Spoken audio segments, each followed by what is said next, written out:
How will cannabis survive the apocalypse? Did William Shakespeare smoke a bowl before he wrote a play? Why do you get the munchies after toking? Which presidents liked to get dank on their downtime? And can you smoke so much weed that it kills you? These are 50 chronically insane facts about weed. Fact 50. Cannabis is believed to be one of the earliest plants to be cultivated by humans. Mentions of it have been found in writings from as far back as 3000 BC, and possible evidence of cannabis use has been identified in Neolithic archaeological sites that are over 10,000 years old. Most of the early evidence of cannabis use comes from Asia, with prehistoric cannabis residues and hemp fiber imprints having been found across China, Japan, India, and the Middle East. Historians believe that these ancient cultures used the plant not just for its psychoactive properties, but also to make rope, clothes, shoes, paper, and even as a food source. Fact 49. Have you ever wondered where the word marijuana actually comes from? Well, there are a couple of competing theories. According to one popular story, it comes from a Nahuatl word meaning prisoner. This explanation probably isn't true though, as it was first popularized by anti-drug campaigner Harry J. Anslinger in the 1930s. The more likely explanation is that it comes from the Chinese mahren hua, meaning hemp flower.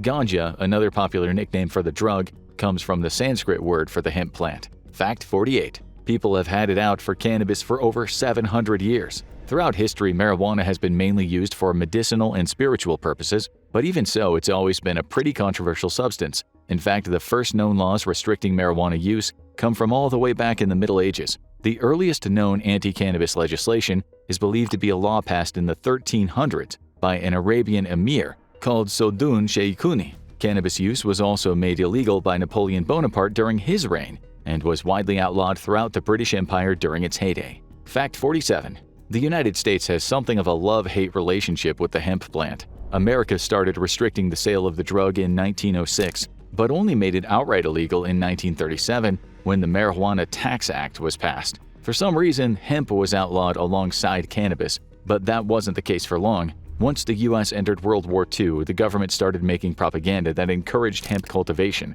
Since the hemp plant could be used to make cheap but durable rope and canvas, that was vital to the war effort. Hemp was then banned again in the 70s under the Controlled Substances Act, and the plant remained illegal until the Controlled Substances Act was revised in 2018. Even though the cultivation of hemp is still strictly regulated, in 2019 the US managed to become the world's third biggest hemp producer after China and Canada. Fact 46. Urkel has his own bespoke line of weed. In 2021, actor Jaleel White launched his own brand of recreational weed called It's Purple, a variant of the Purple Urkel cannabis strain. Jaleel White, of course, was famous back in the 90s for playing the nerdy Steve Urkel on the sitcom Family Matters. When asked about It's Purple by Forbes, White said he started the business because he was tired of seeing his character's name and likeness used without his involvement, and figured he could get in on the action.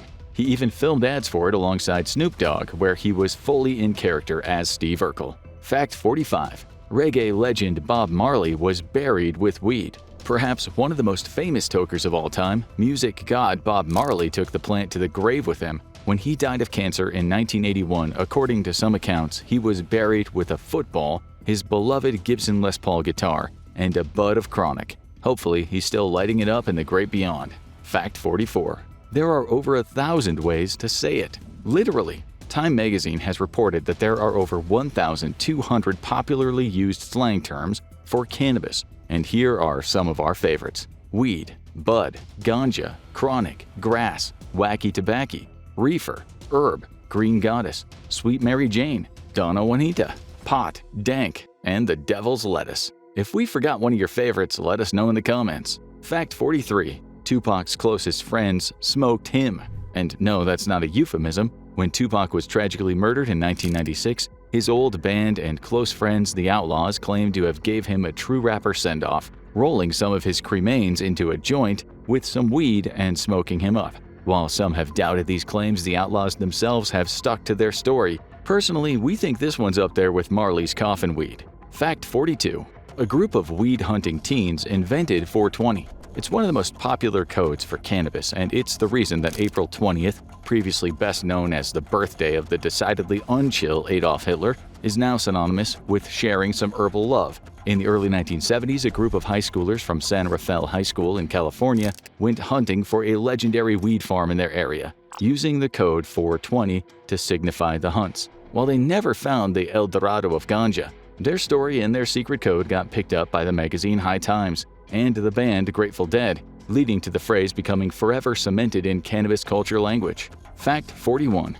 Washington was the first U.S. state to legalize recreational marijuana use. And this is kinda poetic, given the state's namesake, America's first president, George Washington, famously cultivated hemp crops. He was a big fan of the plant, mentioning it over 90 times in his personal diaries. But there is no evidence that he ever used it to get high. Instead, he likely grew the plant due to its valuable resource for manufacturing those sturdy ropes we mentioned earlier for use in ship construction. The original United States flag, created by Betsy Ross, was even made out of the kind of hemp that Washington loved cultivating. It's as American as apple pie. Fact 40. A lot of celebrities smoke weed. Seriously, it'd be a whole video to list them all, but some of the most prominent, famous, avowed potheads include Jennifer Lawrence, Kirsten Dunst, Miley Cyrus, Zoe Kravitz, Lady Gaga, Brad Pitt, Jane Fonda, Harrison Ford, Charlize Theron, Pete Davidson, Morgan Freeman, Patrick Stewart, Rihanna, Snoop Dogg and Seth Rogen, duh,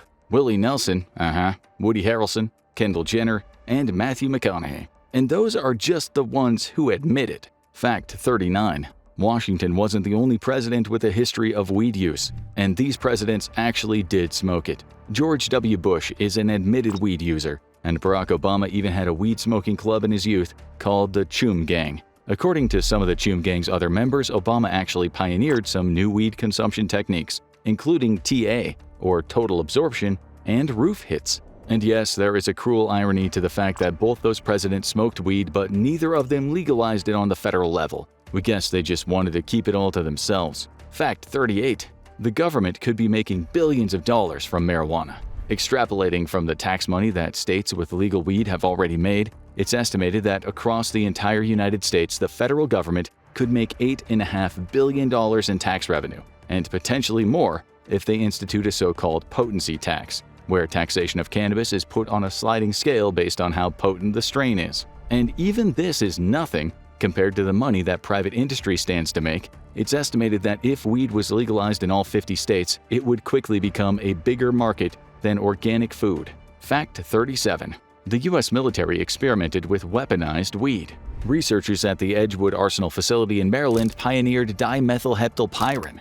Try saying that 3 times fast. An extremely potent cannabinoid agent that had an elimination half-life of 20 to 39 hours. That's some serious sticky. In addition to the standard sedative and hallucinogenic effect, it also caused low blood pressure, dizziness, fainting, ataxia, and muscle weakness. So much so that someone under the effects of dimethylheptylpyrin had difficulty even standing upright. Obviously, the researchers at Edgewood didn't invent this just so U.S. soldiers could get high on government-subsidized ultra weed. They were exploring the possible use as a non-lethal crowd control agent, but that fell through because of the potential risks involved to the health of certain at-risk users and the political sensitivity of working with weed. Fact 36. For some people, marijuana use is a religious affair, and some countries even legally recognize this. In Italy, after a lengthy court battle back in 2008, it was deemed that people of the Rastafarian faith could keep weed for purely personal use as a religious sacrament, and in possession cases it would be up to the courts to decide,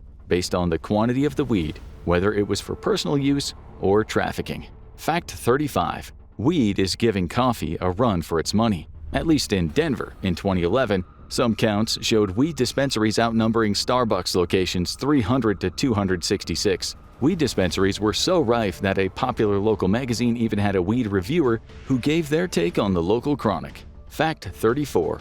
Weed is the world's favorite illicit drug. While debate rages on about how exactly weed is classified, one thing definitely isn't up for debate: the fact that people absolutely love it. According to some data, 219 million people, that's 4.3% of the global population between the ages of 16 and 64, used cannabis at least once in 2021. Fact 33. One of the first sales ever brokered on the internet was allegedly weed. In 1971, a Stanford student and an MIT student connected over the ARPANET. the precursor of the internet created by the precursor of DARPA. How did these two students of two of the country's most prestigious learning institutions use this connection forged over a revolutionary new technology? To get high, of course. They organized the sale of weed and in the process became accidental pioneers of illicit e-commerce. Fact 32. How much weed does it take to kill you? Well, we can only discuss this theoretically given that there are no recorded deaths related to cannabis overdose. Of course, it is possible to have a bad reaction, especially if you take too many edibles, which have a more potent high than smoking. But when it comes to drugs that are still illegal, cannabis is still one of the safest out there, compared to fentanyl, where as little as 2 milligrams can be fatal. Fact 31. Some people have proposed medical marijuana for dogs. However, while some pet owners have given anecdotal evidence of their sick pets having pain relieved by marijuana, most veterinary experts are skeptical. Dogs in particular are extremely vulnerable to marijuana toxicosis, especially when weed is consumed in a vector that dogs already shouldn't be eating, like brownies. So just to be safe, stick only to the treatments prescribed by professionals when treating your sick pets, or you could be putting their life on the line. Fact 30. Weed is in the air over Italy. And no, it isn't because Italy has a massive Rastafarian population who just love indulging in their newly legalized religious sacraments. We're not entirely sure why they did this, but Italy's Institute for Atmospheric Pollution Research decided to conduct a year-long study to monitor the effects of psychotropic substances in the air in 8 different Italian cities: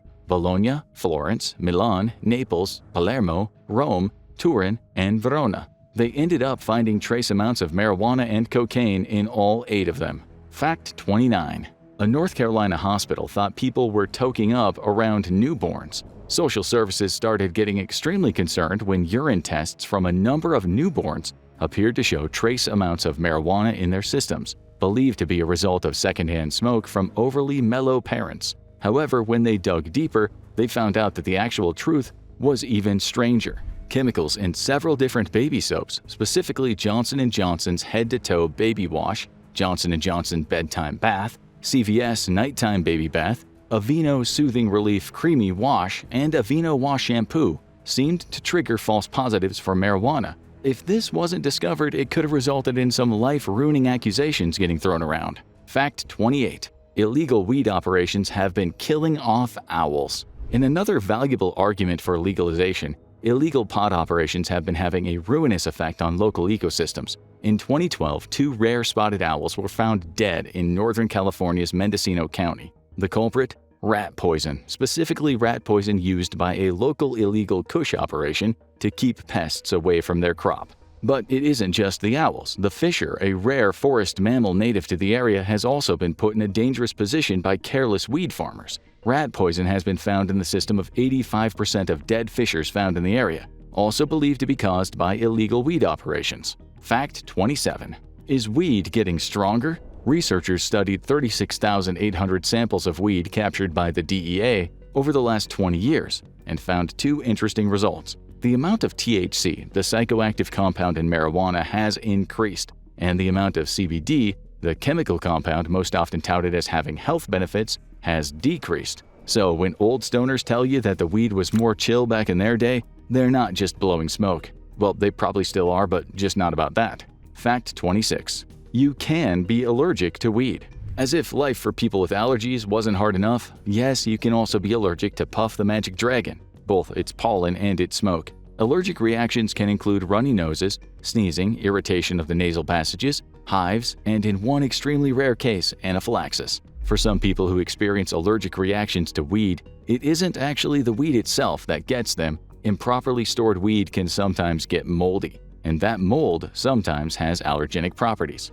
Fact 25. Weed dependency is a genetic lottery. Like with all drugs, everyone has a different tolerance for weed, and the same goes for whether someone is likely to become dependent on it. Researchers have identified 3 different genetic markers as predictors for the likelihood of cannabis dependence. Fascinatingly, these same genetic markers are often also predictors for depression, showing that people who suffer from depression are sometimes more likely to use weed as an unhealthy coping mechanism. Fact 24. If you're an unlucky stoner, you might get cannabinoid hyperemesis syndrome. And that might sound horrifying, but, well, there is no but. It actually is horrifying. Chronic cannabis users who suffer from the syndrome will experience periods of severe nausea followed by cycles of profuse vomiting and abdominal pain over a 48-hour period. That doesn't sound like a fun time to us. Fact 23. Drug traffickers can get really creative with how they smuggle weed. Here's a highlight reel of some of the most deranged ways weed has been smuggled. 766 pounds of pot hidden in broccoli, 1,500 pounds hidden in coconuts, 4,000 pounds hidden in fake limes, $500,000 worth of it hidden in fake carrots, and even weed hidden in vats of strawberry jam. It's kind of weird how most of them are just fruits and vegetables. Let's see some creativity, guys. Fact 22.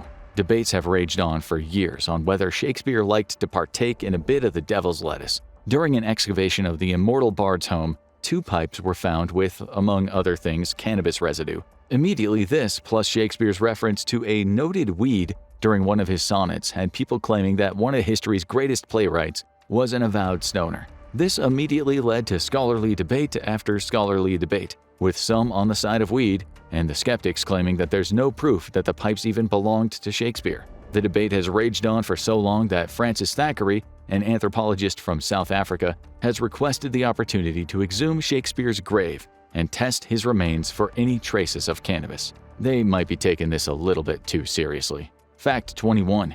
Weed might change how you think about money. Studies have shown that cannabis reduces activity in the nucleus accumbens, a reward center of the brain involved in dopamine production. Those under the influence of cannabis are less likely to produce the kind of dopamine that motivates them toward external rewards, like money. That's why it can sometimes be difficult to get anything done while you're high. That and the fact that you're spending too much time thinking about old SpongeBob SquarePants episodes. Where does he get those pants? Fact 20. Why does weed give you the famous munchies? It's all down to the 3 magic letters THC. It stimulates the endocannabinoid receptors in the brain, which connect to regulation centers for everything from dopamine production to hunger. In most users, this triggers an appetite increase that has them reaching for the potato chips. While to most people this is just a little annoying, it can actually serve as a major medicinal effect for people undergoing a loss of appetite during chemotherapy. Medical marijuana can even get these in-treatment cancer patients eating again, which is a huge boon for their overall health and quality of life. Fact 19. The Rastafarians aren't the only religious group who use cannabis in holy ceremonies. And we do mean holy ceremonies, with an I. During the Festival of Colors, many Hindus enjoy a nice, refreshing cup of Thandai, which literally means cooling off. But for some, the Thandai is a little holier than others because it's spiked with bhang, an edible strain of cannabis found in India. Partakers have reported feeling a light, pleasant buzz upon consumption. The holy significance of the bhang-triggered Thandai links to an old tale about Lord Shiva, but that's a little too much to get into in a video about fun weed facts. Fact 18. Cannabis can be used to treat epilepsy. As a life-threatening chronic condition that's believed to affect around 50 million people globally, doctors and scientists are always looking for new treatment options for sufferers. Thankfully, certain synthetic cannabinoids have shown promise in reducing the severity of seizures. The FDA-approved drug Epidiolex has been effective in treating 2 different extremely rare and dangerous forms of epilepsy, Lennox-Gastaut syndrome and Dravet syndrome. And as cannabis laws continue to relax, even more of the medicinal possibilities of cannabis are likely to be explored by researchers. Fact 17. In some cases, cannabis can actually help treat other addictions. The lighter side of the nucleus accumbens dulling comes with the fact that cannabis use can reduce cravings for other addictive substances if a person is trying to break their habit. This is true for more common addictions like alcohol, as well as some of the harder addictions. In more extreme cases, cannabis has even been an unexpected boon in helping people affected by the opioid epidemic. Fact 16. If you're at genetic risk of schizophrenia, you should keep off the grass. While this won't be the case with most users, multiple studies have shown that people genetically predisposed to psychotic disorders, like schizophrenia, may see their chances of developing symptoms worsen, especially if they use cannabis or are exposed to cannabis use earlier in life. In addition to lowering cognitive function with extended use, it increases the likelihood of hallucinations, delusions, and paranoia. Plenty of cannabis users report temporary paranoia during use, but when you're still experiencing it between sessions, then maybe it's time to lay off the leaf. Fact 15. One of the biggest steps back for America's marijuana legalization came with one of its most controversial presidents, Tricky Dick himself, Richard Nixon. As we know from the hours upon hours of rambling recordings he took of himself, Nixon's war on drugs was actually a war on disenfranchisement, intended to lock up and take the voting rights from hippies and black people who generally opposed his policy positions. And the racist legacy of Nixon's war on drugs still exists today. Black people are arrested at greater rates for weed possession than white people in America, even in states where marijuana is legal, all thanks to Tricky Dick. Fact 14. Why is an edible high so much different from a smoke high? It's practically a meme among weed lovers that while smoke hits you quicker, edibles wait for a bit and then hit you like a truck. They give a more powerful body high that can endure for hours and leave you in a living dream or a waking nightmare. So what's the difference? Why the delayed action and upped intensity? According to neuroscientist Nick Jacobus, the issue isn't that weed is metabolized differently, it's that it's going to get metabolized to different degrees in different parts of the body, depending on the route of administration. The real difference between edibles and smoking or vaping is that with edibles, a much larger fraction of delta-9 THC makes it to the liver first. There it gets converted to 11-hydroxy-THC. So in other words, if you smoke or vape, the ratio of 11-hydroxy-THC to delta-9 THC is quite low, and if you take an edible, it's much higher. Fact 13. Weed will survive the apocalypse. That's because cannabis seeds are just one of the many samples kept at Svalbard Global Seed Vault. They store over 21,500 cannabis seeds from 17 different countries, kept safe and sound in the event of an ecological collapse or a world-ending cataclysm. So don't worry if you're part of the post-apocalyptic tribe or a Mad Max-style raider gang in the wasteland, you can still enjoy a toke at the end of the day. Fact 12. The inventor of weed brownies was a plucky American activist, Mary Jane Rathbun, and no, that isn't why weed is called Mary Jane, it's just a funny coincidence, was also known as Brownie Mary, and was a pioneer for both cannabis legalization and the rights and protections of people suffering from AIDS at the height of the AIDS crisis. As part of her charity work for AIDS patients, she'd bake cannabis into brownies and give them out, and in the process, she noticed that it seemed to alleviate some of their suffering related to their illness. Her work is likely one of the many important foundations for cannabis research and activism to this day, and her work is still used despite her passing away from a heart attack in 1999. Fact 11. In Bhutan, the weed is as plentiful as it is illegal. It naturally grows there, especially in the Bhutanese countryside where it's so prolific that in some places it grows out of the cracks in pavements. It's illegal to cultivate it as a drug in Bhutan, but farmers often feed it to their pigs to fatten them up. Maybe humans will someday get that privilege when the pigs get high enough to actually fly. Fact 10. A dangerous weed rumor about North Korea often does the rounds. Reported by a number of 420-friendly publications like High Times and Mary Jane, it was an urban legend that despite all the other dystopian restrictions, the North Korean government is surprisingly chill about cannabis use, especially for tourists. While this is the kind of wacky North Korea fact that does numbers on the internet, it is something that might get you imprisoned or killed if you take it too seriously. While hemp is cultivated as an industrial production material in North Korea, cannabis is classified with the same drug restrictions as heroin and cocaine. And given the horrible fates undergone by tourists in North Korea, for something as seemingly minor as stealing a political poster, you really should not take your chances breaking any of their laws. Or better yet, just don't go there. Fact 9. Who has the world's cheapest and most expensive cannabis? In a study conducted in 2018, it was found that Japan had the world's most expensive green, coming in at $32 per gram. If flying high in the land of the rising sun feels a little steep for your wallet, then you'd be better off vacationing in Quito, Ecuador, where the price of marijuana averages $1.34 per gram. Fact 8. Malaysia has some of the most brutal anti-drug laws in the world. Planting a single cannabis seed will put you in prison for the rest of your life. Being caught possessing 20 grams will get you lashed, 50 grams will get you 5 years in jail, and a fine equating to almost $5,000. Up until 2018, having 200 grams was considered trafficking, and you could get sentenced to death. But now, it'll only put you behind bars for the rest of your life. Yay?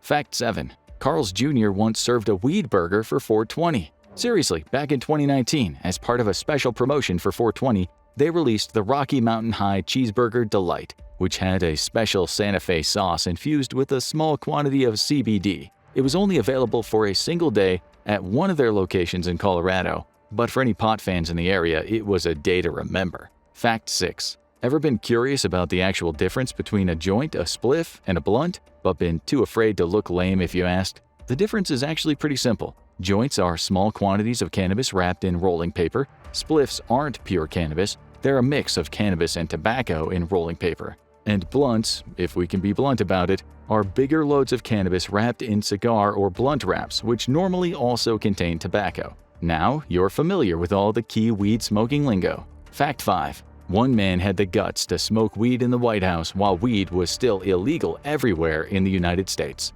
It was none other than country music god Willie Nelson, who during the Carter administration snuck a joint into the White House and lit it up on the roof with the president's son, Chip Carter. It was thought to be a stoner urban legend for years until ex-President Jimmy Carter himself confirmed that the story was true. Rock on, Willie. Fact 4.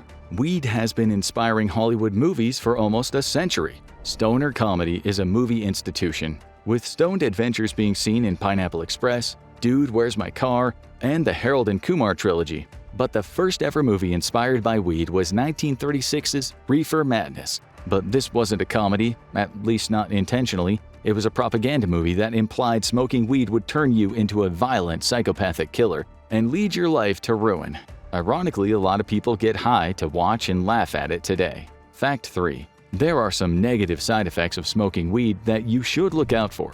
While a lot of weed's impacts have historically been overblown as part of government scare campaigns, there are some scientifically proven negative effects. These include increased heart rate, which has been recorded as lasting for up to 3 hours after the user smoked. Breathing problems, since putting any kind of smoke into your lungs is going to irritate your airways. Chronic weed users also experience the classic smoker's cough and experience unpleasant phlegm buildup that leads to them coughing up gross gunk. And then there's the vomiting, nausea, paranoia, and sometimes even hallucinations that we mentioned earlier. And in the long run, chronic cannabis users might find themselves struggling with sleep issues, as well as difficulty self-motivating. This won't be true for all users, but there's always a non-zero chance. Fact 2. You can actually experience weed withdrawals when trying to come off the stuff. While experiencing the negative side effects of quitting weed is actually quite rare and is nothing like coming off of harder drugs like heroin, there are a constant set of symptoms for those who do suffer from weed withdrawals.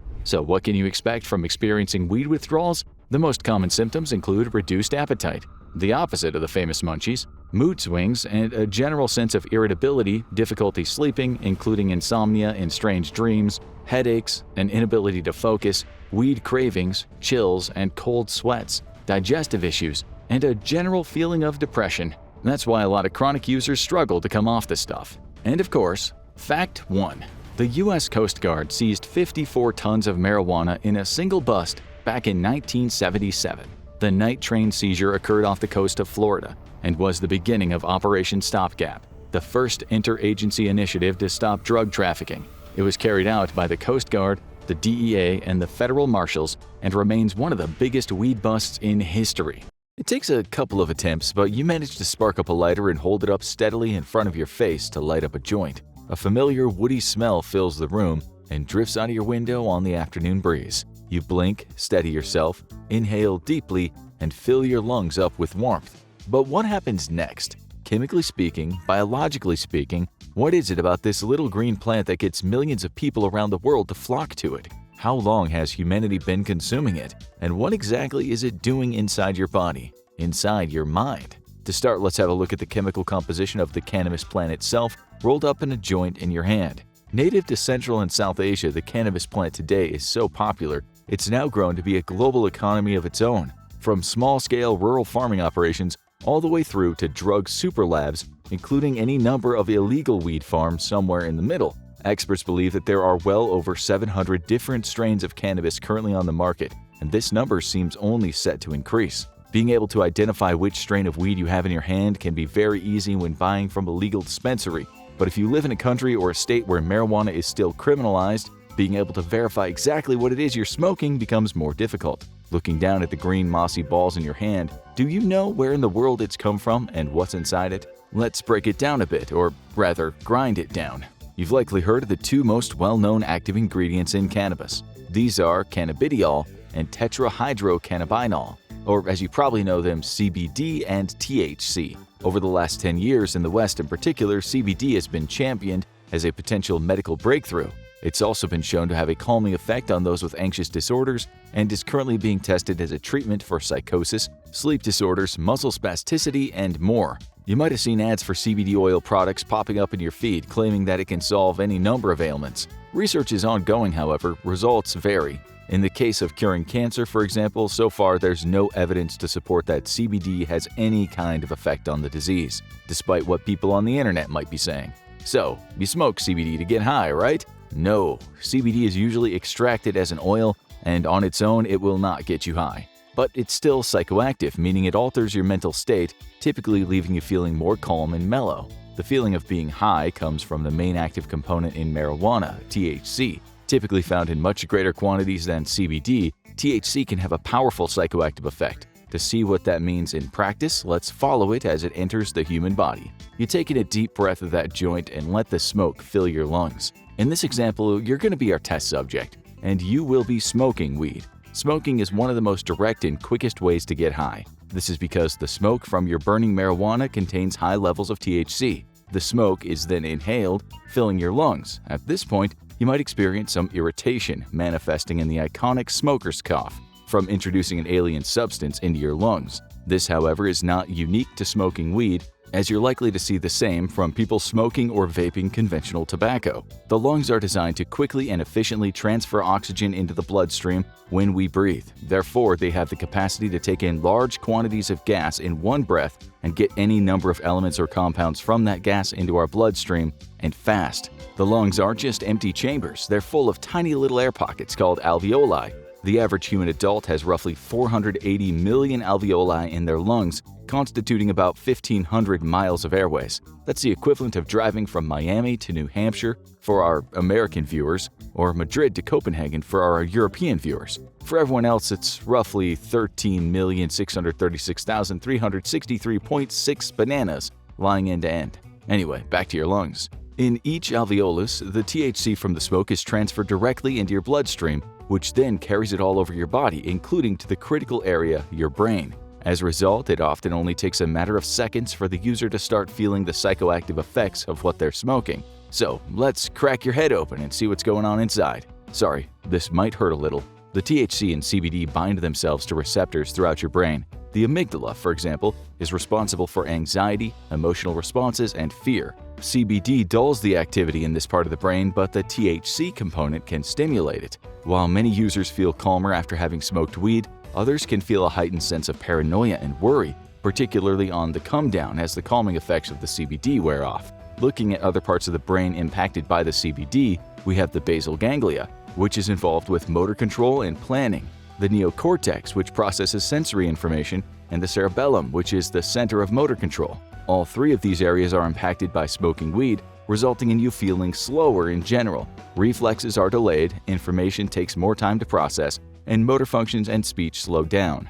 Driving under the influence of marijuana can be very dangerous as a result. One study in the UK found that fatal accidents are 1.65 times more likely to occur when the subject is under the influence of marijuana, while another study in Canada found that accidents could be 2 to 4 times as likely. Most countries have strict laws for driving under the influence of weed, with zero-tolerance policies, made stricter by the fact that it can take over 48 hours for weed to stop showing up on a blood test. If they're testing your saliva, it can be up to 72 hours. Urine can be anywhere from 3 to 30 days, and it can even be tested in your hair follicles for up to 90 days. Fortunately, you won't find many traffic cops that are plucking out your arm hair for a routine traffic stop.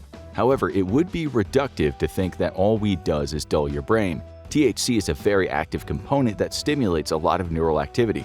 Colors look brighter, sounds are louder, music sounds more rich and layered. Food often tastes better under the influence of THC, giving the subject the illusion that they're really hungry. That's right, this is why so many people using cannabis experience the famous munchies, which is why having a stoner visit your home is potentially extremely dangerous to the state of your snack pantry and chip supply.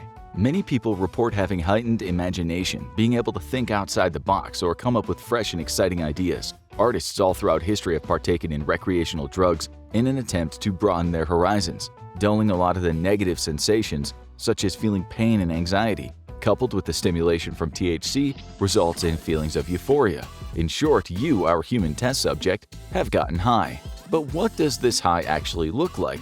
Here's where it gets really interesting. Let's bandage your head up and take a look. So far, we've only focused on the THC and CBD, but there are hundreds of active components within cannabis, which vary in quantity and intensity depending on which of the hundreds of strains the user is consuming. On top of that, there's the method of consumption. While smoking or vaping gets the chemicals into the bloodstream quickly, the high only lasts around 3 hours or so. Many users instead take gummies or bake brownies and cookies. When weed is absorbed through the digestive system, it takes a significantly longer time to kick in, but when it does, the user can experience highs that go on for hours, even up to a day, as the digestive system slowly releases the chemicals into the bloodstream. All of this makes studying the effects of marijuana very difficult. As with almost any study, there are the caveats of which strain is being used, how the test subject is ingesting it, and who the test subject is. The human brain is an incredibly complex thing indeed. If you took a sample of the human brain that was the size of just 1 grain of sand, that sample would contain 100,000 neurons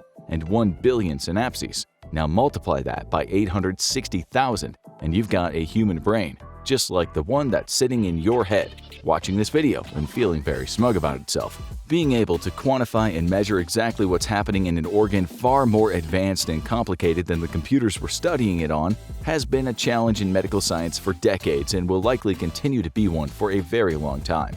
While one individual might take 1 puff and spend the rest of the day feeling anxious, their elderly grandma might smoke a whole bowl and feel nothing but zen. So, for Nana's sake, is it dangerous? Well, on the whole, consuming marijuana is relatively harmless as long as you aren't driving, controlling heavy machinery, or performing open-heart surgery. The risks of smoking the occasional joint with the right amount of weed in it are low.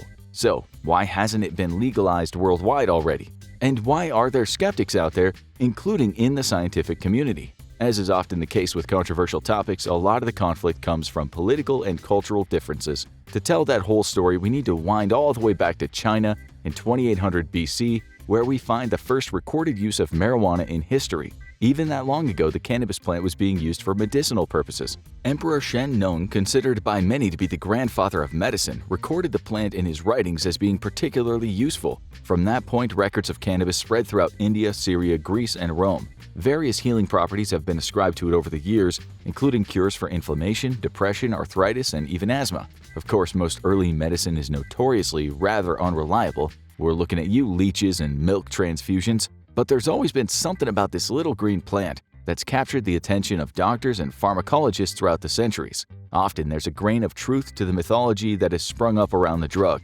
In Hinduism, for example, the god Shiva is given the title of Lord of Bhang because cannabis is his favorite food. For centuries, many Hindus believed that if you were suffering from a fever, it was the god's hot breath of anger upon you. Rituals were conducted where you would be given a quantity of cannabis to consume, so you would find favor with Shiva again, and your fever would pass. With modern medical science, we know that THC acts in the hypothalamus of the brain, reducing the body's temperature and therefore counteracting fevers. So, where did it all go wrong for weed's PR team? Why is it that many people in the West now include cannabis in the same conversation as crack, cocaine, and heroin, as opposed to paracetamol and penicillin?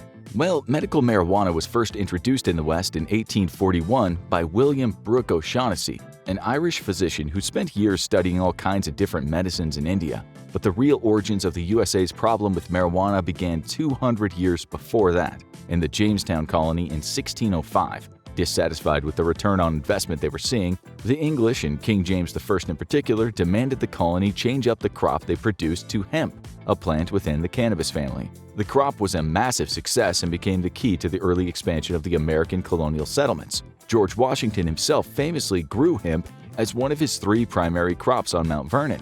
The plant was used to manufacture ropes and fabrics, but following William Brooke O'Shaughnessy's findings from India, Americans began to experiment with the plant's medicinal properties.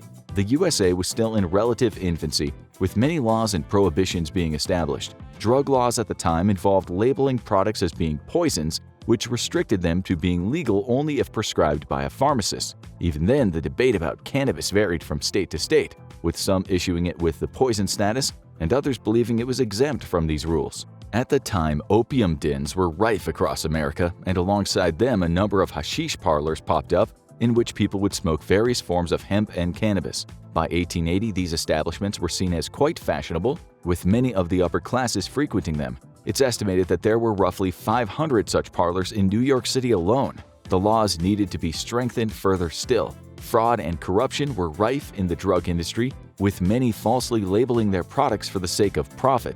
The tighter that these restrictions got, the more people looked for loopholes. The government and the newly established Food and Drug Administration were pulling in different directions than a lot of the American public, who were looking to skirt prescriptions and drug laws in order to continue to get their highs. In the move to close the loopholes, cannabis was often grouped in with many of the much more addictive, much more harmful drugs that were plaguing the American population. The solution the American government came to was a zero-tolerance policy on recreational drug use, including the prohibition of alcohol and the criminalization of marijuana, which at the time they were spelling with an H.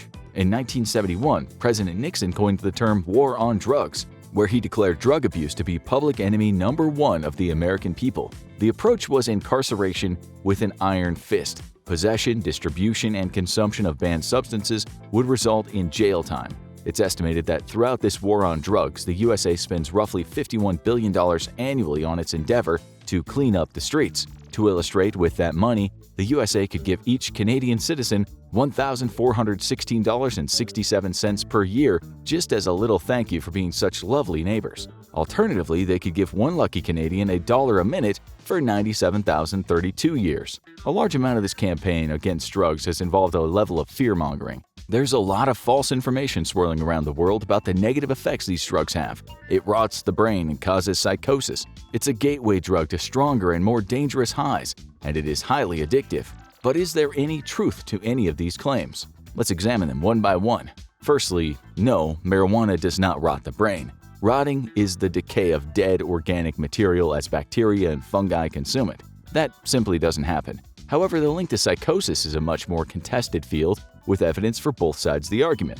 Firstly, what is psychosis? It's a term that is thrown around a lot, especially in the world of drug use, but very rarely defined, meaning a lot of people attach their own fears, worries, and prejudices to the word. Psychosis is when someone loses contact with reality. The image of the world around them that the brain is painting doesn't match up with the objective reality surrounding them. The two main symptoms of psychosis are hallucinations and delusions, and it's important to know the difference between the two.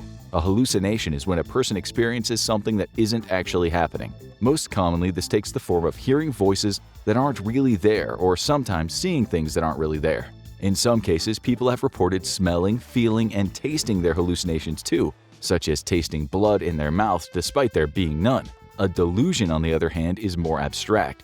It could be the feeling that you're being followed, or that there's a conspiracy in your workplace to harm you.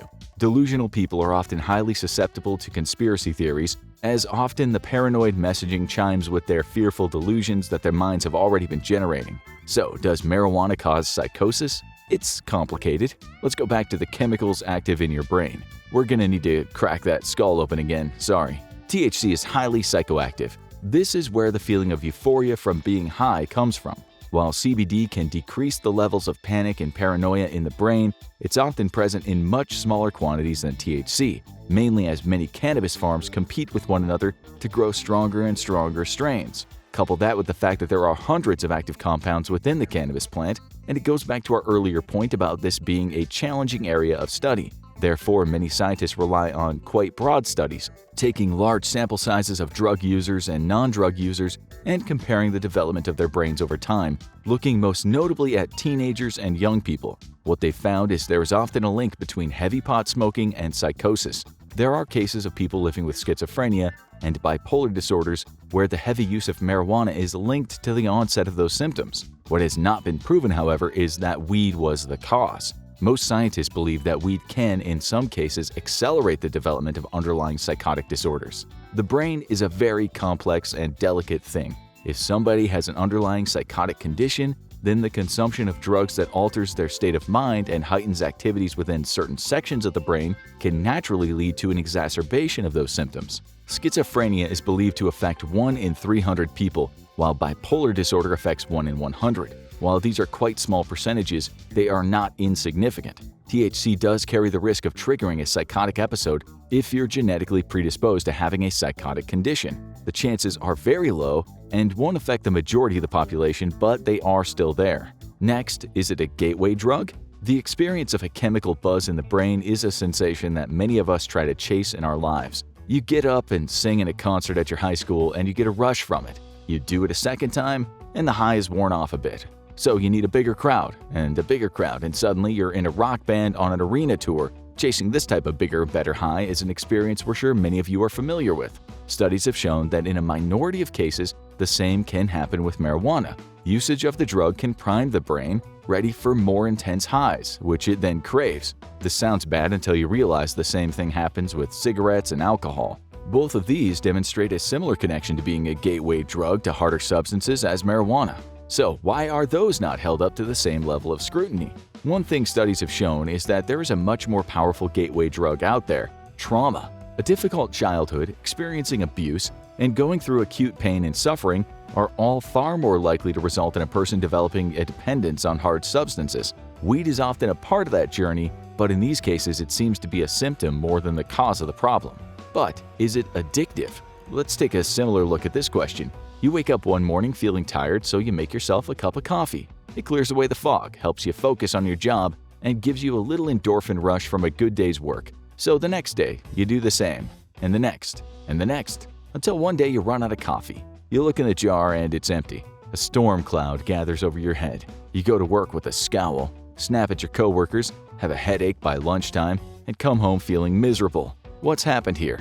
Well, the human brain is incredibly flexible. Your brain has gotten so used to the influx of caffeine each day that it's now rebalanced the chemicals inside itself to receive that caffeine boost. It's ready and it's waiting, so when the boost doesn't come, there's now a chemical imbalance. The same thing happens with weed. If you burn one down at 420, smoke weed every day, your brain's going to be sitting there at 419 rubbing its metaphorical hands together in anticipation.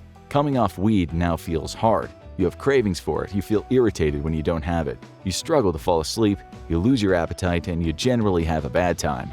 For about 2 weeks. Then you're likely back to normal. That's because what we've described here isn't an addiction, it's dependence. It's very common and can be broken fairly quickly. Up to 30% of weed smokers experience some level of dependence, and it can be overcome by just taking an extended break and giving your brain some rest. That said, there's a small risk of long-term addiction. People under the age of 18 have brains that are still developing.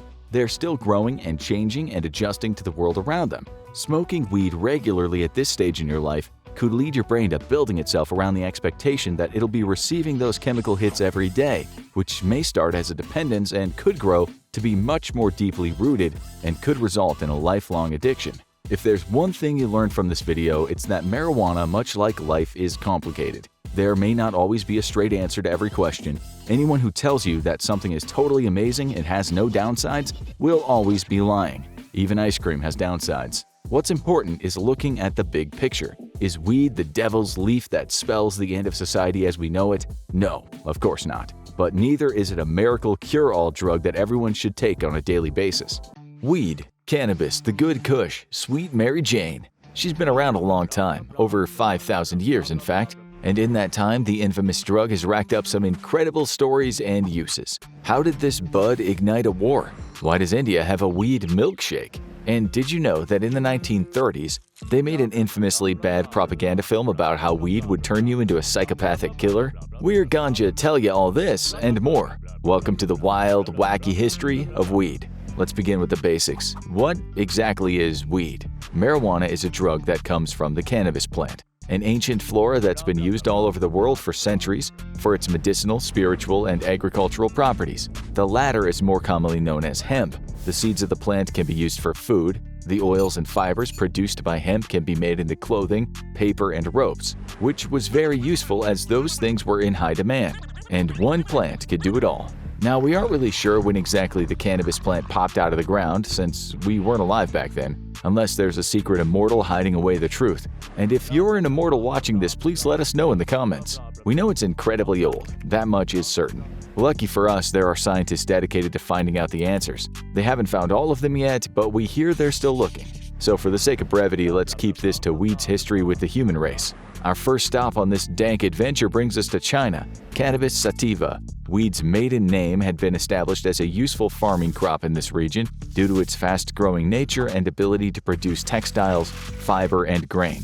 Around 2700 BC, legendary Chinese Emperor Shen Nong whose name means divine farmer or divine husbandman, reportedly discovered the health benefits of the plant, using it to treat a variety of ailments which were cataloged in a book known by many names. Still, his friends call it Pensao Qing, the divine husbandman's materia medica. The emperor earned a new title thanks to his teachings, now considered the father of Chinese medicine. Most of us are lucky if we get one cool title in our life.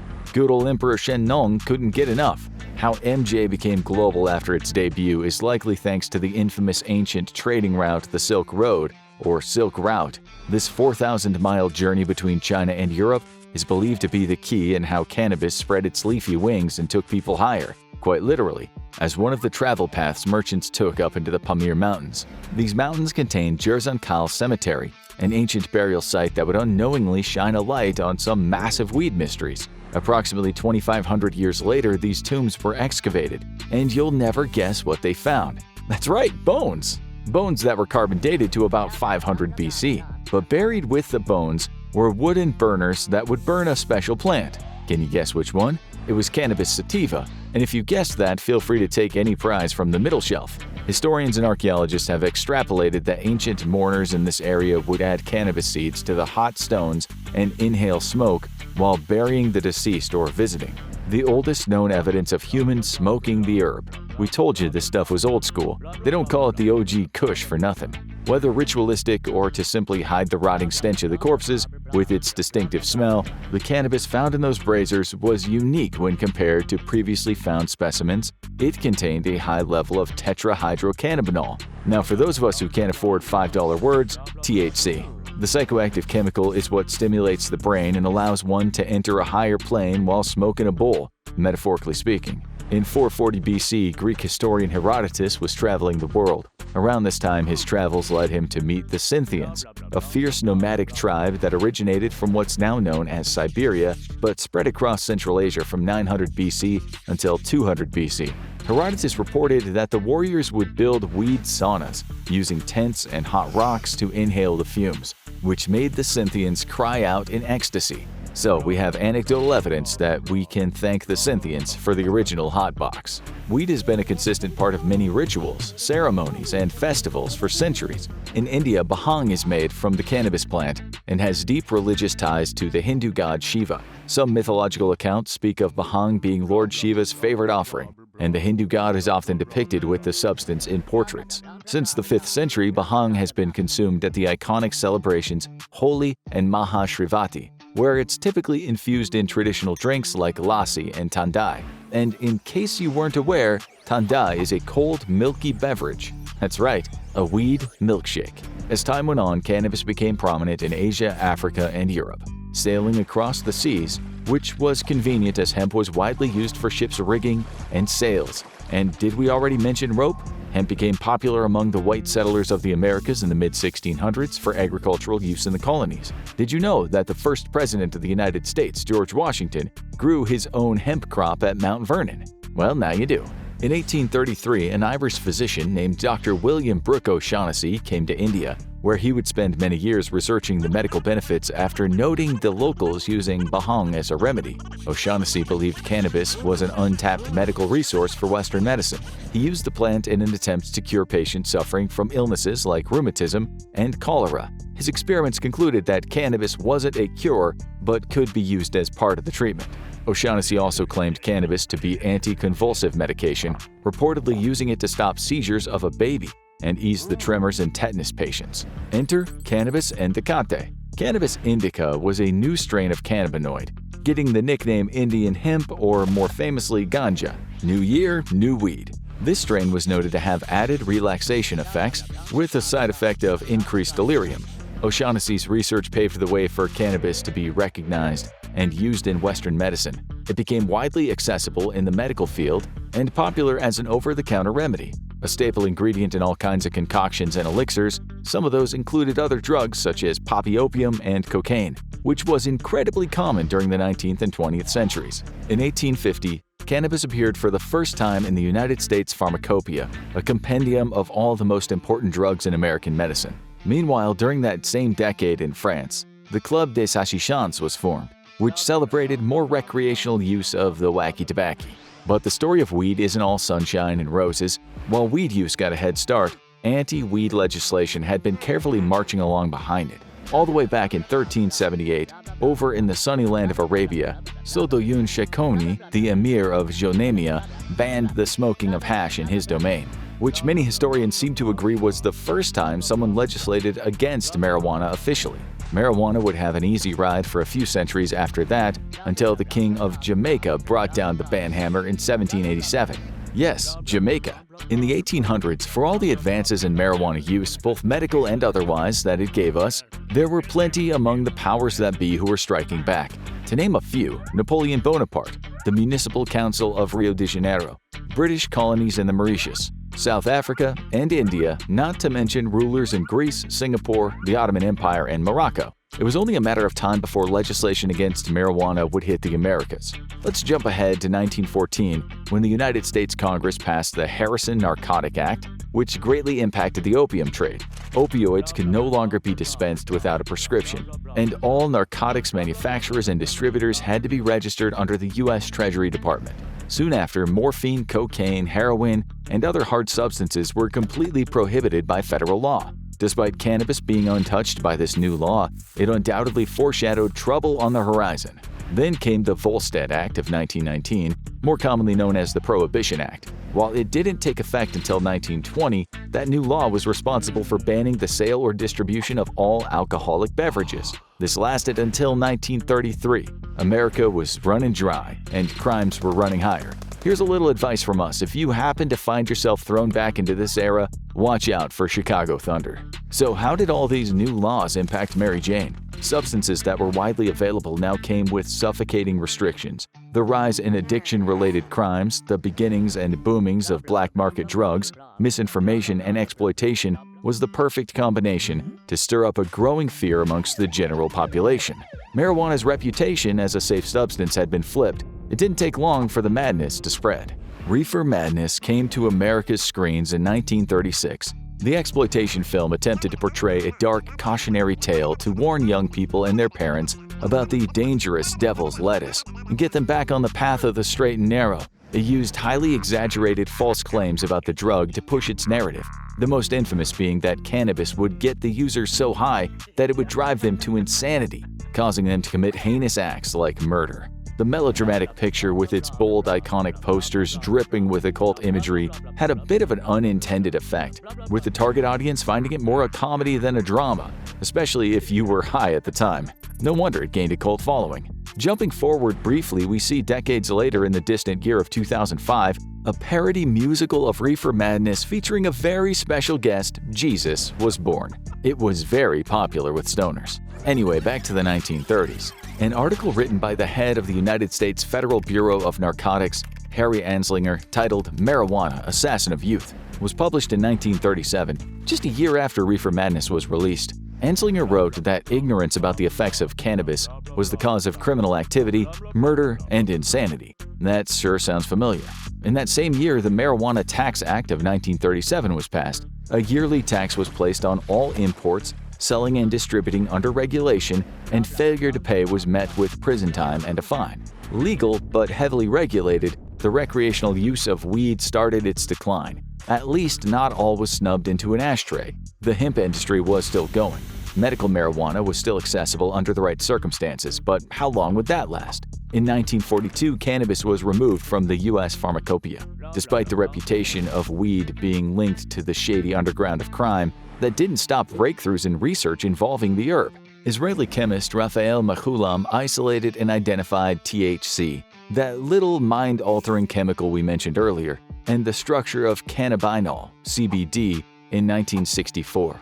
This allowed more in-depth studies on just how weed affected the human brain. By isolating THC and using CBD, the medical benefits used for centuries were now accessible without the psychoactive high.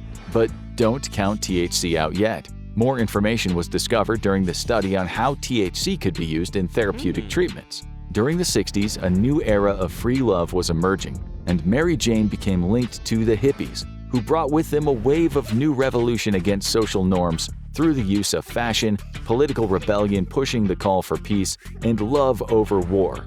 and of course music, sexuality, freedom of expression, and psychedelics. Cannabis use was extremely popular amongst those involved in the movement. 1967 saw the Summer of Love. Hundreds of thousands of people flooded the streets of the Haight-Ashbury district located in San Francisco in celebration of freedom, peace, art, music, good vibes, and getting blazed. Flower power. This unplanned but significant event caught mass media attention, and not everyone was happy about this new movement. Enter, stage left, the 37th President of the United States, Richard Nixon. Nixon was primed to start a war, and his target was narcotics. The war on drugs was declared in 1971. Nixon stated drug abuse was the American public's greatest enemy, while in private hoping to use cannabis as a cudgel against his predominantly hippie and black political opponents. Nixon signed the Controlled Substances Act, which listed cannabis as Schedule I narcotic, putting it in the same category as hard substances like heroin. Drugs in this category are deemed to have the highest risk of being abused and contain no medical value. In 1973, the Drug Enforcement Administration was brought together by combining the Office for Drug Abuse Law Enforcement, the Office of Narcotics Intelligence, and the Bureau of Narcotics and Dangerous Drugs to further crack down on these new laws. How could it possibly escalate from here? Well, the answer comes from the 1980s. Tricky Dick was out of the pick, and Ronald Reagan was now the United States president. During his presidency from 1981 to 1989, Reagan held his stance firm that marijuana had no place amongst the American public.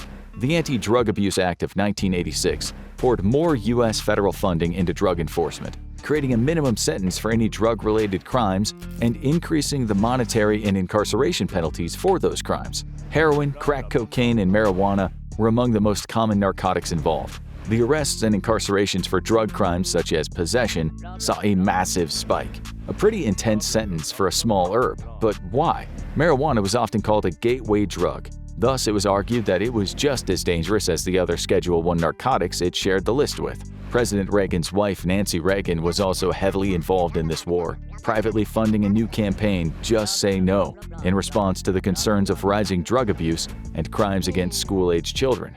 Then came the Drug Abuse Resistance Education Program, or DARE, founded in 1983 in Los Angeles.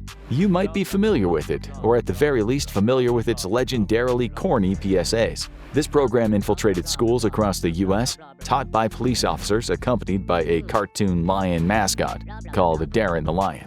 Incorporating the Just Say No campaign into its works, presenting the dangers of addiction and strategies to combat peer pressure through speaking at schools across America before they set off on a global campaign equipped with the aforementioned corny public service announcements. One of the more bizarre but infamous PSAs came from 1987, This Is Your Brain on Drugs. It depicts a man picking up an egg, claiming it to be the brain, then cracking it into a hot skillet. The skillet, of course, the drugs. The egg sizzles away while menacingly holding the frying pan, asking the audience if they have any questions. Needless to say, even today it's often referenced in parody. In 1996, California became the first state to legalize the medicinal use of cannabis under Proposition 215, the Compassionate Use Act of 1996, a historical milestone for the campaign to legalize medical marijuana in America. Just a year prior, bills were approved by state legislatures but were vetoed by the state governor at the time, Peter Wilson. When this happened, advocates of the cause didn't back down. They took the vote to the people, and the people said yes. 14 states soon legalized the use of medical cannabis, and the times were a-changin', not just in the U.S. Weed became legal for medical use in the Netherlands in 2000, followed by Canada in 2001, before later becoming legal, at least for medical use, in Austria circa 2008, and Uruguay, Italy, Romania, and the Czech Republic, as well as France in 2013. There were plenty more after that, but we respect your time and figure you'd probably just get sick of us listing off different country names. Back to the old US of A. Weed in pop culture became more mainstream in the 90s and 2000s, even popularizing a previously niche subgenre of the film, stoner comedies or stoner films. We think the title explains it all. Non-exploitation films surrounding marijuana can be dated back to the 60s with Easy Rider in 1969. But that film is far from giggles and good vibes. The comedy part of stoner comedy started back in 1978 with Up in Smoke, starring now iconic duo Richard Anthony Cheech Marin and Tommy Chong. But what about the music, man? Weed was heavily associated with music icon Snoop Dogg, featuring references to the drug since his debut on Dr. Dre's 1992 album titled The Chronic. Snoop wasn't shy about his love of marijuana, speaking publicly about his personal use and support in the movement to legalize weed. One of his most popular singles came from 2001 with "Smoke Weed Every Day," still one of the world's most beloved stoner anthems. In 2015, Leafs by Snoop was founded, making its own cannabis strains and products like edibles. Given the highly radicalized nature of the war on marijuana, which we can thank Nixon for, it's definitely a step in the right direction for black pop culture figures like Snoop Dogg to finally profit off the plant that the government was previously using to haul them off to jail. While the legalization of marijuana for medical use has a pretty illustrious history at this point, the legal battles of recreational marijuana, especially in the United States, have been considerably more fraught. In 2012, Colorado and Washington became the first states to legalize recreational use of pot. As of today, despite marijuana still being forbidden on a federal level, 38 U.S. states, 3 territories, and the District of Columbia allow the use of medical cannabis. But which was the first country to fully legalize it? That title belongs to Uruguay. In 2013, it completely legalized cannabis for medical and recreational use, landmarking it as the first country in the world to make weed completely legal. And since then, it's been joined by some illustrious fellow weed havens: Georgia, South Africa, Canada, Mexico, Malta, Thailand, and Luxembourg. And given that none of these countries have fully collapsed into the purge-like anarchy since legislation, it's safe to say a lot of the fear-mongering of the past was probably overblown. Current United States President Joe Biden stated in 2022 that he would pardon prior offenses of possession of cannabis, encouraging state governors to follow his example. Biden asked for the cooperation of the Secretary of Health and Human Resources and the Attorney General to start the process needed to get a revision of that decision. Progress for marijuana advocates has been forced to take baby steps throughout most of recent history.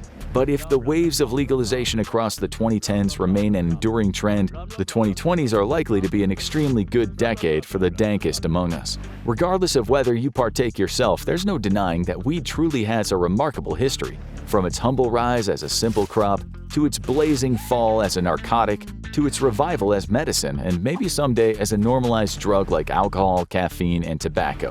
There's so much history and mystery we still don't know about. If only plants could talk. Yeah, they might take over the world or something, but as long as those plants can keep it mellow, it's a small price to pay.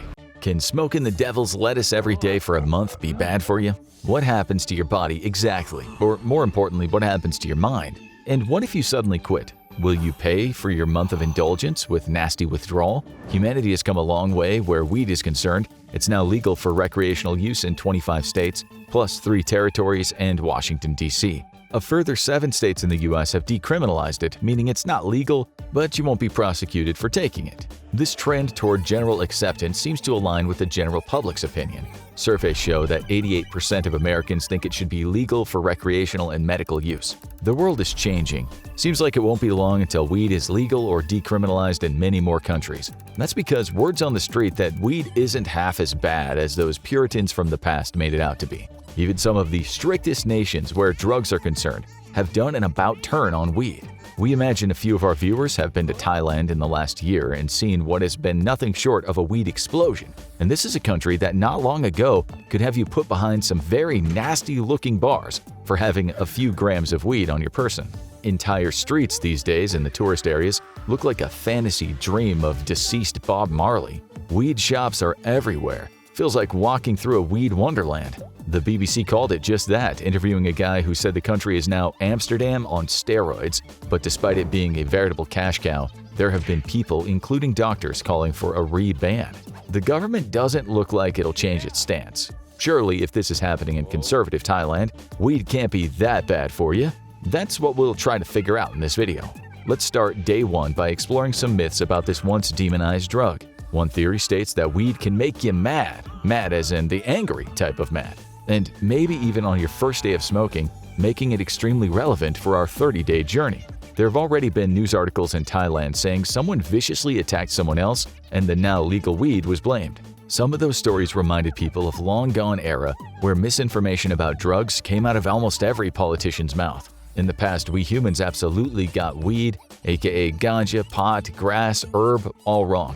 You only need to look at anti-weed propaganda films like 1937's Reefer Madness, which told us that weed had its roots in hell. And if it doesn't turn you into a killer or compel you to sleep with the first person you see walking down the street, it'll render you in a state of hopeless insanity.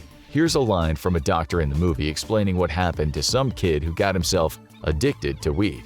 "Yes, I remember, just a young boy under the influence of the drug. He killed his entire family with an axe." This line is the definition of nonsense. You don't even need the numerous scientific studies to tell you weed doesn't usually make people violent. Unlike the very legal alcohol. As the American comedian Bill Hicks once joked, "Pot is a better drug than alcohol, I'll prove it to you." You're at a ball game or a concert and someone's really violent and aggressive and obnoxious. Are they drunk or are they smoking pot? That's hardly scientific, it's just an observation, but the people of the world would very likely agree the answer is without a doubt alcohol. With weed, there have been some studies that have suggested it could cause antisocial behavior. One such study published by the National Institutes of Health told us a meta-analysis found the risk of perpetrating violence was more than twice as high for young adults who used marijuana. Another piece of nonsense we like is when President Ronald Reagan during his war on drugs days said, "I now have absolute proof that smoking even one marijuana cigarette is equal in brain damage to being on Bikini Island during an H-bomb blast." He was speaking absolute balderdash, but that doesn't mean weed is completely safe where the well-being of your body or your mind is concerned. No drugs are 100% safe. Before we get into the effects of weed smoking after day one, there's something we need to tell you about weed in general. The fact that it just isn't for everyone. And we mean that some people might have a very bad reaction the first time they take it, especially if they do as many impressionable teenagers do, and get blasted before they've checked if they have a vehicle, aka a brain, suitable for space travel. You need to know that weed is a psychoactive drug. It affects your nervous system. It can alter how you think, what you see, and what you hear. It gets you high. How high is up to your tolerance, if you have a tolerance, and your unique body, and of course what kind of weed you've been smoking. It's well known that weed today is often about 10 times stronger than weed from half a century ago. Some people seem very sensitive to weed, and being high can almost be like tripping on psychedelics. Not always very pleasant, yet others might feel a sense of well-being, but not be all that out there. We all react differently. Start slow is our advice. There are 483 known compounds in weed, but the ones most talked about are tetrahydrocannabinol, or THC, the one that's mainly responsible for the high, and cannabidiol, CBD, the one that's presently being sold as a possible antidote to anxiety and depression or a cure for pain and various diseases. We'll get back to that topic soon. Weed might not be for you at all, and we mean for some people, they're just too big of a risk. There is evidence that it can cause psychotic experiences, especially if you've had them before or they run in your family. It's rare, but be aware. There are plenty of scientific papers that tell us cannabis is a known risk factor for schizophrenia. Still, according to one such paper published by the National Institutes of Health, biological events and a valid model of neurobiological mechanisms are lacking. That means they weren't able to figure out what was going on in the brain when something went wrong. They couldn't find the actual cause. Nonetheless, it is well established that people on weed may become deluded, paranoid. If you smoke weed and you begin to think that all your friends are CIA agents who are trying to control your mind with a 21st century version of MKUltra, you might be one of those people who should stay away from weed. We don't think the CIA does such things anymore. For some, the craziness is fleeting. They might find it after a particularly large dose, but they tell their friends, "Look, my thumbs have gone weird. My heart is beating like a bleeped-up clock." That's from an old cult classic comedy movie with some really funny weed parts. It's a film, but the writer obviously had experience with the drug in question. Put your hand up if you've ever sneakily felt your heartbeat on weed because you imagine something ain't right. It can cause anxiety, and with some people, severe anxiety, leading to outlandish thoughts about something that's gone wrong with their body. Again, we know some of you are now nodding your head. Studies have shown long-term use of weed may increase the risk of heart issues, but it doesn't cause your heart to beat fast enough that it fails after just one smoke. That's the anxiety talking. Others say weed makes them feel disconnected from themselves, disassociative. They may hallucinate or just have some really disturbing, otherworldly thoughts. And we're not trying to scare you, but this stuff you ought to know. It's hard to understand how many people in a population will have a negative weed experience. In a Danish study consisting of thousands of people, the researchers said 30% of participants who'd had a psychotic experience in their lives would likely not have had one had they not ever ingested weed. Still, many people will not have such negative psychological reactions, especially when they take it in small amounts. Millions will consume it every day and they're A-OK. A World Drug Report in 2013 said 180 million people had tried weed in the last year. It's thought that there are about 219 million weed smokers on the planet right now. The CDC says about 11.5% of Americans smoke it or did so in 2021. In England and Wales, a study said 13.5% of 16 to 24-year-olds had it in the past year. 40% of those people said they'd used it at least once a month. Most of them would have been fine, but some of them would have had negative experiences. Another study we found said people who smoke weed are 3 times more likely to believe people will harm them than people who don't smoke weed. Then there was that study that tested people with an intravenous 1.5 milligram dose of either THC or a placebo, meaning nothing. The researchers found that the weed consumers were 30% more likely to have some amount of paranoia. Other negative experiences included lowered mood, worry, anxiety, and negative thoughts about themselves. So with all that in mind, you should start slowly with weed and see how it goes. Let's say you like it and you want to smoke it again. Day 1 of weed is over, it's now day 2. You may have noticed some forgetfulness, especially around the time you smoked the weed yesterday. Unlike those times you were wasted on alcohol, you haven't woken up in a strange bed with a penis scrawled on your cheek, but your memory is a bit fuzzy from around the time you smoked. There's a reason for that. Cannabis affects something called the hippocampus. It's a part of the brain that helps you process new memories. Studies on rats that were given regular doses of weed showed they struggled to remember how to do various tasks. There was even long-term impairment, but these rats were stoned throughout their entire young lives. You're not a rat, and you haven't been smoking weed for years on end, but this is something to bear in mind. Studies have shown that regular weed use in young people can affect how the hippocampus develops. But such cognitive impairment, like many things related to weed, needs to be studied more. Your month on weed almost certainly isn't going to change the structure of your brain in any significant way for the rest of your life. You may have had some short-term memory problems when you got stoned again today, but you don't need to sweat the long-term stuff yet. In fact, some studies have shown regular weed use may stave off neurodegenerative diseases that affect memory, like Alzheimer's and Huntington's chorea. Let's say you've now been hitting the weed for 5 days on the trot. Sure, you have some patchy memory days, but in general, since you're the kind of person who likes weed and has positive experiences with it, you actually feel fine.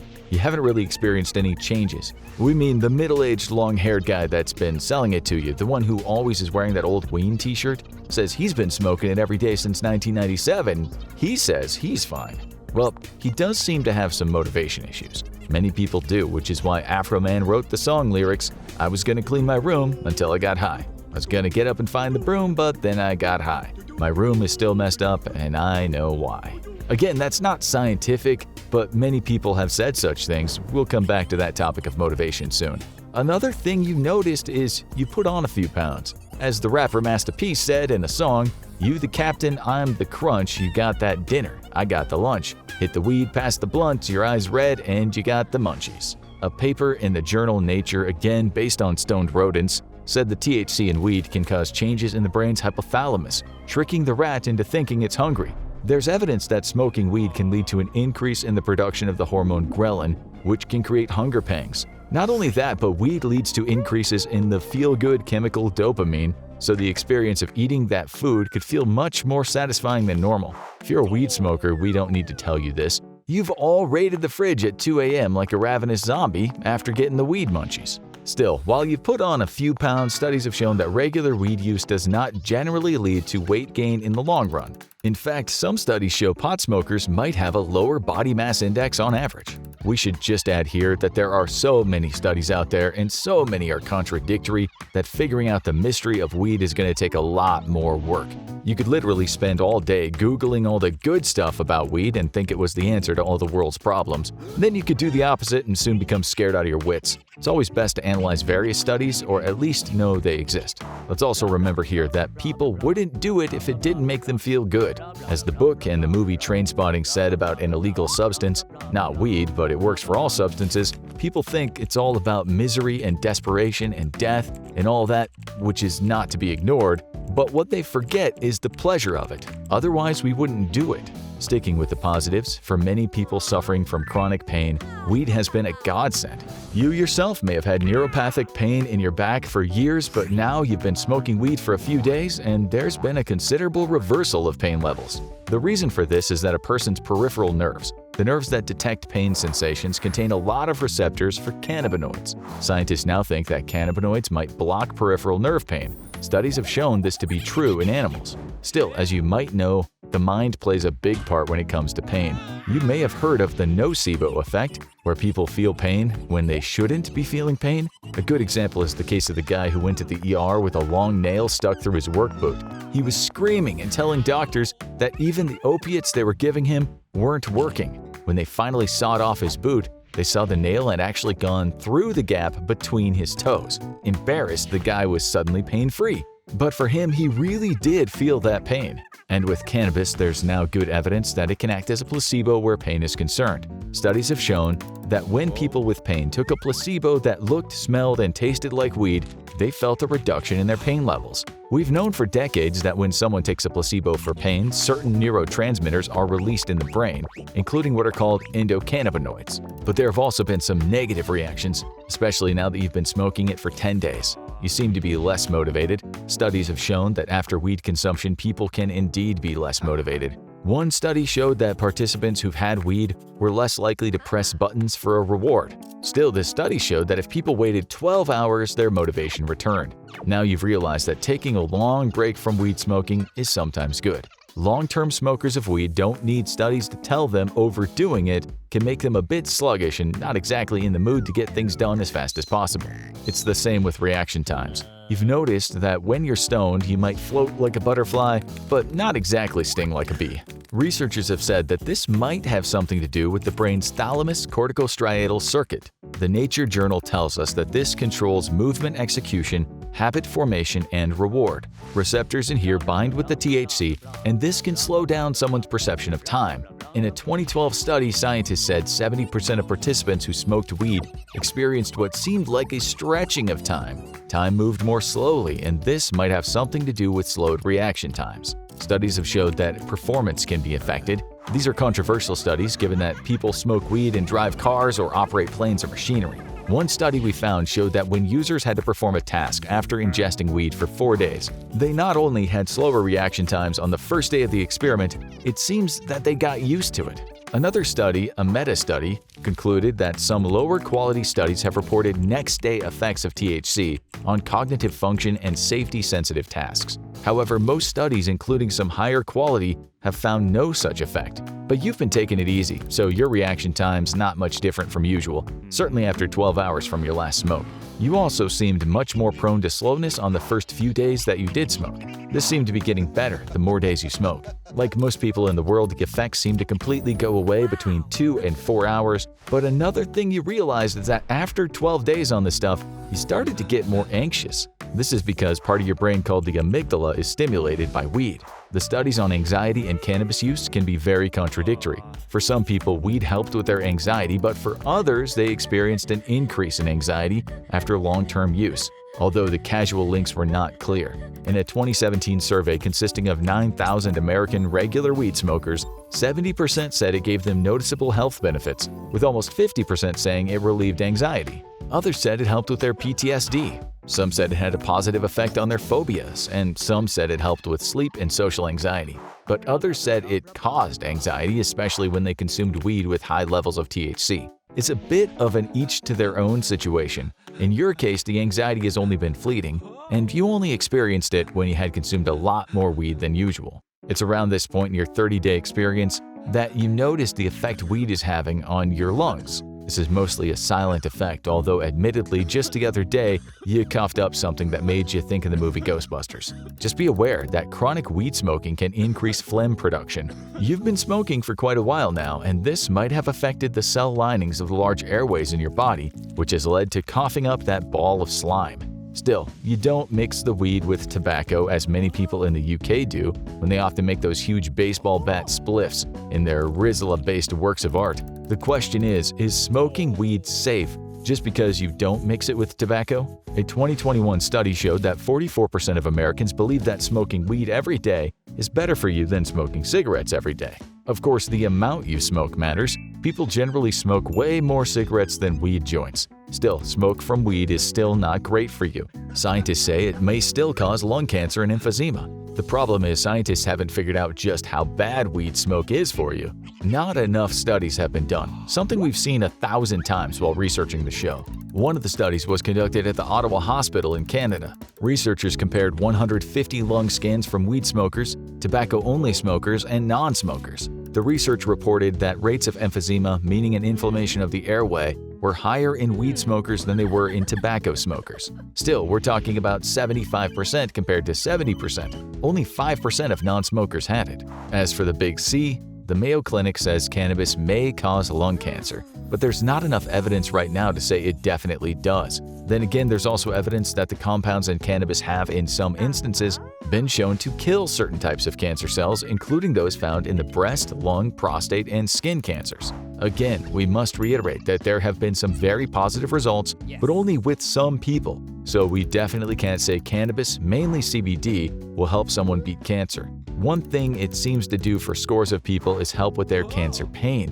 which is why more and more countries have given it the green light to be used in limited medical instances. On the other hand, you also have the genotoxic effects of oxidized hydrocarbons that occur when you burn cannabis, which has been said to create genetic changes that could potentially lead to a carcinogenic state. A paper published by the National Institutes of Health said weed joints deliver at least 4 times as much tar to the lungs as tobacco cigarettes of equivalent weight, explaining that it's because in these joints, there are usually not any filters and people tend to hold the weed smoke in longer. In short, when you compare weed smokers or cigarette smokers with non-smokers, the incidence of respiratory problems is much higher. One study showed it was 1 in 3 compared to 1 in 12, but we still can't say for sure if cannabis causes cancer. In one study, a big one, out of 65,000 people, it seemed marijuana use might have had a negative effect on prostate cancer, but not any other of the major cancers. The participants were aged 15 to 49 only, so more studies looking at older people would have to be done, since cancer is more common in older folks. We're not going to tell you that regularly smoking weed doesn't cause cancer, but we're also not going to tell you it definitely can. What we will say is your month on weed is certainly not the riskiest thing you'll ever do in your life, but you are inhaling smoke, and while it might not be as carcinogenic as some news articles might suggest, it is very possible that this experience is damaging your lungs. As things stand, you now have smoked weed daily for 3 weeks. We don't think there'll be any substantial damage. If you smoked joints every day for years, well, your lungs will suffer. Just how much? We can't say. It gets even more confusing when you read about vaping weed. Vaporizer devices activate cannabinoids, but they don't heat the goodness to the point of combustion. You might read this and think, well, that's great, vape it is then. But then you read vaping articles such as this one from Johns Hopkins Medicine. Emerging data suggests links to chronic lung disease and asthma, as well as associations between dual use of e-cigarettes and smoking with cardiovascular disease. But that same article also said we still don't have a definitive answer as to how bad vaping is for your body. We do know that when you do vape, you also inhale harmful chemicals, and some doctors in the US have said they've seen more and more people coming in to see them with conditions that could very well be related to their vaping habit. You all probably know former smokers who now vape, and they look like steam trains most of the day. Still, no one vapes weed in such high quantities. You've now been smoking weed daily for almost the full month. Will it be hard to quit? Is weed addictive? Yet again, this question is not easy to answer. Not all substance addictions and withdrawals are the same. If you have a physical addiction to alcohol or benzodiazepines like Valium, etc., coming right off after a long time can actually be very dangerous. You might not only have seizures that can and do kill, but in terms of mental well-being, you might think you've been plunged into anxiety hell, and we do mean hell. This is related to the effect these drugs have on your GABA receptors. In layman's terms, if a substance makes you very relaxed, your brain might stop creating chemicals that usually make you chilled, so when you stop, the very opposite of relaxed happens to you. It's the same for people who stop taking opiates and become incredibly restless and depressed. But what about weed?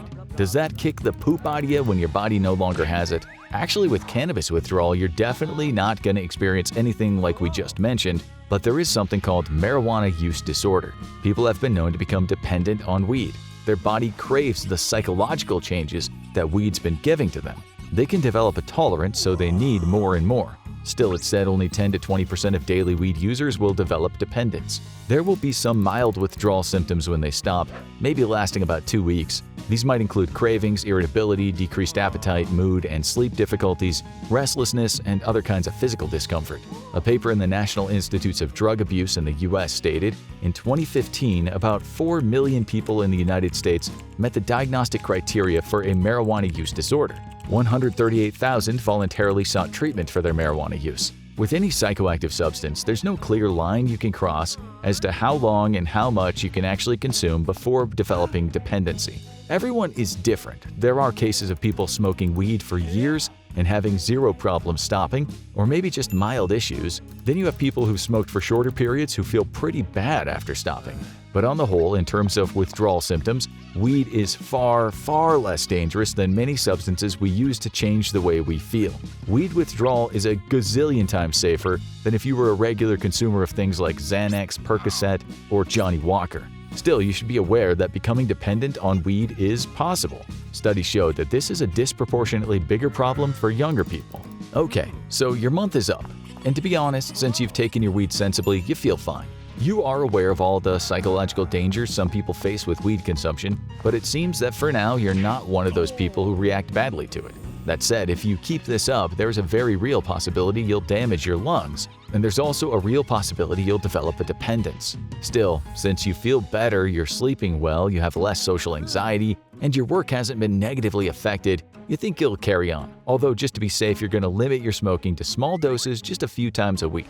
Many people don't even know why they smoke weed. They might tell you, the reasons? There are no reasons. Who needs reasons when you've got weed? One person interviewed in The Guardian felt that way for 40+ years. She got to the point that she didn't even know if she enjoyed it anymore. She said in an interview, "I smoked to go to work, smoked to do the washing up, smoked for chill time." In the end, she said her lungs started to hurt and her gums regularly bled. She didn't know why she wanted it, but she craved it when she didn't have it. One day she realized she'd gone 2 days without weed and then just thought, okay, enough's enough. She craved it for sure, but with the help of meetings and counseling, she stopped completely. And guess what? She started dreaming again. That's something you noticed when you smoked for a month. You didn't dream. Many people don't regularly smoke weed because it interrupts the amount of time people spend in rapid eye movement or REM sleep, the time when most people dream. Dreaming was one of the big changes for her, but everyone is different where cannabis withdrawal is concerned. These are some comments made by people who quit after many years of daily smoking. I just quit after 10 years as well. Just cold turkeyed it, no withdrawal symptoms. The withdrawals have not been fun. I've lost 4 pounds in 2 days because it's really hard to eat. Mentally, I feel really clear and happy. My boyfriend stopped smoking weed like 2-3 months ago, and I'm noticing that his behavior is different. He's more angry and not as sweet as he used to be. And this one. I quit after about 6 years of smoking every day. It made me anxious and awkward in social situations. I would overanalyze things and think really weird or delusional thoughts. Forget about talking to girls, I couldn't handle it. Since I quit, all these things went away. As it said on the walls of the Temple of Apollo in ancient Greece, know thyself. With weed, you have to educate yourself and assess if it's good for your mental health while adding up the pros and cons as to how it'll affect your body and life in general. If you absolutely want to experience weed, we suggest wading in slowly rather than diving straight into the deep. It can be a mysterious ocean out there, and you never know what you might find. As we've told you many times today, scientists haven't yet plumbed the depths of all of Mary Jane, not entirely. Order in the court! Today we're putting Sweet Mary Jane on trial. Her other aliases include cannabis, weed, grass, hash, and ganja. She's said by some to be an unfairly maligned miracle cure to a whole bunch of different illnesses, while others accuse her of being an express trip to becoming a burnout with anxiety and lung problems. So, what's the truth? Is weed good for you, bad for you, or somewhere in between? We're going to hear arguments from both the defense and the prosecution, so pay close attention. Only you can decide if this plant is innocent or guilty. Let's hear the evidence. How exactly does weed operate? And we'll be talking about smoking it today, so let's not worry about oils or edibles. When you smoke weed, you inhale the smoke down into your lungs, where the chemicals pass through the alveoli, the 480 million tiny air pockets that you're liable to find in there, and straight into the bloodstream. The bloodstream is the express line straight to your brain, where the real magic happens. The body's got an endocannabinoid system. That's a fancy name for the network of neurotransmitters known as cannabinoid receptors attached to all of the neurons in your brain. These use chemicals like anandamide to communicate chemical signals in the body.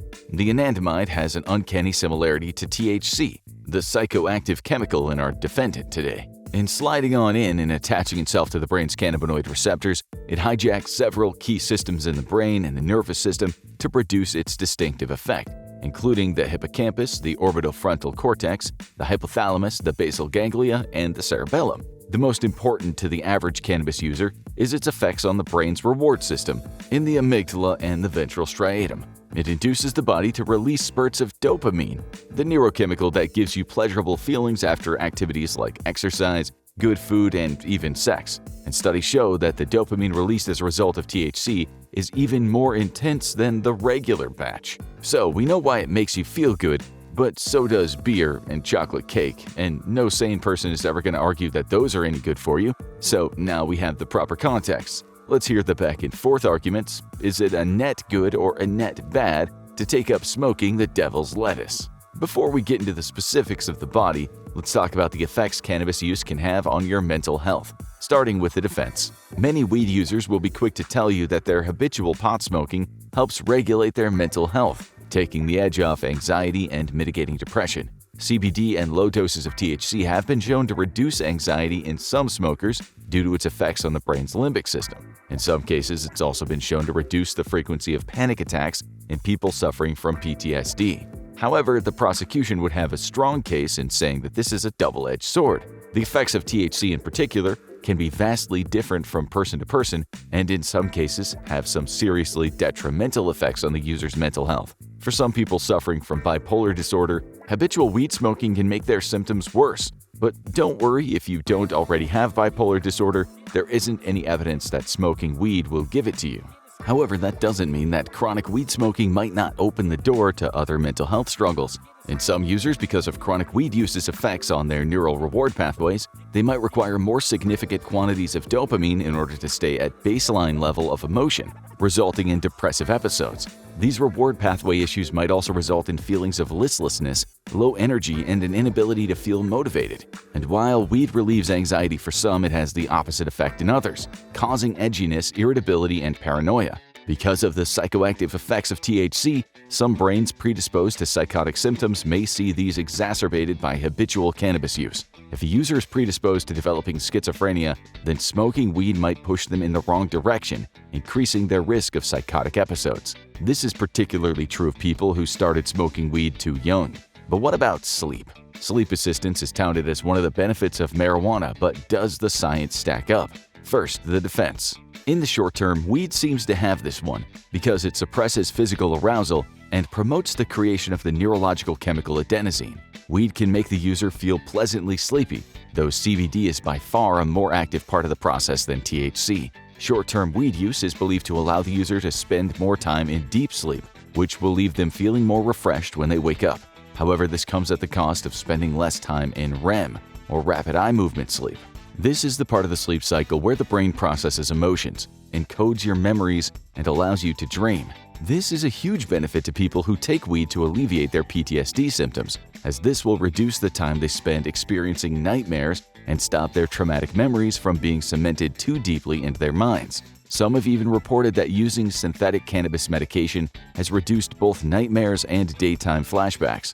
However, there's a reason we stressed "in the short term" earlier. The prosecution can argue that long-term cannabis use actually makes sleep harder, as the body can become accustomed to weed's sedative effects, meaning that the person is forced to either take more or stronger cannabis strains in order to achieve the same effects. In turn, this could lead to side effects like less overall sleep, less time in deep sleep, longer time to falling asleep, and frequent nighttime wakings. High doses of THC before bed can also lead to side effects the next day, including lapses in memory and sleepiness. And if you decide to stop taking cannabis after a long period of doing so, you might experience cannabis withdrawals, which ironically can cause both insomnia and strange dreams, bringing you right back to square one.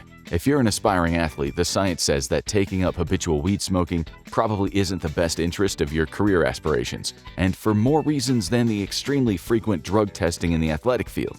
Long-term marijuana use has been linked with a decrease in reflexes and reaction times, as well as physical coordination, owing to weed's depressant effect on the cerebellum and the basal ganglia. For that very same reason, you shouldn't even think about driving while under the influence of weed. Not only is it illegal, but your impaired judgment and motor control will also make it incredibly dangerous. So that's a strong point in favor of the prosecution. One of the most critical areas for discussion of the benefits versus drawbacks of smoking weed is pain management. A considerable number of medical or even self-medicating cannabis users do so to mitigate chronic pain, and it's often touted as one of the significant benefits of marijuana use. So do these claims hold up to scrutiny? Much like how cannabinoids alter the function of the reward pathways in our brain, they do similar things to the brain's processing of pain. It's why marijuana and CBD have been useful for people self-medicating against the effects of conditions like fibromyalgia, endometriosis, and chronic migraines. And any way you slice it, cannabis is undeniably a less risky form of pain relief than opioids, which pose both a greater risk of overdose and developing addiction. In addition to its effects on chronic pain, weed has often been praised for its anti-inflammatory properties. Studies have found that by targeting A3 glycine receptors, cannabinoids have been effective in treating inflammatory bowel diseases like Crohn's disease, ulcerative colitis, irritable bowel syndrome, and even some severe autoimmune disorders like rheumatoid arthritis. Decreasing inflammation in the body also benefits general health, so there's no complaints here. If you suffer from glaucoma, where vision is lost due to an increase in intraocular pressure on the optic nerve, weed has also been shown to reduce the severity of symptoms, and it's been a cause for medical marijuana usage for quite some time. Studies have shown that smoking weed can also be helpful in mitigating the worst effects of a number of serious diseases. One of the most prominent ones is multiple sclerosis, MS, an autoimmune disease that corrodes the insulating covers of the nerve cells and slowly debilitates the sufferer. There's an oral cannabinoid spray called Sativex that has been approved for treating multiple sclerosis spasticity in 25 different countries, and it's been found to relieve stiffness and spasming in adult patients who haven't been responding to other treatments. However, in some cases, this has been shown to have the side effect of inducing depressive episodes in patients. So, like with many medications, its use is best judged on a case-by-case basis to achieve the optimum results. Weed's tendency to counteract spasticity has also made it a useful tool for epilepsy patients looking to mitigate their seizures. Specifically, cannabinoid medication has been shown to be effective against two specific subtypes of epilepsy: Lennox-Gastaut syndrome and Dravet syndrome. But we're not just talking about treating epilepsy with a blunt. CBD, the other active ingredient in cannabis aside from THC, has been shown to have the most beneficial effects. That's why the cannabinoid in question, Epidiolex, is a highly purified form of CBD. This, however, doesn't come without side effects, including liver damage and suicidal ideation. Once again, there are no silver bullet miracle cures here. Something rarely discussed about weed use is its negative effect on cardiovascular health in those who already suffer from heart disease. Because of weed's tendency to raise the heart rate, dilate blood vessels, and make the heart pump harder, which is incidentally why you feel your heart pounding in your chest while undergoing a weed-induced panic attack. Because of these effects on the heart, people with heart issues are likely to experience greater chest pains if they're also habitual cannabis smokers. In some edge cases, there have been links drawn between marijuana use and increased risks of heart attack, especially among those who are already predisposed to heart attacks due to pre-existing conditions. Cannabis use is definitely more problematic among certain high-risk groups, including all the ones we discussed before, and of course, children and pregnant women. For pregnant women, the risk posed is mainly to the healthy development of the fetus. Strains of cannabis with THC can even damage a baby's development from breastfeeding from a habitual user. Pregnant women who are habitual users of high THC marijuana are 2.3 times more likely to experience a stillbirth, according to some studies. Some reports have also indicated that pregnant mothers smoking marijuana leads to lower birth weights, much like regular tobacco use. Children of chronic marijuana users are also far more likely to experience developmental issues growing up. This brings us to the risks present in younger people smoking weed. Strains of high THC cannabis have been known to stunt the cognitive development of young users, impairing both attention and memory and leading to weaker work or school performance later in life. Some studies have even found premature marijuana use to be a risk factor for developing dependency in adulthood. And of course, a contentious point of argument for both sides: cancer, the so-called emperor of maladies, killing almost 10 million people per year and ruining the lives of many more. Proponents of cannabis say that it can relieve some of cancer's worst effects. Critics will say it makes it worse. Let's take a look at the science. One thing we should probably get out of the way first is no, smoking weed cannot cure cancer. That would be a pretty horrific oversimplification of cancer and weed's effects on it. While nobody should jump to conclusions on the human side of things here, there have been some extremely promising studies involving cannabinoid cancer treatments in animals. Some cannabinoid compounds have even successfully slowed the growth or even killed off cancer cells in petri dish tests. But again, these small successes in animals and lab conditions would still mean applying any of those advancements to humans would be years off if they came through at all. Regardless of any effects weed may or may not have on cancer itself, the science is in on some types of cannabis helping to relieve the worst kinds of chemotherapy side effects. The United States Food and Drug Administration has approved 2 different synthetic cannabinoids, dronabinol and nabilone, to take the edge off of the nausea and vomiting that's often caused by chemotherapy treatment. For some undergoing chemotherapy, there's an even more unpleasant side effect: peripheral neuropathy, a form of nerve damage that affects the nerves outside of the brain and the spinal column. It can result in tingling, burning sensations, numbness, weakness, and cramps in the hands and feet. Some studies have shown that smoking or vaping weed is able to ease neuropathic pain in chemotherapy patients, so it is a common form of self-medication. Studies have also shown that weed can counteract the appetite suppressant effects experienced by some chemotherapy patients, as well as people suffering from HIV and AIDS. Normally, people find the appetite increase caused by weed to be a detrimental effect, but for some people experiencing dangerous weight loss as a result of their illness or treatment for their illness, it is a godsend. The American Cancer Society has urged further research into the relationship between cannabinoids and cancer treatment, seeing as doctors and scientists are always looking to add new potential weapons to their arsenal in the seemingly endless fight against cancer. But we know what the prosecution is thinking. Can weed cause cancer? Of course, smoking weed, while not as dangerous to the lungs as tobacco smoking, is still smoking, and the lungs aren't designed to take in anything other than air. Smoking weed habitually has been shown to increase the risk of bronchitis and even lung cancer. There's even been some pretty limited research that drew a conclusion between chronic weed usage and non-seminoma-type testicular cancer, which is far from overwhelming, but still probably worth taking into account if you're the kind of person who inhales as much weed as oxygen on a daily basis. The evidence is in, and now it's time for you to make your verdict. People of the jury, is weed a blessing, a curse, or something in between? Let us know in the comments. Altering perceptions and laws alike, marijuana is at the forefront of many discussions these days. In order to unpack some of the safety aspects surrounding the drug, we'll follow Alicia through her weed journey and dispel some of the common myths associated with the drug. The concept of overdosing on weed, often shrouded in misconceptions and myths, will be the focus of today's discussion. With Alicia as our guide, we'll dissect what it means to overdose, how cannabis interacts with our bodies, and the realities versus the myths of cannabis consumption. Unlike substances like opioids, where overdose definitions are stark and often fatal, cannabis presents a different spectrum of effects and risks. Let's start with a basic definition. What does overdose mean?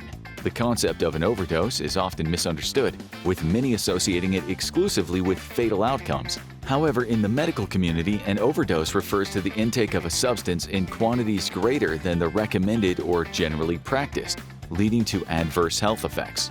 This can vary significantly across different substances. For instance, opioids, due to their ability to suppress respiratory function, have a well-documented risk of fatal overdose. Cannabis, on the other hand, interacts with the body in a fundamentally different way. According to studies, while it is possible to consume cannabis in amounts that exceed comfortable or safe levels, the risk of a fatal overdose is remarkably low compared to opioids or alcohol.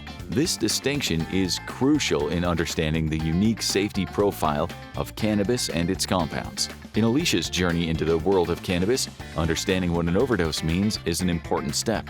Traditional notions of overdosing don't align neatly with cannabis use. Why? Well, the body's endocannabinoid system, which is what the THC in weed interacts with, plays a key role in regulating physiological processes, without directly influencing the brainstem areas responsible for vital functions such as breathing. This biological safeguard explains why, despite cases of overconsumption, cannabis does not induce the same lethal risk as substances that can depress central nervous system activity to a life-threatening degree.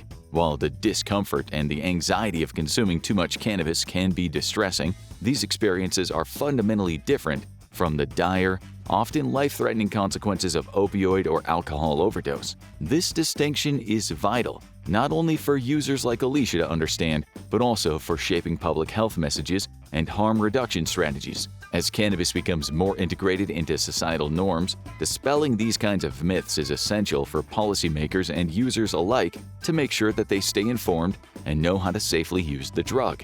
Alicia's first foray into the world of cannabis was a journey filled with anticipation and curiosity. Surrounded by friends in a comfortable setting, she lit up a joint and embarked on this new experience. She expected a wave of relaxation, maybe a touch of euphoria, common expectations fueled by pop culture. However, the reality of her first encounter with THC, the main psychoactive component in cannabis, was both enlightening and a tad underwhelming. This discrepancy between expectation and experience is one of the nuanced effects of cannabis. Coming from the body's endocannabinoid system, this biological system plays a pivotal role in moderating the effects of THC, ensuring that for users, these effects are subtle and manageable rather than overwhelming. But everyone's body is different, and this is why there is no one high that all cannabis users experience. The endocannabinoid system is a complex network of receptors and neurotransmitters that regulate tons of physiological processes, including mood, appetite, and pain sensation. THC's interaction with this system is what leads to the high associated with cannabis use. Unlike substances that may produce immediate and overwhelming effects, THC's engagement with the endocannabinoid system is more akin to a gentle nudge rather than a forceful push. This results in a range of experiences that can vary greatly from person to person. Start low and go slow is a recommended approach for those new to cannabis. This approach prioritizes low doses and patience to understand one's personal tolerance and the delayed onset of effects, which is especially relevant for methods of consumption like edibles. After her initial brush with weed, Alicia's curiosity led to her exploring some of the nuances of cannabis's components, particularly THC, tetrahydrocannabinol, and CBD, cannabidiol. THC is the primary psychoactive ingredient that provides the euphoric and intoxicating effects associated with marijuana use. In contrast, CBD is non-psychoactive and has been touted for its potential therapeutic benefits, including reducing anxiety and mitigating pain without producing a high. This is why CBD can be found in products like coffees and teas, baked goods, personal care and wellness products, and more. As Alicia experimented with different strains, she quickly realized that the ratio of THC to CBD could significantly influence her overall experience. This realization was a turning point for her. Strains with a higher THC to CBD ratio tended to produce more pronounced psychoactive effects, which, while enjoyable to some, could lead to discomfort and anxiety in others, especially novices like Alicia. Conversely, strains with a higher CBD content offered a more subdued experience, potentially alleviating stress and anxiety without the intense euphoria or potential paranoia associated with high THC strains. All this talk about THC and CBD ratios leads us to a broader conversation about cannabis customization and its therapeutic potential. The cannabis industry has seen a surge in products tailored to specific effects, leveraging varying ratios of THC and CBD to cater to consumer preferences for relaxation, creativity, pain relief, or minimal psychoactivity. One evening, Alicia's journey with cannabis took a memorable turn.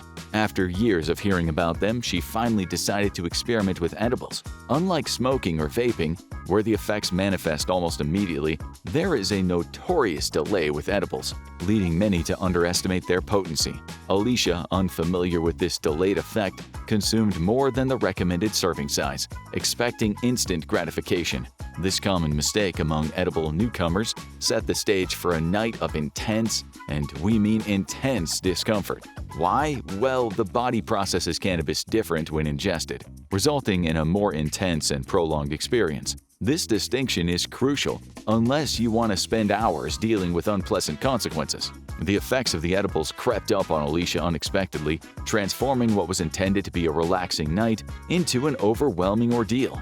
She experienced heightened anxiety, disorientation, and an uncomfortable sense of paranoia, symptoms that are significantly less common or intense with other methods of consumption. Both dosage and patience are crucial when delving into the world of cannabis edibles. There's a critical difference in how THC is metabolized when ingested, leading to a more potent and longer-lasting effect, as THC is converted into 11-hydroxy-THC in the liver, a metabolite that is more potent and has a longer half-life than THC itself. Remember, start low and go slow. This approach is vital for avoiding the discomfort and negative experiences associated with overconsumption while ensuring that you don't experience the effects of weed overdose. Let's dive a little deeper.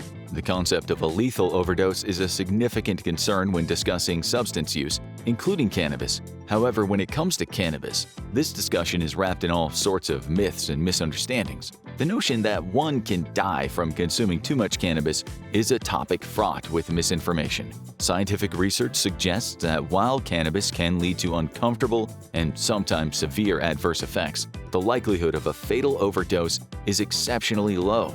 As we mentioned in the intro, this is because of the way THC interacts with the brain.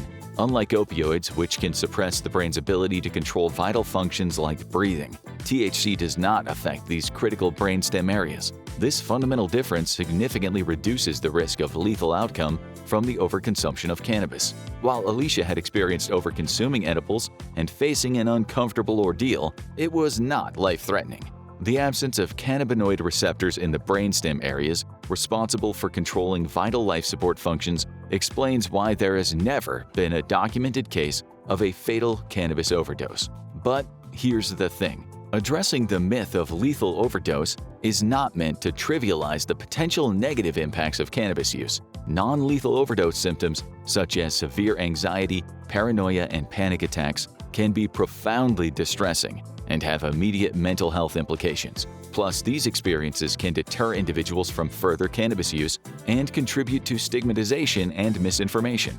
Remember, the liver converts THC to 11-hydroxy-THC, a more potent form of the cannabinoid, which can lead to unexpected intense effects if one consumes too much. This biochemistry plays a crucial role in why individuals might experience severe but still non-lethal symptoms, once again highlighting the need for patience and respect for recommended dosages. Alicia's ordeal is a textbook example of how exceeding one's threshold can lead to a night of distress and can be categorized as an experience close to overdosing on weed. Given that, medically speaking, not every overdose is lethal. Let's talk about those non-lethal overdose symptoms in terms of public health and safety. Emergency rooms and medical professionals are increasingly encountering individuals presenting with acute cannabis intoxication, particularly in regions where cannabis has been legalized or decriminalized. While these encounters are rarely life-threatening, they require resources and attention and show that there is a real need for better public education on the effects of cannabis, safe consumption practices, and the importance of understanding personal tolerance levels. Now, our exploration of cannabis and its effects takes a more cautionary turn when delving into the realm of synthetic cannabinoids. Unlike natural compounds found in the cannabis plant, synthetic cannabinoids are man-made chemicals designed to mimic the effects of THC, the primary psychoactive component of cannabis. However, the similarities often end there. Synthetic cannabinoids, sometimes misleadingly marketed as safe or legal alternatives to cannabis, can bind to the same cannabinoid receptors in the brain, but with much greater intensity. This increased potency raises significant health risks, leading to severe and unpredictable effects. Several studies have shown the dangers associated with these substances, including acute kidney injury, cardiovascular complications, and severe psychotic episodes, which starkly contrast the relatively benign safety profile of natural cannabis. Alicia's curiosity about the broader spectrum of cannabis-related products led her to learn about the risks associated with synthetic cannabinoids. Stories of individuals experiencing extreme anxiety, violent behavior, and even life-threatening conditions after using these substances scared her as she read them. Unlike real cannabis, which has a centuries-long history of human consumption, With a relatively low risk of serious adverse effects, synthetic cannabinoids have been linked to numerous hospitalizations and, in some tragic cases, death. As Alicia's relationship with cannabis evolved, so did her awareness of the potential long-term effects and the risk of dependency. While cannabis is often celebrated for its therapeutic benefits and relative safety compared to other substances, regular and heavy use can lead to a condition known as cannabis use disorder, or CUD. This condition is characterized by an inability to reduce or control cannabis use, despite negative consequences. Yes, weed can be a medicinal ally, but it can also be a potential source of dependency. The criteria for diagnosing CUD includes cravings, withdrawal symptoms upon cessation, and interference with personal obligations. Beyond the risk of dependency, there are potential long-term effects of frequent cannabis use. Studies have shown that prolonged heavy use of cannabis can impact cognitive functions, such as memory, attention, and decision-making. While these effects are generally reversible upon cessation of use, they raise concerns about the impact of long-term cannabis consumption on daily functioning and quality of life. There's also the potential for altered brain development in younger users whose brains are still in a critical period of maturation.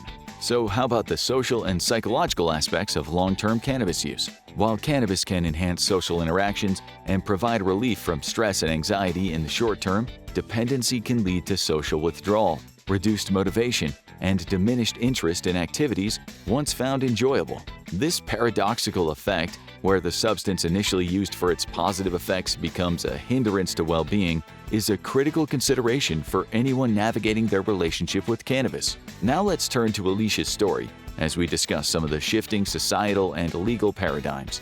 The recent wave of legalization and decriminalization efforts across various jurisdictions has significantly altered the public's perception of cannabis. These legal changes are often reflective of a growing acknowledgement of cannabis's therapeutic potential.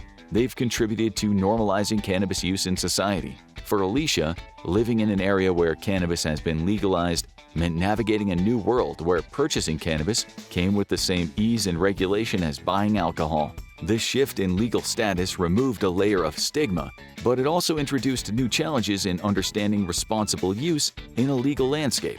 The societal impacts of those legal changes are profound, influencing everything from individual behavior to public health strategies. As cannabis becomes more accepted, there's a greater need for comprehensive education of its effects, risks, and benefits. Alicia observed that with legalization, more people felt comfortable sharing their experiences and seeking information, leading to a more informed community of users. However, she also noticed a tendency to underestimate the risks associated with cannabis use, particularly among the younger individuals who might see legalization as an endorsement of safety. And when it comes to regulating the cannabis market to ensure product safety and consumer protection, things aren't so straightforward. Alicia's experience highlights how legal access to cannabis is beneficial as it comes with the assurance of product testing for contaminants and clear labeling of THC and CBD content. However, the legal market also faces challenges, such as the increase in unregulated products and the need for ongoing research into cannabis's long-term effects. These issues reflect the evolving nature of cannabis regulation and continuous efforts required to balance accessibility with public health and safety. Alicia had to take stock of her own perceptions of risk and responsibility as she explored using weed in multiple forms. Finding balance with cannabis, as she discovered, is a personal journey that requires mindfulness, self-awareness, and ongoing commitment to education. After navigating the highs and lows of her cannabis experiences, Alicia realized that the key to a positive relationship with cannabis lay in understanding its effects on her body and mind, and in recognizing the importance of moderation. This balance is not a one-size-fits-all formula, but a personalized approach that considers individual tolerance, lifestyle, and the reasons behind cannabis use. For Alicia, this meant setting clear boundaries for her consumption, such as limiting it to the weekends or as a reward after meeting personal and professional goals. This way, she could limit her dependence on it and ensure that weed always enhanced rather than detracted from her quality of life. Alicia also learned the importance of listening to her body and being attuned to the subtle signals it provides in response to cannabis. Recognizing the signs of overconsumption early on, like her increased anxiety or a feeling of unease, became crucial in adjusting her use to maintain balance. Pursuing a balanced and safe cannabis journey, Alicia gathered several practical tips that served as guideposts for responsible consumption. First and foremost was the adage, start low and go slow, especially important for newcomers to cannabis or those experimenting with new products. Remember, this is all about beginning with low doses, particularly with potent methods of consumption like edibles, which have a delayed onset of effects. Understanding personal tolerance levels is another important key. Just as individuals vary in their responses to caffeine or alcohol, reactions to cannabis differ from one person to another.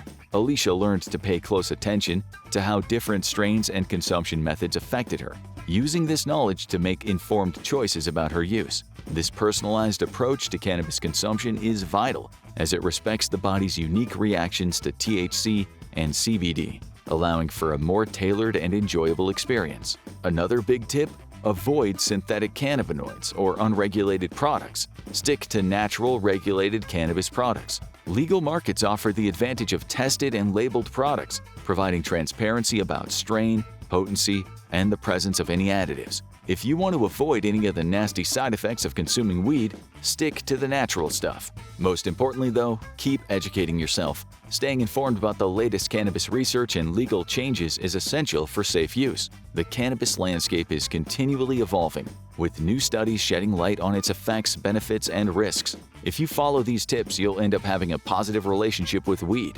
And most importantly, you'll avoid any of the nasty side effects of a non-lethal weed overdose. Have you ever pondered the workings of CBD and THC? Curious about how two such distinct compounds can originate from the same cannabis plant? Today we're delving into this fascinating topic, but with a unique musical twist. In this video, we'll explore the roles of CBD and THC using the analogy of an orchestra, where every component plays a crucial part in creating harmony and discord. This approach not only simplifies the complex interactions of these compounds within our bodies, but also adds an element of fun to our learning experience. So tune your instruments and ready your ears as we conduct our way through the symphonic landscape of CBD and THC, uncovering the science behind their effects and their uses in a melody that resonates with both novices and seasoned enthusiasts alike. Join us for an educational journey that promises to be as enlightening as it is entertaining. Okay, so imagine your body's internal systems as a grand orchestra. It's complex, with lots of different instruments working together to create, well, you.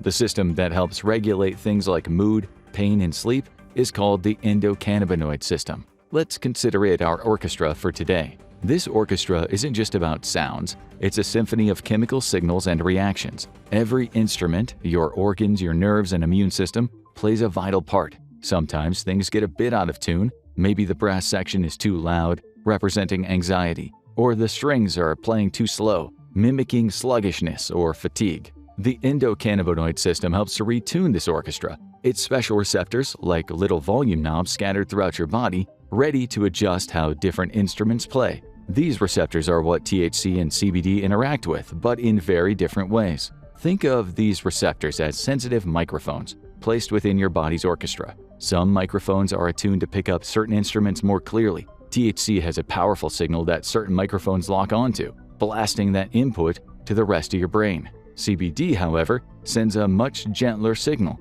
It doesn't blast specific microphones, but it seems to influence the overall sound of the orchestra, encouraging a smoother, more balanced performance. Let's dive in a little deeper. Meet THC, the conductor of the cannabis plant. THC loves taking control. It directly targets specific receptors in your brain, like a conductor signaling the entire orchestra to play louder, faster, or more intensely. That's the high feeling. Your whole internal orchestra is going wild. THC is the rock star of the plant, and it's not shy about its power. When THC enters your system, it zeroes in on specific receptors in your brain called CB1 receptors. These receptors are essentially plentiful in areas that control things like pleasure, movement, memory, and thinking. It's like the conductor hijacking the orchestra's communication system. Suddenly, the signals for feel good and boost creativity are cranked up to full volume, and that's where the euphoric feeling comes from. Your perception of time might warp. Colors might seem brighter, your inner orchestra is playing a totally different tune.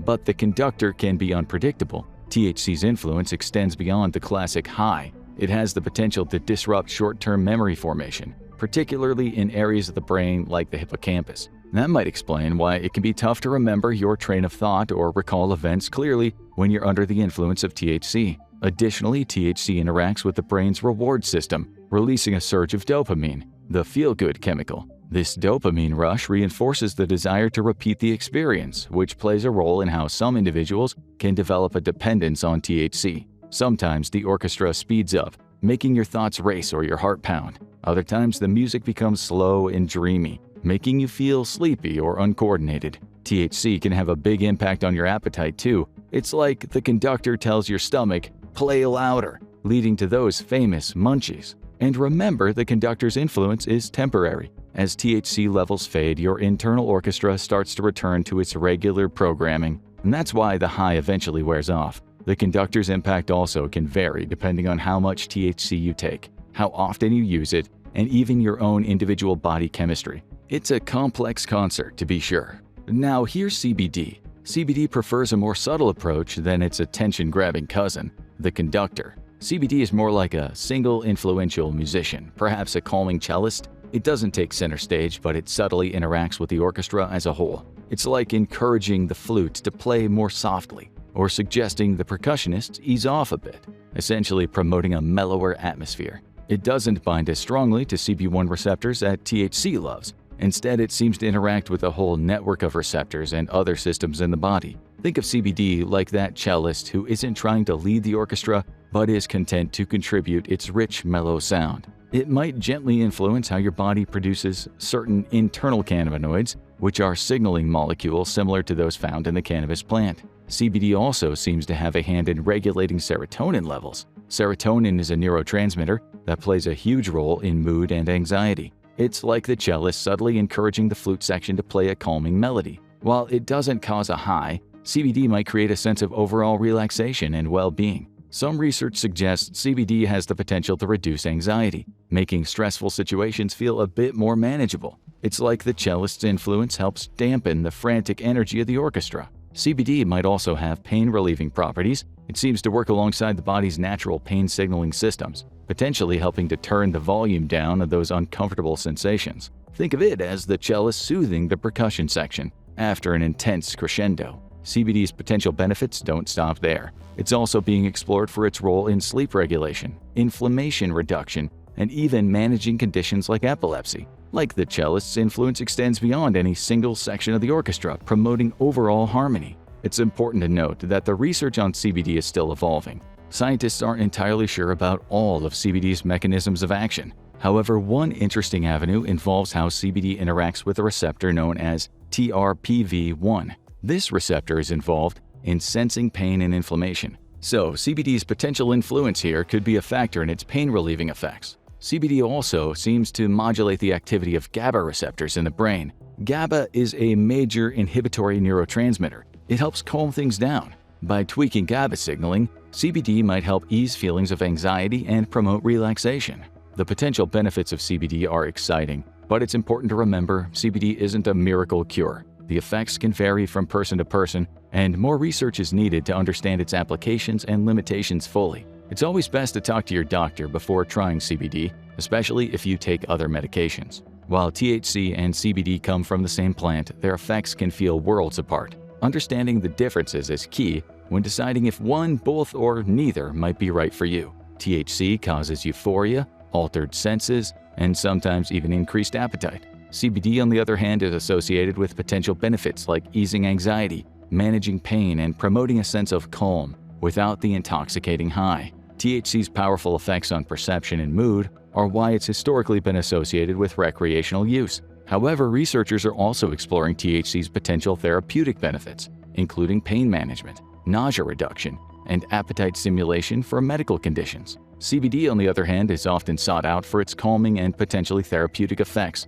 Without the intoxicating high of THC, it's gaining popularity for managing everyday stress, promoting restful sleep, and potentially easing muscle aches and pains. Sometimes THC and CBD are used together. This is where things get interesting. Some research suggests that CBD might actually buffer some of THC's less desirable effects, like anxiety or paranoia. That's the cellist subtly taming the conductor's more chaotic tendencies. The ratios of THC to CBD matter. A product with mostly THC and very little CBD will likely create a very different experience than one with a balance of both, or even primarily CBD. Think of it like changing how much emphasis you put on certain sections of your orchestra. It's crucial to remember that everybody's body chemistry is different. What feels subtly relaxing to one person might have a more potent effect on another. It's always best to start with a low dose and gradually increase as needed, especially if you're new to THC or CBD products. Now that we understand how THC and CBD play their parts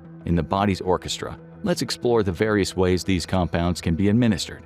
Each method of use affects not only the onset and duration of the effects, but also the experience itself. First up, inhalation. In our orchestra analogy, let's think of inhalation as the soloist. This method includes smoking or vaping, and it's like a quick solo that rapidly delivers THC and CBD into your bloodstream. When you inhale, the compounds are absorbed through the lungs and quickly make their way to your brain. This results in almost immediate effects, which can be quite intense depending on the THC content. Smoking is the traditional route, using dried cannabis flowers. Vaping, on the other hand, uses concentrated cannabis oils, which can be either high in THC, high in CBD, or balanced. These methods are akin to a trumpet's blast, loud and immediate. Moving on to a different section of our orchestra, we find edibles. Edibles involve consuming cannabis-infused foods and drinks. The method's like a slow crescendo. It takes longer for the effects to start, typically 30 minutes to 2 hours, but the resulting performance can last much longer, often several hours. This is because the liver metabolizes THC to a more potent form, which prolongs the effects. CBD edibles, which include gummies, chocolates, and beverages, are popular for those seeking prolonged relief from anxiety, pain, or inflammation without the high. They provide a gentle, sustained note that enhances the background harmony without overwhelming the senses. Then we have topicals. These are cannabis-infused lotions, balms, and oils applied directly to your skin. Topicals are unique because they generally don't produce a systemic effect or a high.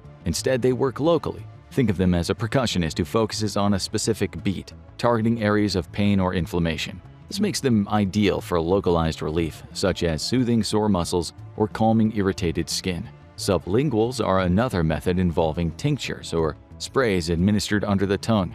This method is like adding a steady rhythm to your music. The compounds are absorbed quickly through the mucous membranes in your mouth, leading to faster effects than edibles, but slower than inhalation. Sublinguals are particularly favored for their ease of dosing and the ability to fine-tune the effects, making it easier to maintain a consistent tempo in our body's orchestra. Lastly, we have capsules, which are swallowed and absorbed through the digestive tract, much like edibles. However, capsules are often a very measured and precise dosage. Think of them as the metronome of the orchestra. This method provides a controlled release of effects, ideal for those who need consistent relief throughout the day. Each method of administration offers a different instrument in the grand symphony of effects that THC and CBD can provide. Whether you're looking for a quick onset, prolonged relief, localized targeting, or precise dosing, there's a method tailored to your needs. As you consider these various methods, remember, the experience can vary wildly based on the concentration of THC and CBD, your own body chemistry, and even the specific strains used. It's like choosing the right instrument for the right piece of music. It all depends on the kind of performance you're looking for. So experiment cautiously and find the method that best harmonizes with your body's unique orchestra. And always, consult with a healthcare professional to ensure a safe and effective experience. Next up, let's dive into the medical applications of THC and CBD, highlighting how these compounds are not just about recreation, but also about relief and recovery. From chronic pain to complex neurological disorders, the range of conditions these cannabinoids might address is both wide and profound. Chronic pain is one of the most common ailments treated with both CBD and THC. Patients often turn to those compounds when traditional pain medications fail or cause undesirable side effects. THC works by binding to cannabinoid receptors in the brain and body, potentially altering pain perception and providing relief. While CBD does not bind as directly to those receptors, it may help reduce inflammation, which is a common cause of chronic pain. For instance, a few studies published found that patients with arthritis who used a CBD-infused topical experienced significant pain reduction, enabling them to resume daily activities with improved comfort. One of the most significant medical breakthroughs for CBD has been its use in treating epilepsy, particularly severe forms that do not respond well to standard medications. The FDA-approved drug Epidiolex, which is a purified form of CBD, has been used to treat rare forms of epilepsy in children, such as Dravet syndrome and Lennox-Gastaut syndrome.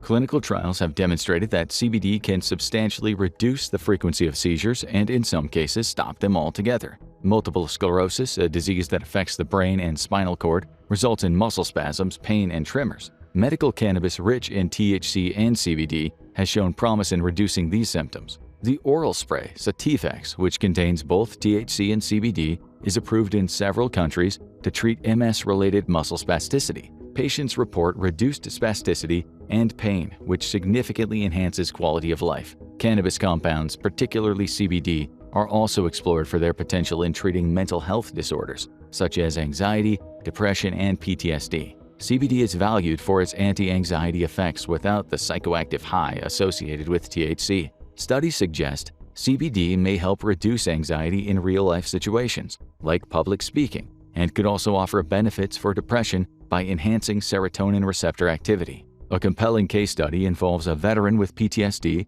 who found traditional medications ineffective and coping strategies difficult to maintain. After beginning a regimen of CBD oil, he reported a significant decrease in nightmares and flashbacks, a common symptom of PTSD. This anecdotal evidence is supported by research suggesting that CBD can help regulate fear memory, which plays a significant role in PTSD. These examples only scratch the surface of how THC and CBD are being integrated into medical treatments. As research continues and laws evolve, the potential for these cannabinoids in the medical field seem poised for further expansion. Remember, if you're considering cannabis-based treatments, it's essential to consult healthcare professionals and discuss the best options for your specific condition. As the popularity of THC and CBD products continues to grow, so does the need for robust consumer education and safety. Understanding what you're putting into your body, how to use these compounds safely, and where to buy them are crucial steps in ensuring a positive experience. Let's break down the essentials of navigating this evolving landscape.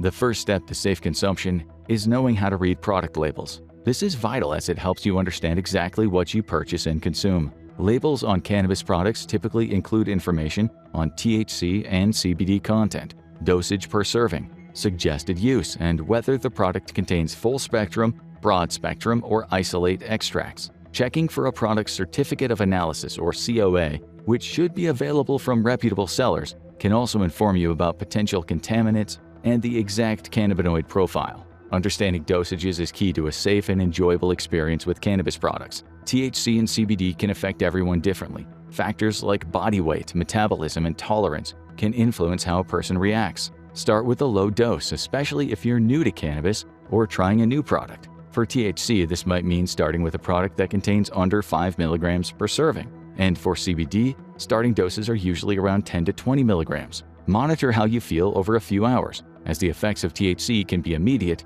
while CBD might take longer to notice. Keep in mind that purchasing your products from reputable sources is essential. This means selecting products from vendors who provide transparent information and third-party testing results. Avoid buying products from informal sources like social media platforms or unlicensed dispensaries, as these products may not be tested and could contain harmful contaminants. Always look for well-established brands that are compliant with state regulations and have positive consumer reviews. And of course, there are many misconceptions surrounding THC and CBD. For instance, a common myth is that CBD cures everything. While CBD is associated with several health benefits, it's not a cure-all and should not be treated as such. Another myth is that THC always causes anxiety and paranoia. However, the reality is the effects vary widely among individuals, and some strains or products are specifically bred to minimize those side effects. Educating yourself about the nuances of each compound can help mitigate unexpected experiences. Beyond understanding labels and dosages, knowing safe consumption practices is critical. This includes recognizing the signs of overconsumption, such as dizziness, nausea, or extreme anxiety, and knowing how to respond. It's always important to be aware of the potential for interactions with other medications. Always discuss your cannabis use with a healthcare provider, especially if you're taking prescription medications or have underlying health conditions. Remember, an informed consumer is a safe consumer. As the market for THC and CBD products expands, staying educated on these topics will help you make informed decisions, ensuring a safe and beneficial experience. Whether you're using these products for wellness, medical purposes, or recreational enjoyment, Knowledge is the key to unlocking their full potential responsibly. As you consider diving into the world of THC and CBD, understanding the legal landscape is also crucial. Cannabis laws vary significantly across different regions, affecting everything from possession to consumption and even research. Let's explore the complex legal tapestry that governs those compounds. Globally, the legality of cannabis, THC, and CBD varies widely. Some countries, such as Canada and Uruguay, have legalized cannabis for recreational use, allowing for both THC and CBD products to be sold in regulated markets. In contrast, many countries in Asia and the Middle East impose strict penalties for cannabis possession and use, with no distinctions between THC and CBD. European countries often have nuanced policies. For example, the Netherlands tolerates cannabis use in coffee shops, while CBD is widely legal in the UK as long as it contains less than 0.2% THC. In the United States, the legal status of cannabis is particularly complex due to the differences between federal and state laws. Federally, cannabis remains classified as a Schedule I drug under the Controlled Substances Act, making it illegal for all forms of possession, sale, and distribution. However, many states have moved to legalize or decriminalize cannabis to varying degrees. For instance, states like Colorado or California allow recreational use, while others, like Texas, have extremely limited medical programs. The legal variability significantly impacts the ability to research cannabis and its components. In regions where cannabis is illegal, research is often restricted, limiting scientific understanding and the development of potential treatments. Conversely, in countries or states where cannabis is legal, researchers can more freely explore its effects, leading to advances in medical therapies and a better understanding of its risks and benefits. For CBD, legal nuances can be equally complex. In the United States, the 2018 Farm Bill legalized hemp-derived CBD products containing less than 0.3% THC on a federal level, yet some states have their own regulations that restrict the sale and the use of CBD. In Europe, the situation varies as well. While CBD is legal in most parts, the regulations around labeling and the maximum amount of THC content allowed can differ from one country to another. The legal status of cannabis is continuously evolving. New domestic and international legislation is regularly introduced, impacting how these products can be marketed, sold, or used. Advocacy and changes in public opinion often drive the legal changes, resulting in a growing recognition of the medical benefits of cannabis and its derivatives. As you navigate the shifting legal landscape, staying informed is key. Whether you're a consumer, a healthcare provider, a researcher, understanding the current laws and regulations is essential for safe and legal engagement with cannabis products. Always check the latest local and national regulations before purchasing or using THC and CBD products, as these laws can directly impact your experience and your opportunities. So imagine your body as a sophisticated orchestra. THC serves as the energetic conductor, amplifying intensity and excitement, while CBD acts as a calming musician, fostering harmony and tranquility during the show. Together, they contribute to a fascinating symphony of effects that can enhance how we experience and interact with the world around us. Today, we're diving into a hot topic in the world of cannabis: smoking weed versus eating it. We've all heard about those methods, but what exactly sets them apart? From how quickly they hit you to their effects on the body, there's a lot to unpack. As we delve deeper into the topic, it's important to understand that the way our bodies process cannabis can significantly alter our experiences with it. Smoking and eating weed aren't just different in terms of consumption methods, they engage with our biology in distinct ways. Whether you're a seasoned smoker or just cannabis curious, knowing these differences is key to making informed choices about your consumption. First, meet Sarah. Sarah's in her late 20s and works as a graphic designer in a bustling city. She's always been open-minded and curious about different experiences, including the world of cannabis. Sarah's exposure to weed has primarily been through social gatherings and occasional use, but her experiences have been limited to smoking, usually sparking a joint or hitting a bong. Lately, she's been hearing a lot about edibles from her friends and a few online forums, so she's intrigued. Sarah's journey into exploring the differences between smoking and eating cannabis begins with a visit to a local dispensary. When Sarah visits the local dispensary for the first time, she's both excited and a bit overwhelmed. The dispensary, with its wide variety of products and knowledgeable staff, offers a welcoming atmosphere for both newcomers and experienced users. Sarah takes her time to talk with the bud tenders who are eager to educate her about the different strains, THC and CBD content, and the effects of various products. They emphasize the importance of starting with low doses, especially with the edibles, and suggests trying a few different strains to understand which works best for her needs. Determining the quality of the dispensary is easy for Sarah. The clean, well-organized space, clear labeling, and transparency about product sourcing and testing give her confidence in her choices. She appreciates the dispensary's commitment to customer education and safety, which is evident in their detailed product descriptions and willingness to answer all of her questions. This visit not only provides Sarah with the product she's curious about, but also arms her with the knowledge and understanding necessary for a responsible and enjoyable cannabis experience. Sarah is still a bit apprehensive, but she's excited to learn more. Throughout our video, we'll check in on Sarah at key moments of her exploration. She'll be our guide through the real-world application of the facts we discuss. So let's tag along with Sarah as she embarks on this enlightening journey into the diverse world of cannabis consumption. Let's dive right into the speed and duration of the effects you experience. When you light up a joint and inhale, the sensation of calmness or bliss washes over you almost instantaneously, typically hitting within a few short minutes. The rapid onset of effects while smoking cannabis is a result of the efficient route THC takes from the lungs to the bloodstream. When you inhale cannabis smoke, the THC, tetrahydrocannabinol, the primary psychoactive compound in marijuana, is immediately absorbed by the alveoli in the lungs. The alveoli, tiny air sacs in the lungs, have a vast network of blood vessels or capillaries which are extremely efficient at absorbing oxygen, and in this case, THC, into the blood. Once the THC enters these capillaries, it quickly travels through the bloodstream and reaches the brain within seconds to minutes. The swift journey from the lungs to the brain is what leads to the almost immediate onset of effects when smoking cannabis. The blood-brain barrier, a protective layer around the brain's blood vessels, is easily penetrated by THC due to its lipid-soluble nature. Upon crossing the barrier, THC interacts with the endocannabinoid system in the brain, particularly binding to cannabinoid receptors, which results in the psychoactive effects commonly associated with cannabis use, such as euphoria, relaxation, altered sensory perception, and in some cases increased appetite. On the flip side, when you opt for edibles, patience is key.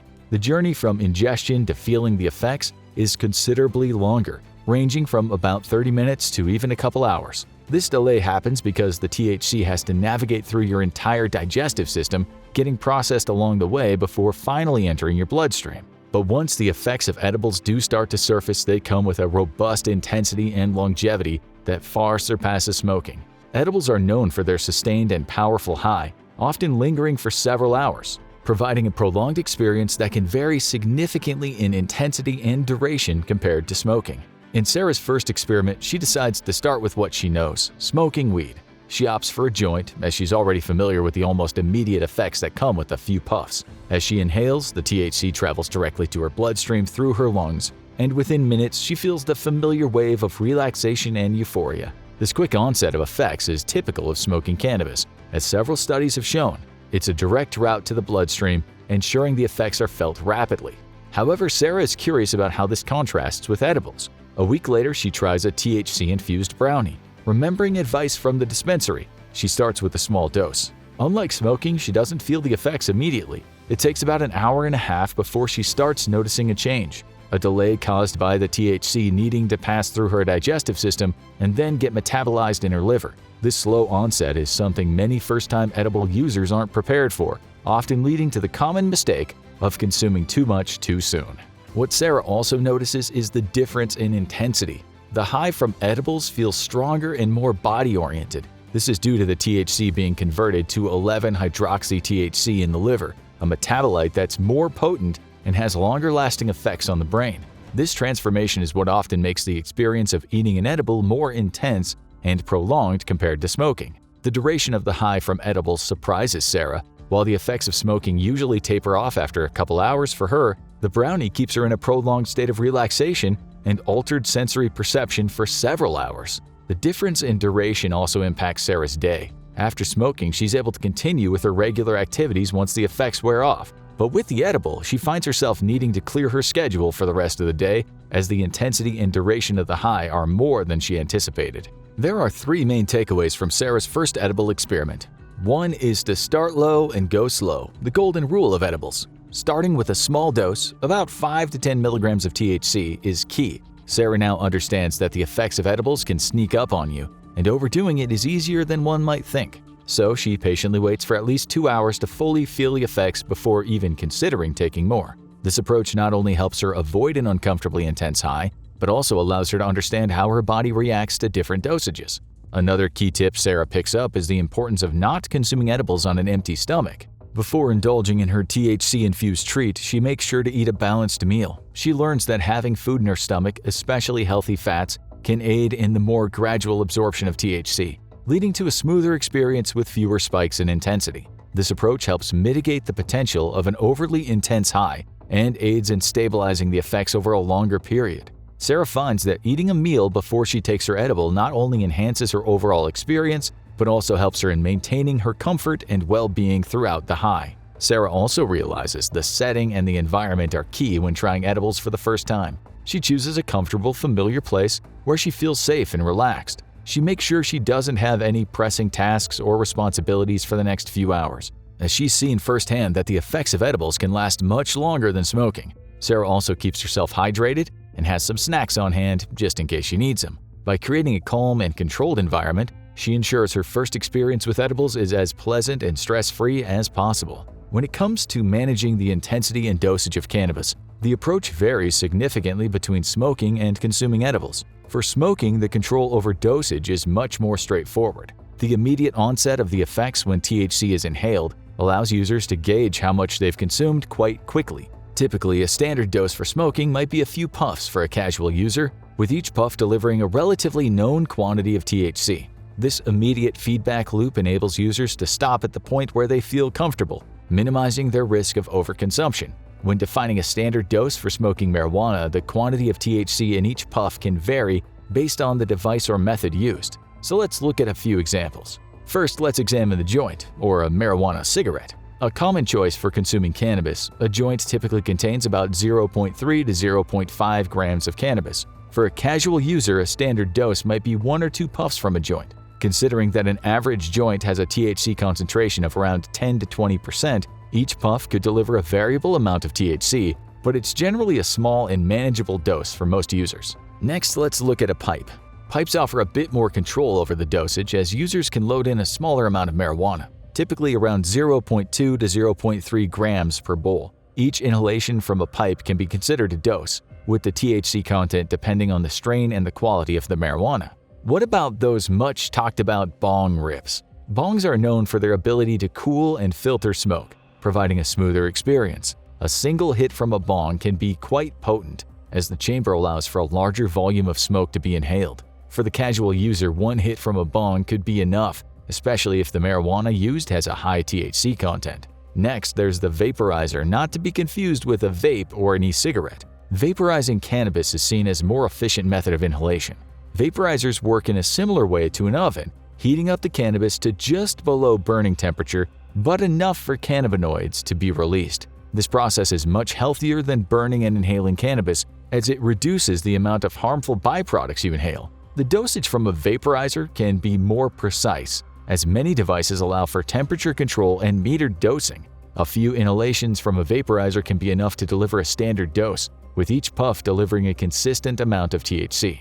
With all that said, it's also important to note that the individual tolerance, the strain of marijuana, and the THC concentration massively influences how much THC is delivered with each method. New users should always start with a small amount and wait to understand how they react before consuming more. Now let's talk about edibles. These products present a wildly different challenge in dosage control. The effects of edibles are not immediately felt, since the THC must first pass through the digestive system. This delay can often lead to inadvertent overconsumption, as users might consume more thinking the initial dose wasn't enough. Standard dosages for edibles usually starts at 5 to 10 milligrams of THC. This is considered a low dose. Remember, when THC is ingested, it undergoes a transformation in the liver, converting to 11-hydroxy-THC, a compound that's more potent and crosses the blood-brain barrier more efficiently than THC, so don't be tricked by edibles that seem to have a lower THC content. The potency and prolonged effects of edibles can be attributed to both the conversion process in the liver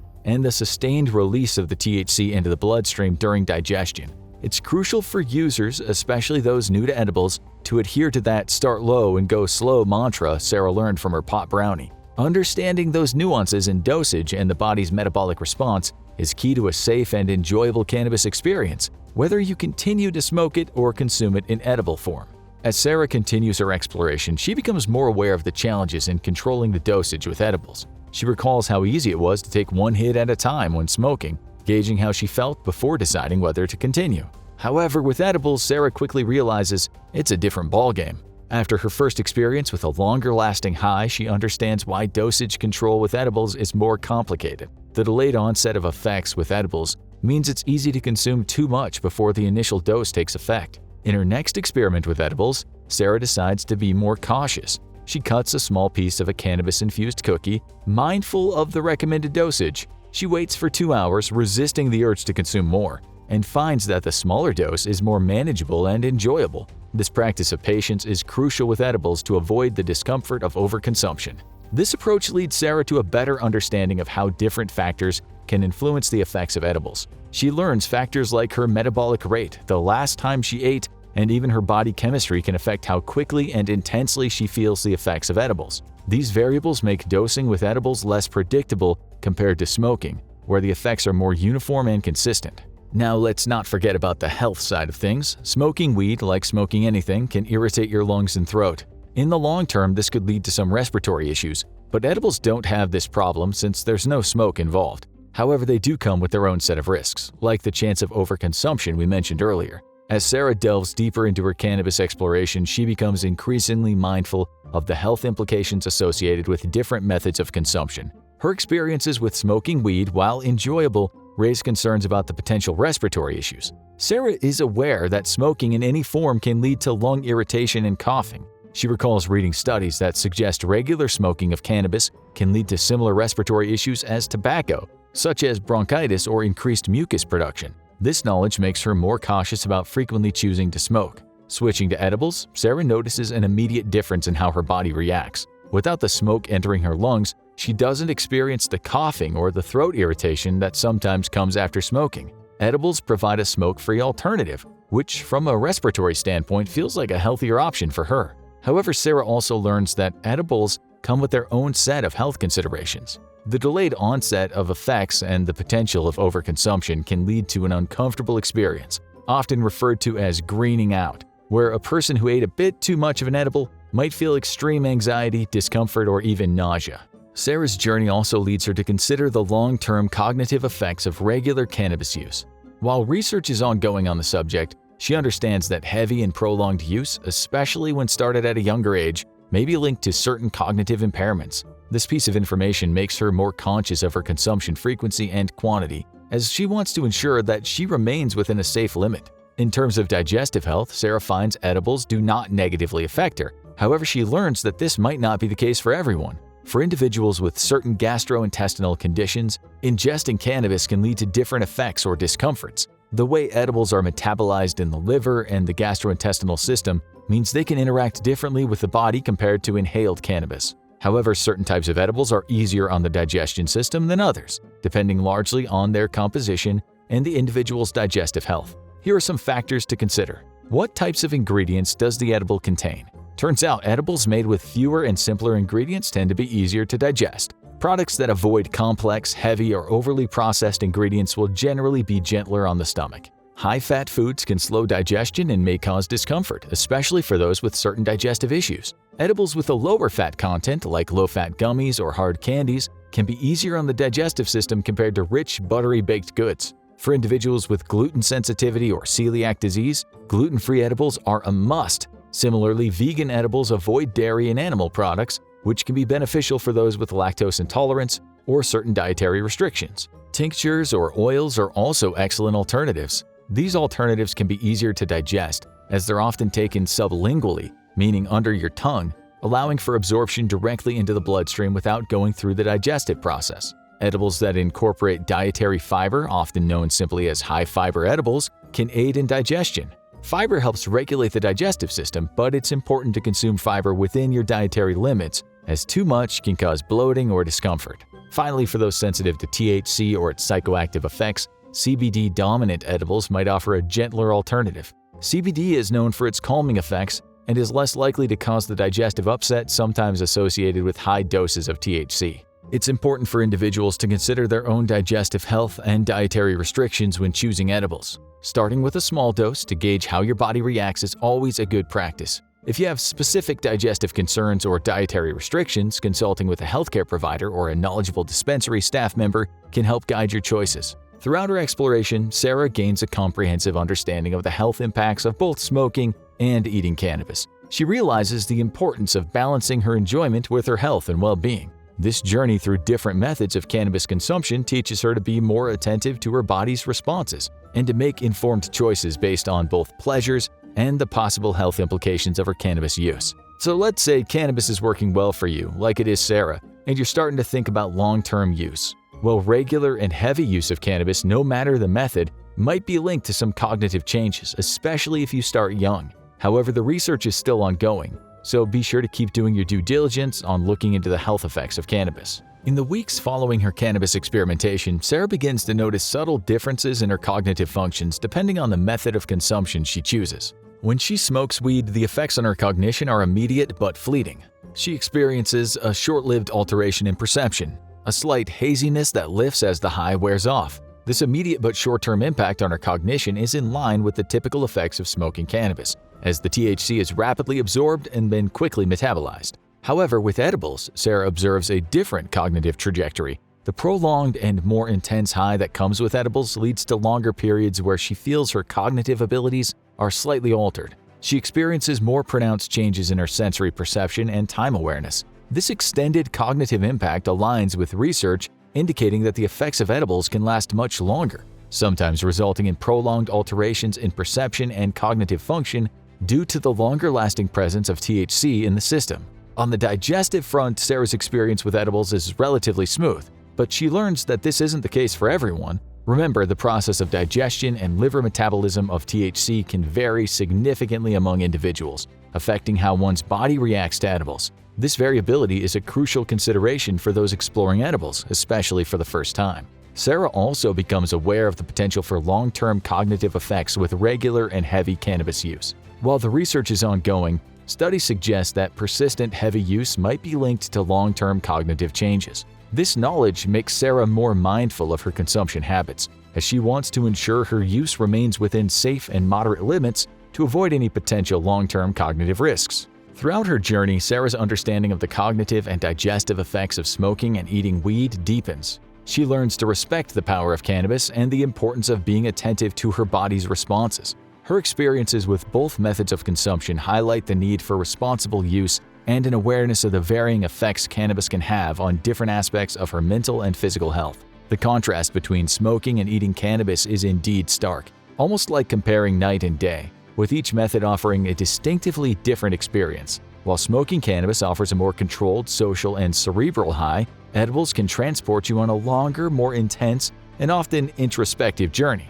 This fundamental difference in experience is crucial for users to understand, as it can help inform not only the choice of consumption method, but also the setting and context in which cannabis is used. Whether opting for the immediate effects of smoking or the delayed but profound effects of edibles, understanding and respecting these differences ensures a safer, more enjoyable cannabis experience. As she continues to navigate her way through the experiences of smoking and eating cannabis, Sarah begins to appreciate the unique characteristics each method offers. When smoking, Sarah finds the experience to be more sociable and communal, especially when she's with friends. The act of passing around a joint and sharing the moment adds a social dimension to the experience, which she enjoys. The effects of smoking are more predictable for her, and she feels more in control, able to stop when she feels like she's reached her desired state. Conversely, Sarah's experience with edibles is markedly different. It's more of a solitary journey, introspective, and tends to be deeply personal. She finds the longer-lasting, more intense effects of edibles lend themselves to a reflective experience,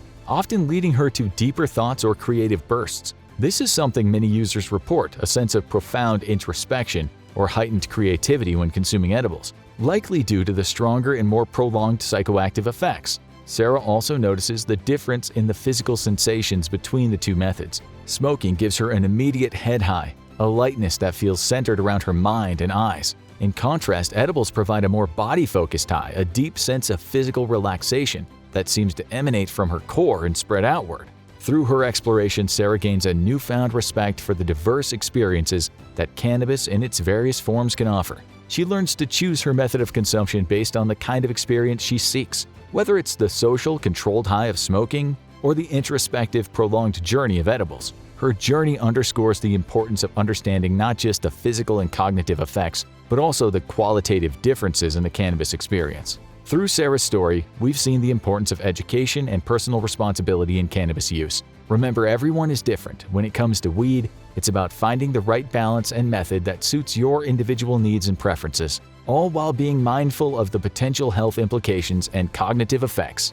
A shot of liquid courage, a shared moment of bonding and escapism. Even drugged-up zombie soldiers. Violence and mind-altering substances have always gone hand in hand. The truth is, countless wars throughout history have been fought while soldiers were drunk or high, and military conflict through the ages, including the modern day, have been shaped by the insane drugs soldiers are fed to win wars. Drinking and drugging rituals have long been a part of the culture of warfare. Indulging in alcohol or drugs together can help soldiers bond before going into battle, provide a much-needed way to cope with the trauma of war, and even enhance combat performance. Alcohol is the oldest, most tried-and-true drug of choice for warriors around the world, and armies have issued alcohol rations to their troops throughout history. The Russians favored vodka, while the British preferred rum. Germans have turned to beer, while ancient Romans and Greeks relied on wine for liquid courage. But armies from ancient times all the way up to today have often relied on even stronger drugs to win wars. According to the ancient legends, Nordic berserkers, the legendary Viking warriors who fought ferociously and without fear,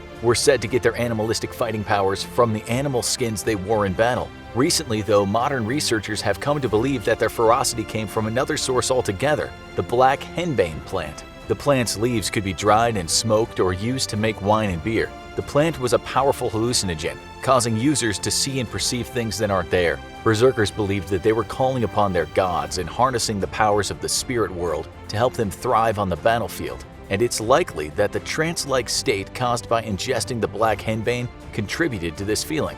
While herbal drugs may usually be associated with a calm, peaceful high, they've also been known to cause intense anxiety, paranoia, and even panic. Given that these warriors were psyching themselves up for battle when they took the black henbane, it's highly likely that the effects were less mellow and more aggressive. They probably felt agitated and ready to fight, and felt dissociated from reality, making it easier for them to fight like wild animals and kill with abandon. Viking berserkers weren't the only ancient figures to tap into the powers of natural herbs. Eurasian warriors, especially Siberian tribes like the Chukchi and Koryaks, used psilocybin, more commonly known as magic mushrooms, to allow them to fight fearlessly and give them an edge in battle. And they even went so far as to drink the urine of the warriors who had previously ingested the mushrooms to take advantage of the residual psychoactive effects. The use of magic mushrooms and other natural psychoactive herbs continued into the 19th and 20th centuries. In 1879, when the British tried to subdue the Zulu tribe of Africa, they faced an enemy that seemed immune to fear even in the face of Britain's far more advanced weapons.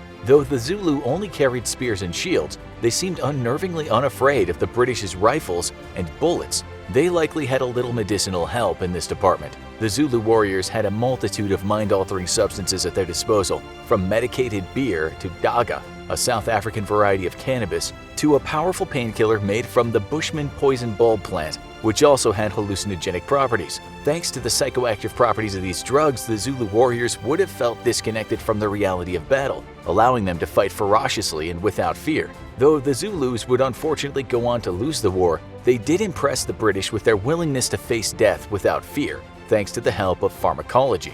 As the nature of warfare changed and weapons and technology advanced, so too did the drugs that were used to fuel soldiers and win wars. World War I saw the first documented and widespread use of cocaine in battle. Both the British and Germans issued cocaine rations to their Air Force fighter pilots to give them a boost before they engaged in incredibly dangerous dogfights. World War I fighter pilots were tasked with a nearly impossible mission. They had to engage other aircraft in close combat in midair. They needed to dodge enemy planes while simultaneously trying to get the enemy in their crosshairs so their gunner could take them out, all while making sure not to crash their planes. It was a chaotic and terrifying environment, and cocaine helped the pilots keep their energy up and helped them focus on the job at hand, without getting carried away by the very real fear that death could come at any moment.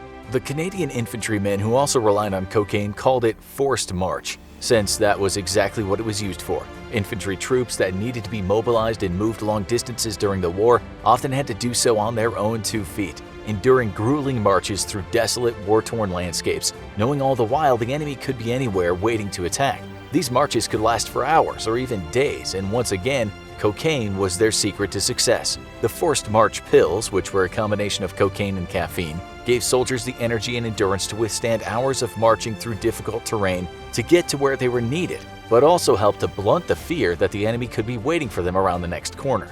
The most famous stories of soldiers on drugs might have come from World War II, which is fitting considering that the entire 6-year conflict was largely fueled by speed. A favorite of the frontline soldiers on both sides, the Nazis' drug of choice was called Pervitin. It was an early version of crystal meth, and the German company Temmler supplied the German military with 29 million of these so-called attack pills. Not to be outdone by their enemies, the Allies followed suit and issued millions of Benzedrine tablets to their soldiers. The British are estimated to have consumed around 72 million tablets, while the Pentagon's official estimates is that U.S. soldiers consumed between 250 and 500 million pills during the war. Bennies, as they were known, were even included in emergency kits for American bomber crews. Both the German attack pills and the Allied bennies provided their users with a boost of energy to help them cope with drawn-out battles and long-distance marches. It increased alertness and combated fatigue, which was helpful for keeping vigilant during long periods of watch duty and bolstered already exhausted soldiers who were about to go into battle. It also created a strong sense of confidence and bravado in the soldiers, allowing them to rush into enemy fire with little regard for their own life or safety. The role that speed played in World War II cannot be overstated. Experts now say that many of the Germans' early and decisive victories in the war were thanks in large part to the rampant use of Pervitin. The drug helped German soldiers march for hours past their breaking point, allowing them to capture huge amounts of territory relatively quickly. Historical accounts from early battles in Belgium described crazed German soldiers fearlessly charging directly towards machine gun nests, seemingly unaware of the hail of automatic gunfire raining down on them. This behavior understandably frightened the Belgian defenders, and it might have led to the widespread rumor that Germany had created unbeatable super soldiers. Even as these harder drugs entered the fray, they didn't fully replace the more natural substances of past centuries. The Soviets were rumored to have been on magic mushrooms during the Battle of Serkeshvahervar in 1945, where they performed fearlessly and succeeded in capturing the city from the well-entrenched and much better equipped Nazis. Authorized drug use by American soldiers continued into the Korean War from 1950 to 1953, and the Vietnam War from 55 to 73, though it was now combined with rampant non-sanctioned drug use. Speed continued to be the approved drug of choice, but now soldiers gained access to illicit drugs like heroin. Desperate soldiers would combine these two powerful drugs to create their own homemade injectable speedballs. This potent combination creates a push-pull effect, both boosting energy and helping them relax. The high from these speedballs was stronger and more lasting than the high they could get from using either drug on its own, and it helped the soldiers deal with the brutal conditions of war, as well as cope with the horrible atrocities they witnessed and even committed during these wars. Drug use during the Vietnam War reached epidemic levels, according to the Pentagon, by the time the U.S. withdrew from the war in 1973. Some 70% of all American soldiers in Vietnam had taken drugs. Shockingly, the authorized use of drugs by soldiers in combat continues around the world to this day. Modern-day terrorists have no qualms about using drugs to motivate their fighters and achieve their heinous missions. The terrorist group ISIS promotes the use of hashish and opioid painkillers within their ranks, and they're also well known for the pervasive use of the drug Captagon, a powerful stimulant that metabolizes in the body to form an amphetamine.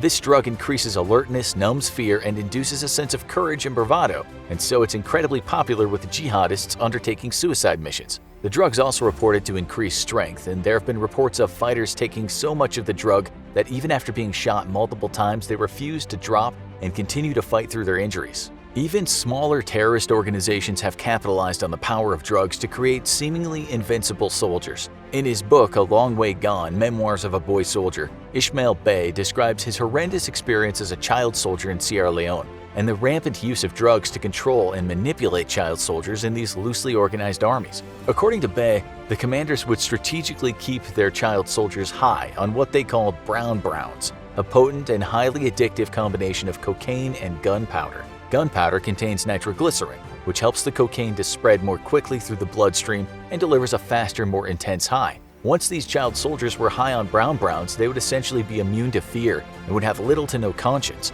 Their commanders would take advantage of this altered state and force the children to commit terrible atrocities while they were high. This knowledge and shame that they'd done such horrible things while high, combined with a heavy dependence on the addictive drugs, kept the child soldiers loyal, obedient, and easy to control. And it's not just the so-called bad guys still feeding the drugs to their soldiers the present day. As long as all procedures are followed to a T, the US military still issues amphetamines to pilots assigned to 8+ hour-long flight missions. These dexedrine pills, known as Go pills, promote wakefulness and keep their pilots alert on long-endurance missions. To help soldiers calm down after battle and to combat the energy-boosting effects of the dexedrine pills, the US military also issues what they call no-go pills or sleeping pills to help soldiers recover and be ready for their next mission. Other countries are following suit. In the UK, France, and India, the drug modafinil has recently replaced amphetamines for use in endurance missions and to combat sleep deprivation among pilots and other members of the military. The history of warfare and the history of drug use are inextricably linked, and with modern militaries continuing to use substances to alter their soldiers and enhance their performance, this is a trend that shows no signs of slowing down. It'll certainly be fascinating to see what kind of insane drugs soldiers are fed to win wars in the years to come. Nose candy? Snow? Blow? This powder is so ancient that scientists have found traces of it in millennia-old mummies. It even used to be a common ingredient in over-the-counter medicine. But now it's worth billions on the black market and is responsible for thousands of overdoses every year. It could only be cocaine. Cocaine is one of the most popular recreational drugs, but like with a lot of illegal substances, it can be hard to get straight answers about it. What effect does cocaine have on your body? Where does cocaine even come from? How does a cocaine high feel? And if you're addicted to cocaine, how can you get better? You've got the questions, we've got the answers, and we recommend you listen closely. You don't want to become another tragic statistic. Let's start off by answering the most important question: what is cocaine? At its most basic level, it's a type of naturally occurring chemical known as a tropane alkaloid.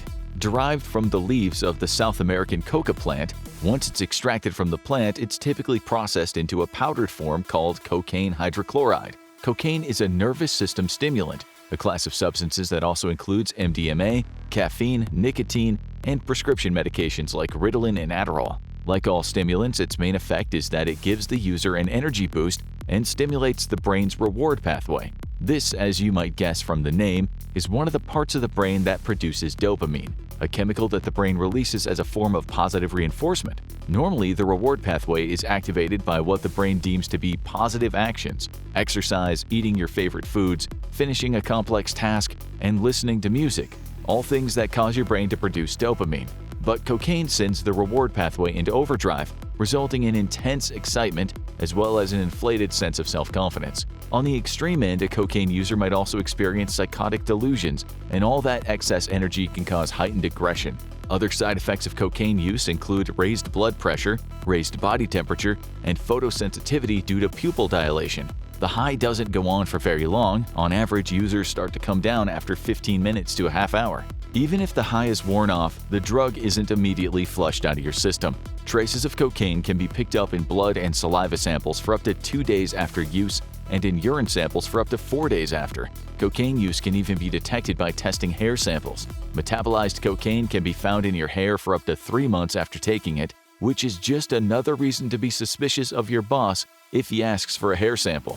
Before we get into some of the even more severe side effects of cocaine, some of which have had extremely devastating consequences for huge swaths of the American population, let's rewind the clock to see how this prolific drug made its way into modern hands in the first place. Cocaine has had a long history as a medical treatment, going all the way back to the indigenous people in the Andes Mountains in South America. Evidence recovered from mummies in the region suggests that cocaine has been used in the area since at least 1000 BC. The Wari and Inca people frequently used the coca leaf as a stimulant, painkiller, and as treatment for altitude sickness when climbing up and down the Andes Mountains. Coca leaves are still used in the same way to this day by the people who live in and around the Andes. Typically, the leaves are chewed or boiled in a kind of medicinal tea. It can also be used to treat mouth ulcers and toothaches by wrapping coca leaves around alkaline burnt ashes and placing the sachet inside your mouth. Coca leaves were also consumed to lessen the effects of cold and hunger, which are common problems for people living in remote, high-altitude locations.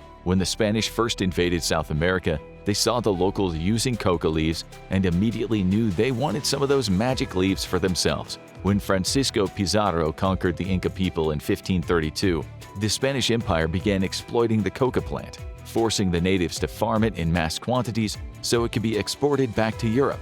Cocaine really took off in the West in the 19th century after chemists figured out how to isolate cocaine from the plant itself. In this new powdered form, it became a very common ingredient in medicines to treat fatigue, depression, chronic pain, and even poor sexual performance. In a totally crazy move that really could have only happened during the 19th century, in 1863 a Corsican chemist named Angelo Mariani started selling a drug called Vin Mariani, a mix of cocaine and wine. And of course, cocaine was also an ingredient in Coca-Cola.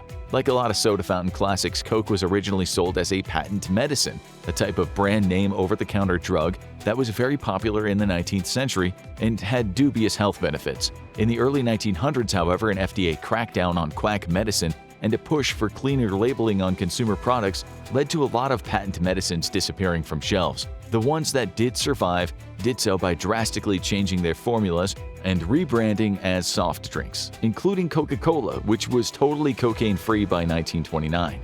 Cocaine was phased out of a lot of medicines over the course of the 20th century, though its effectiveness as a numbing agent and a vasoconstrictant means it's still used as a topical anesthetic to this day. It's most common in nose, eye, and throat surgery, where the blood vessels are very delicate and need to be shrunk to avoid damage. In terms of recreational use, cocaine exploded in popularity in the 1970s and 80s when it became associated with the clubbing culture and gained a glamorous reputation for being the drug of choice for rich playboys and rock stars. Cocaine's pretty versatile as far as drugs go, and it can be taken in a number of ways. Most commonly, the powder is rubbed onto the gums or inhaled through the nose, but it can also be dissolved in water and taken via injection. Its freebase form, known colloquially as crack cocaine, we'll talk about crack again later, is also smoked. Cocaine usually isn't taken orally though. With a pKa of 8.6, cocaine is a weak base which interacts with the digestive acid in a way that makes it absorb poorly through the stomach. You can still get high from ingesting cocaine, but the effect is weaker and it takes longer to kick in. Conversely, absorption of cocaine through the gums or nostrils means the chemical crosses the blood-brain barrier faster than other methods. When taken this way, the cocaine high will hit within only a couple of minutes of taking the drug. The quick-fix nature of cocaine is one of the biggest drawbacks of taking it. It's addictive. Like we said earlier, the high only tends to last about 30 minutes and you begin developing a tolerance to the drug's effects from the very first dose. On top of this, as is the case with a lot of stimulants, the users experience an unpleasant mood and energy crash when its effects start wearing off. So in order to delay the come down, users might keep taking bumps to prolong the high, even though each bump will have less and less of a positive effect each time, meaning that more and more doses are required to reach the desired high. Given what cocaine does to your blood pressure, this can have extremely deadly consequences. Cocaine overdose can cause heart attacks or stroke, and habitual cocaine use can lead to all kinds of serious heart conditions, as well as the onset of stress-related disorders and psychosis. Coke bugs is a common delusion suffered by cocaine users going through psychotic episodes, where the sufferer believes that bugs are crawling under their skin. Most people who use cocaine only do so casually, in no small part because of how expensive the purer strains of cocaine can get. They might try it once or twice while at a party or a club, and may never do it again. But that doesn't mean they're totally off the hook, as even casual cocaine use has its negative effects. Snorting cocaine can cause damage to your nasal passages in the short term, a blocked or runny nose on the mild end, and nosebleeds on the more severe end. Remember when we said that cocaine will shrink the blood vessels when it's applied? Well, when you combine that with a rise in blood pressure, it means that more blood is trying to get through the veins that are becoming thinner and thinner, leading to blood vessels in the nose rupturing and leaving you with a bloody nose. The damage done by infrequent cocaine use can heal on its own, but habitual users can often suffer from a constantly runny nose, chronic nosebleeds, complete loss of their sense of smell, and a weakened immune system. In extreme cases, people who regularly snort cocaine can contract something called invasive fungal sinusitis, a nasty infection that causes parts of the nose to rot. Even if you don't catch invasive fungal sinusitis, cocaine abuse can still make part of your nose rot off. The powdered form of cocaine is cocaine hydrochloride. So when you absorb the cocaine, you're left with the hydrochloride. If too much hydrochloride builds up in your nose, it can form hydrochloric acid, which breaks down the cells in the nose over time. Ouch! Cocaine isn't very good for your teeth either. Much like taking it through your nose, taking it via your gums can leave you open to infections. Like all stimulants, It has a dehydrating effect and can lower the production of saliva, which leads to a loss of tooth enamel. Cocaine use can also cause involuntary tooth grinding, which can further damage your teeth and gums. Taking cocaine intravenously is probably the most dangerous way to take it, as on top of the risk of stroke, heart attack, and psychotic breakdowns, you also have to worry about fun things like embolism and needle contamination.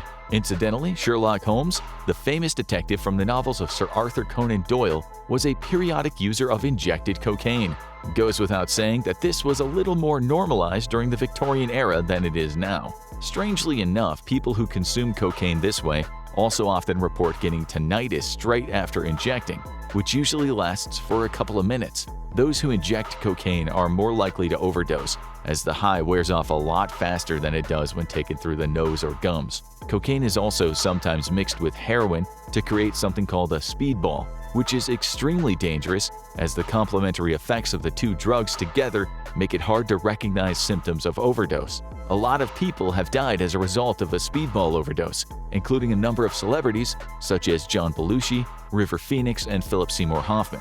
Combining cocaine and alcohol is also a pretty bad idea, since the chemicals combine and form a substance called cocaethylene in your liver. Cocaethylene produces a more euphoric high, but it increases your risk of developing heart problems significantly. The fact that cocaine is a social drug also means it's often associated with blood-borne illnesses like hepatitis C. People tend to do cocaine in groups, and when they snort lines with the same straw or inject it with the same needle, it greatly increases the likelihood of illnesses spreading from person to person. Now that we've covered the effects of cocaine, let's circle back to its freebase form, crack. Cocaine in its powdered form can't be smoked, as it burns too completely and too quickly. But in its solid or freebase form, it has a melting point of 98 degrees Celsius, which means it can be sublimated and inhaled as a vapor. Crack cocaine is made by boiling cocaine powder in water over a constant heat and mixing in some base, such as baking soda. The mixture then cools into a brittle crack rock that can be broken into smaller pieces and smoked using a pipe.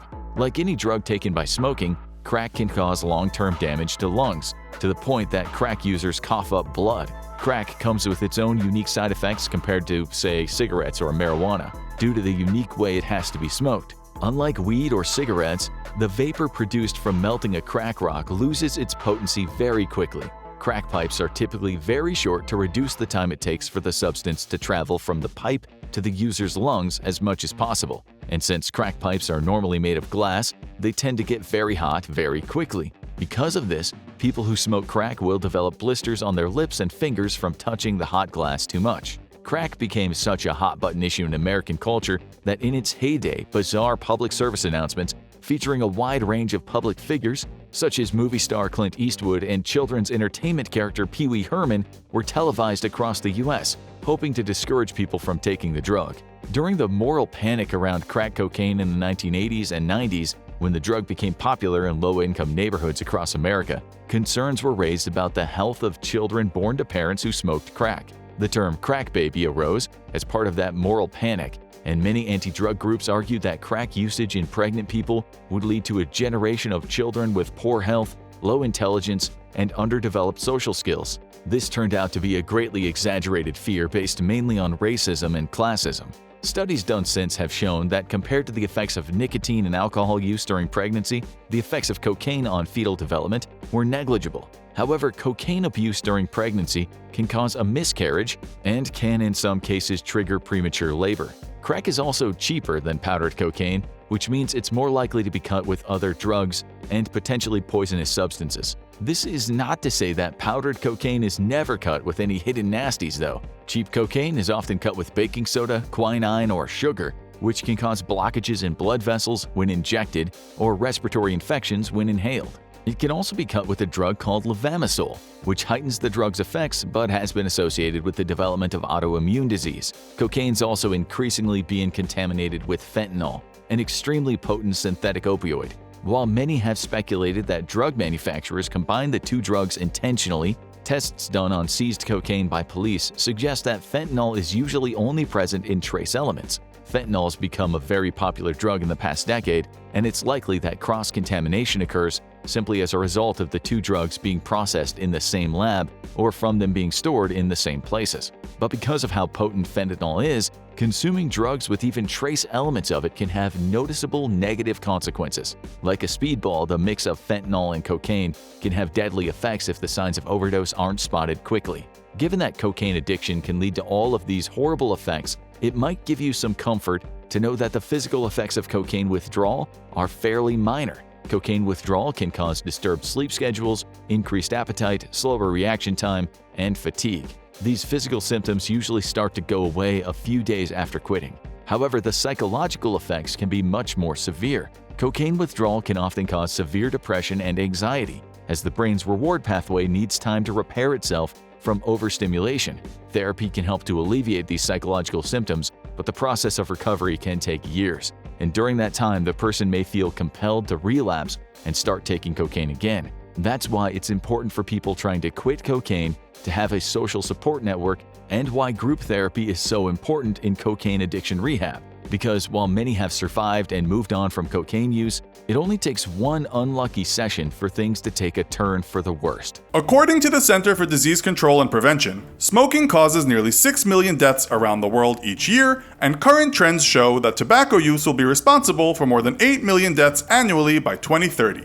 It is the leading cause of preventable death in America, and as many as 16 million people are living with a disease caused by smoking, including cancer, heart disease, stroke, lung disease, and diabetes. So what if you quit the habit? How reversible are these risks? That's what we'll be exploring today. In this episode of the Infographic Show, what happens to your body when you stop smoking? Apart from the fact that it's bad for your health, there are many other reasons to quit smoking. It's expensive, it makes your hair and clothes stink, and in many places in the world, it's considered unsociable, with bans in bars and restaurants meaning you'll need to leave the crowd and head outside for a puff.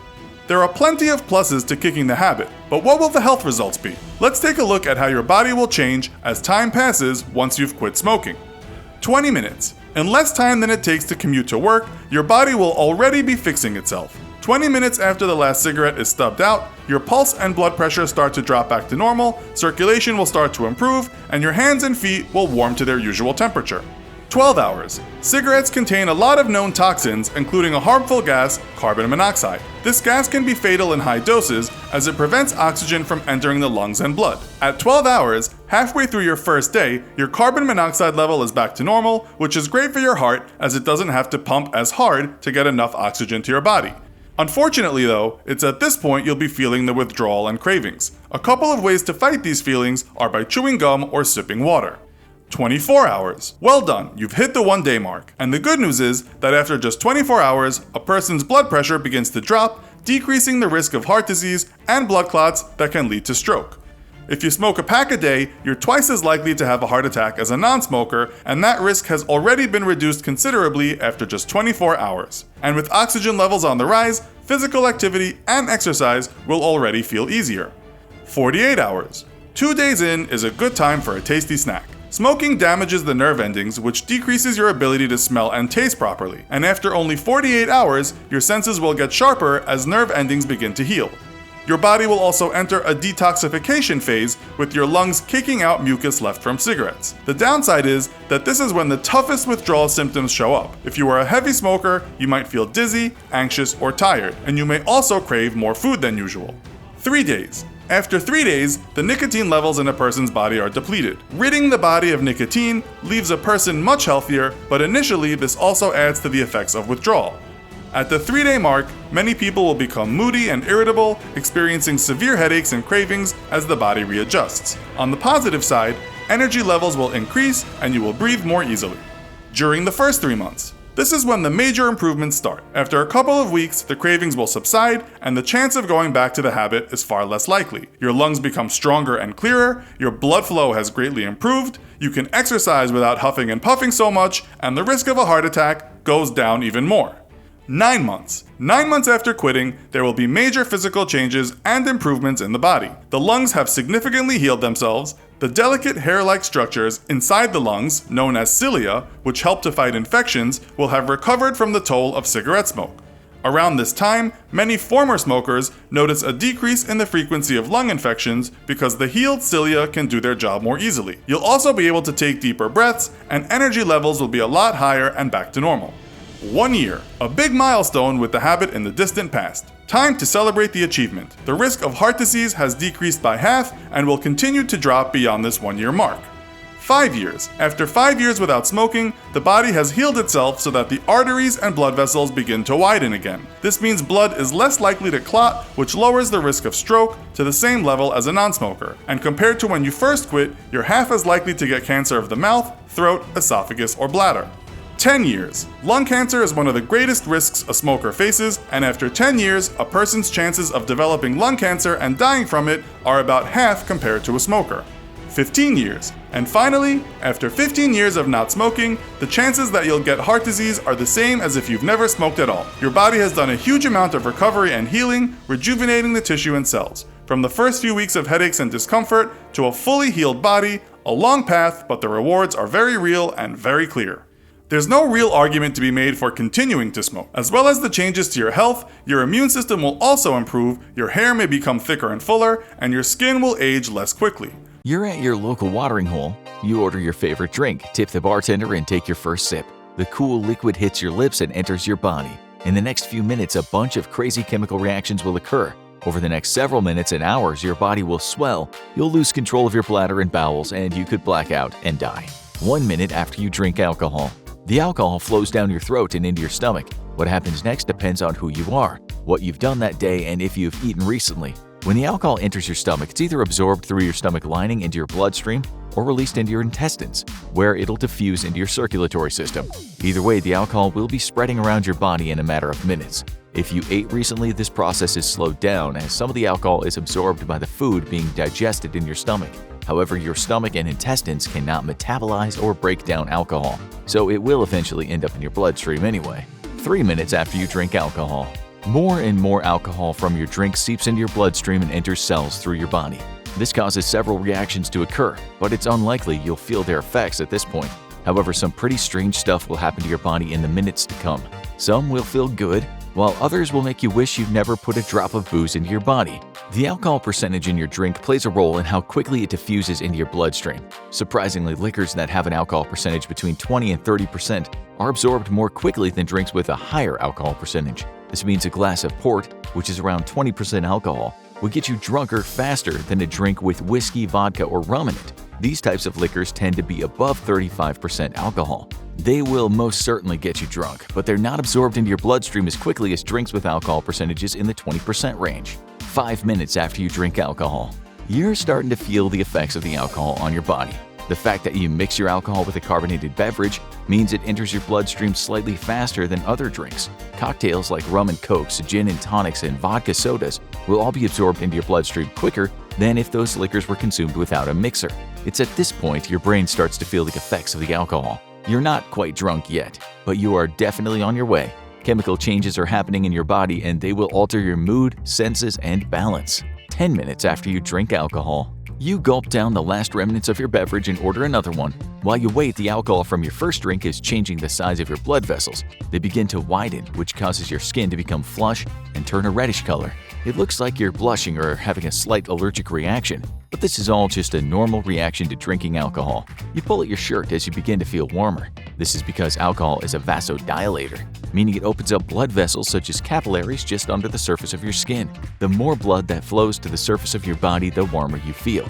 At the same time, your blood pressure begins to drop for a short period of time. And even though you initially feel warmer, the changes to your blood flow are actually causing your internal temperature to drop as blood moves away from your body's core. The female body reacts slightly differently than the male body when alcohol is consumed. The average female has less body water in their system to dilute the alcohol that's being absorbed into their bloodstream. This results in a higher blood alcohol concentration occurring more quickly in women than men. Females also produce less alcohol dehydrogenase on average, which is an important enzyme the liver creates to break down ethanol. This means that if a male and female around the same weight and size start drinking the same alcoholic beverage simultaneously, the woman will likely begin to feel the effects of the alcohol first. 15 minutes after you drink alcohol. Now you start to feel pretty good. The alcohol is playing mind games with you. It's caused the release of dopamine and serotonin, which make you feel happy. more confident, and ready to try new things. This is because both dopamine and serotonin are neurotransmitters that allow for more connections between brain cells. Serotonin is known to make people feel calm and content, while dopamine is associated with feelings of being rewarded or motivated. The alcohol causes your body to release these hormones in higher concentrations than normal, which then alters your mood. At the same time, it suppresses certain parts of your nervous system. This is the reason why your speech begins to slur, you feel less coordinated, and your vision becomes impaired. As you sip on another drink, the levels of the hormones inside your body become even more imbalanced. You begin to make decisions and do things that you wouldn't normally while sober. You become bolder and throw inhibition to the wind. It's at this point you start to feel buzzed or drunk. This is your body's way of telling you something is not quite right. But since it feels good at the time, you ignore those warning signs. You begin to stagger around as your balance is thrown off. The influx of dopamine and serotonin allows you to come out of your cocoon, and you soon become a social butterfly. 20 minutes after you drink alcohol, your liver has now started to process the alcohol flowing through your body. It's a slow process, which is why the effects of drinking can last so long. On average, the liver can metabolize around 1 ounce of alcohol every hour. In most mixed drinks, you're consuming at least 2 ounces of alcohol, and chances are you're having more than one drink during a night out. This means that if your blood alcohol level reaches 0.08, which is the legal limit, it can take around 5.5 hours for your liver to remove all of it from your system. As your liver works overtime to break down the poison you're putting into your body, you continue to talk to everyone you come across and make new friends. With every breath, you exhale some of the alcohol in your system. This is why you can literally smell alcohol on someone's breath after they've been drinking. By the time your body completely breaks down the alcohol flowing through your bloodstream, you will have breathed out around 8% of the total alcohol you consumed. The alcohol gets into your breath by diffusing out of the blood and passing through your lungs. This is the same way that your body releases carbon dioxide. It's this evaporated alcohol that's released by your respiratory system that breathalyzers use to calculate blood alcohol levels. Even if you mask the scent of the alcohol using gum or mints, the molecules are still being released in your breath. You might be able to hide the smell from another person, but this will never trick a breathalyzer. 25 minutes after you drink alcohol, you now look a little red in the cheeks. You have a slight cognitive impairment and are releasing alcohol from your lungs like a fire-breathing dragon. But while all this is happening, you also have the irresistible urge to go pee. You race to the bathroom before you have an accident in your pants to relieve yourself. If you don't make it in time, you can blame it on the alcohol, but you'll still need to change clothes. The alcohol in your blood suppresses the creation of the antidiuretic hormone, or ADH, that's produced by the body. ADH signals the kidneys to reduce the amount of water they're releasing, and now that there's less of this important molecule being produced, your kidneys are flooding your systems with more and more water. This causes you to have to urinate frequently as a way of excreting the excess water. However, it also can cause another nasty side effect. Other than being at risk of peeing your pants, the suppression of ADH by alcohol can also lead to dehydration.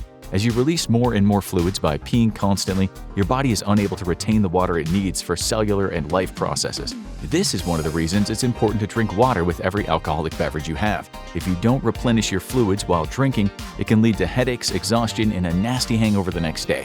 It's also important to note that even if you are mixing your alcohol with another liquid, this will never be enough to keep you hydrated. You should also steer clear of sodas and sugary drinks, as they can only exacerbate the hidden problem of dehydration.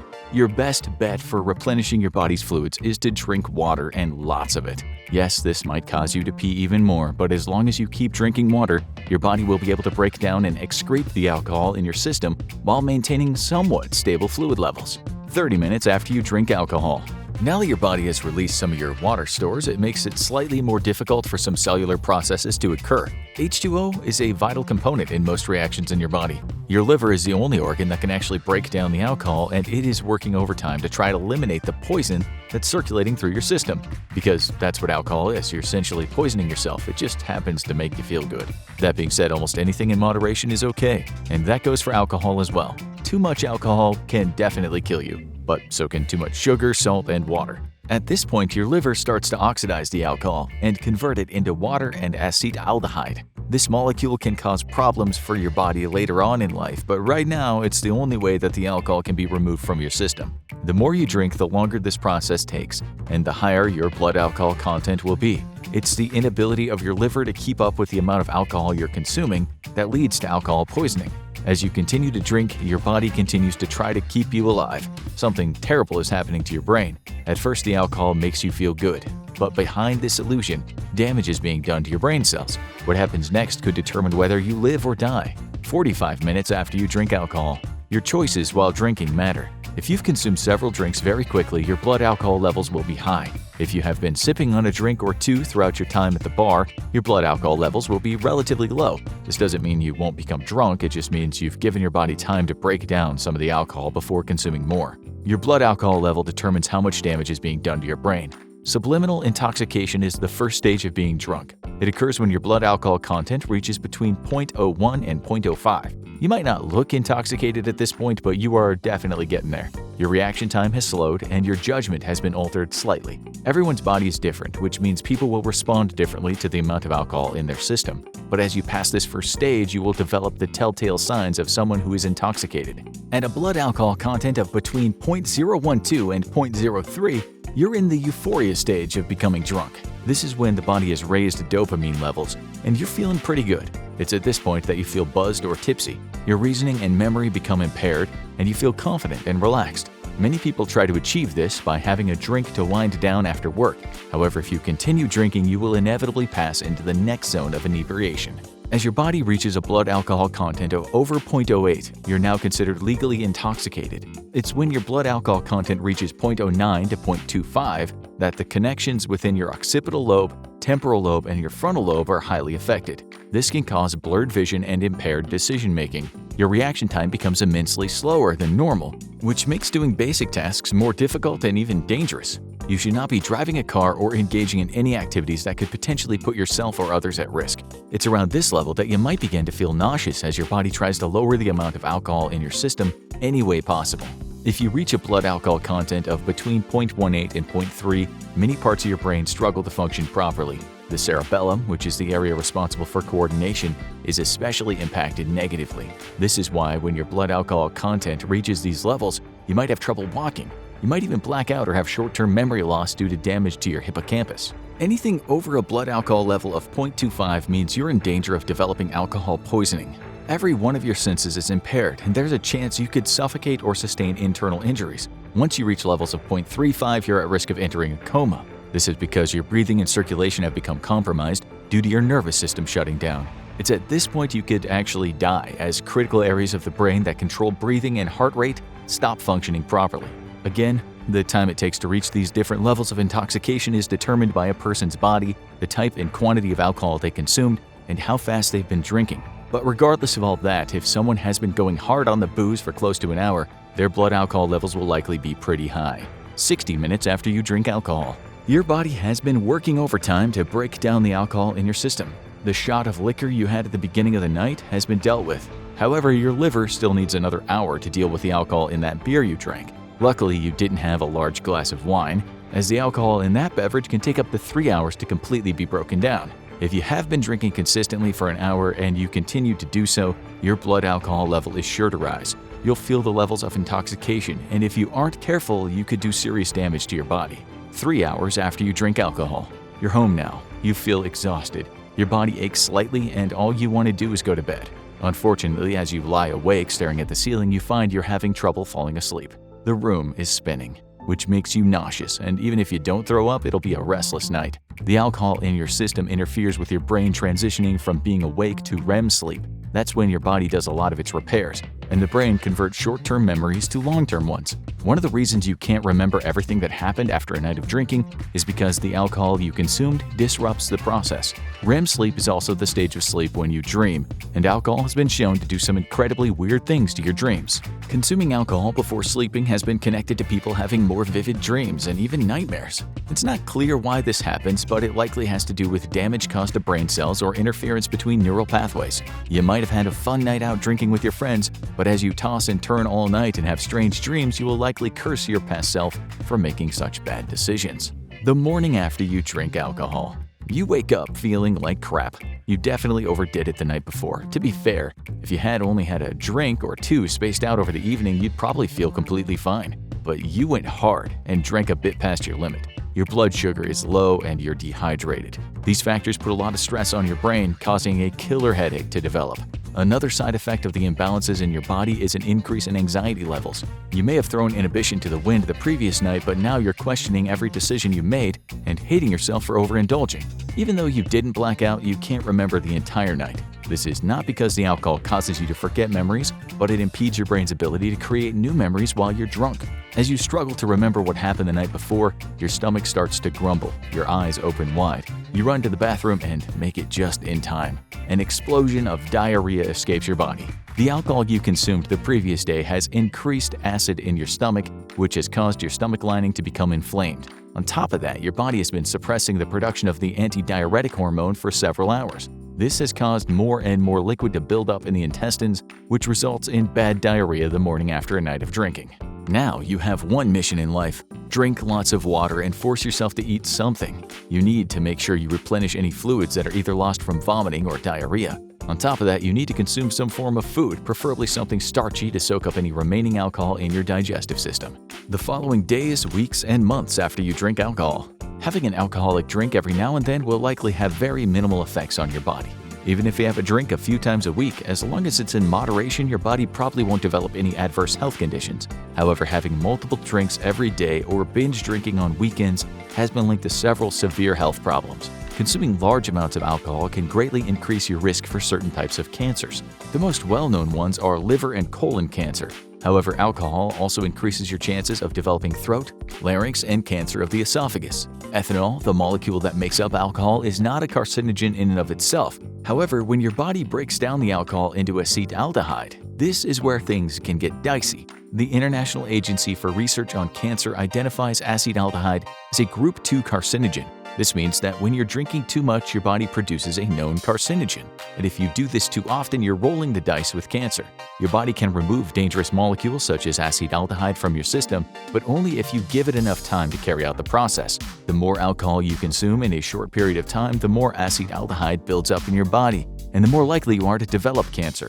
Heavy drinking has also been connected to an increased risk of high blood pressure, heart disease, and stroke. All of these things can be life-threatening.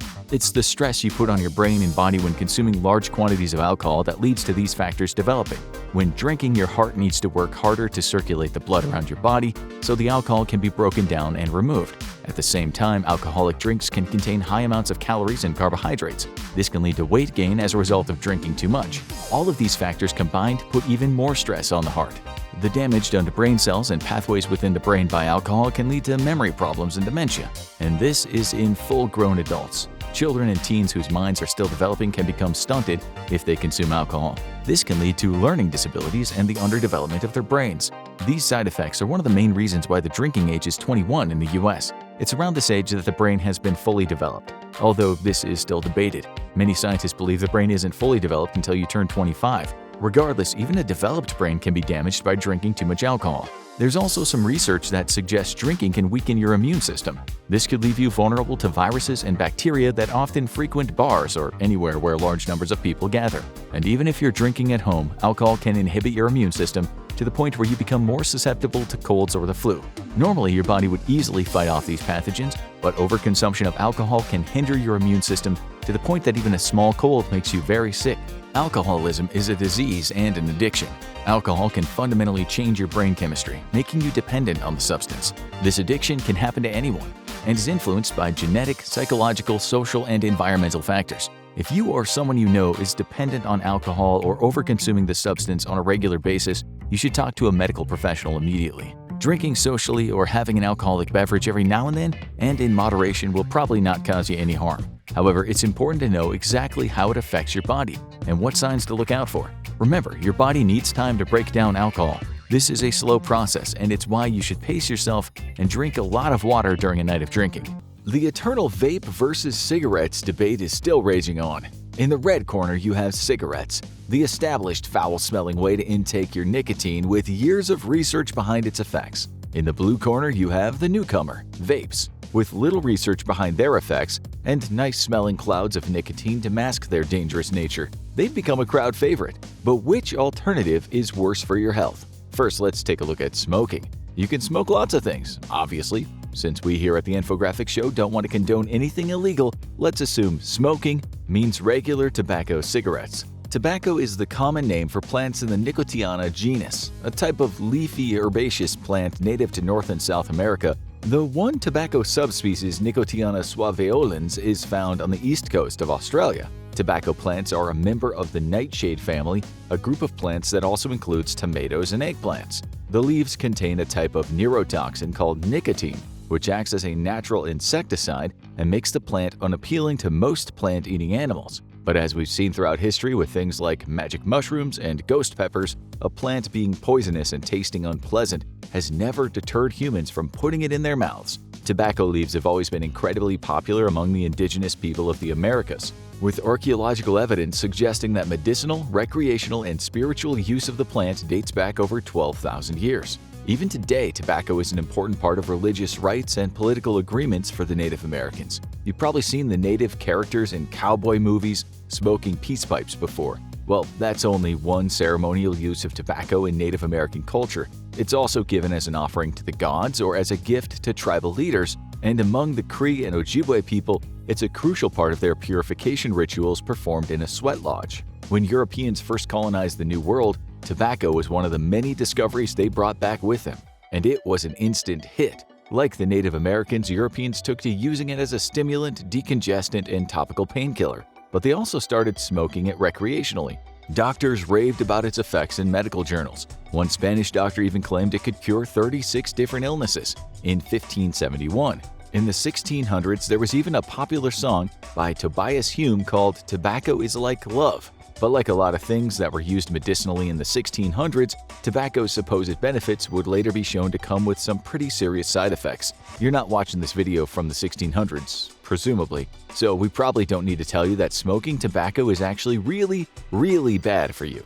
So let's go through all the negative health effects of smoking tobacco. First off, while nicotine is a very effective stimulant and a painkiller, it's extremely poisonous if consumed in large enough doses. And considering the leaf of Nicotiana tabacum, the tobacco plant most often used to make cigarettes, contains about 20,000 parts per million of nicotine, it's very possible to feel some of these effects if you smoke enough. On the mild end, nicotine poisoning can cause nausea, lightheadedness, nightmares, uncontrollable hiccuping, and flatulence. On the severe end, it can cause vasoconstriction, the shrinking of blood vessels, heart palpitations, diarrhea, severe anxiety, and even death. That's bad enough on its own, but when you combine that with the fact that nicotine is also highly addictive, you got yourself a potentially lethal cocktail. Even if you decide to quit, you're still not out of the woods. You can still get nicotine poisoning from chewing nicotine gum and topical patches that smokers use to wean themselves off cigarettes. Worse than the nicotine itself is the slew of other chemicals introduced into the cigarette by the curing process.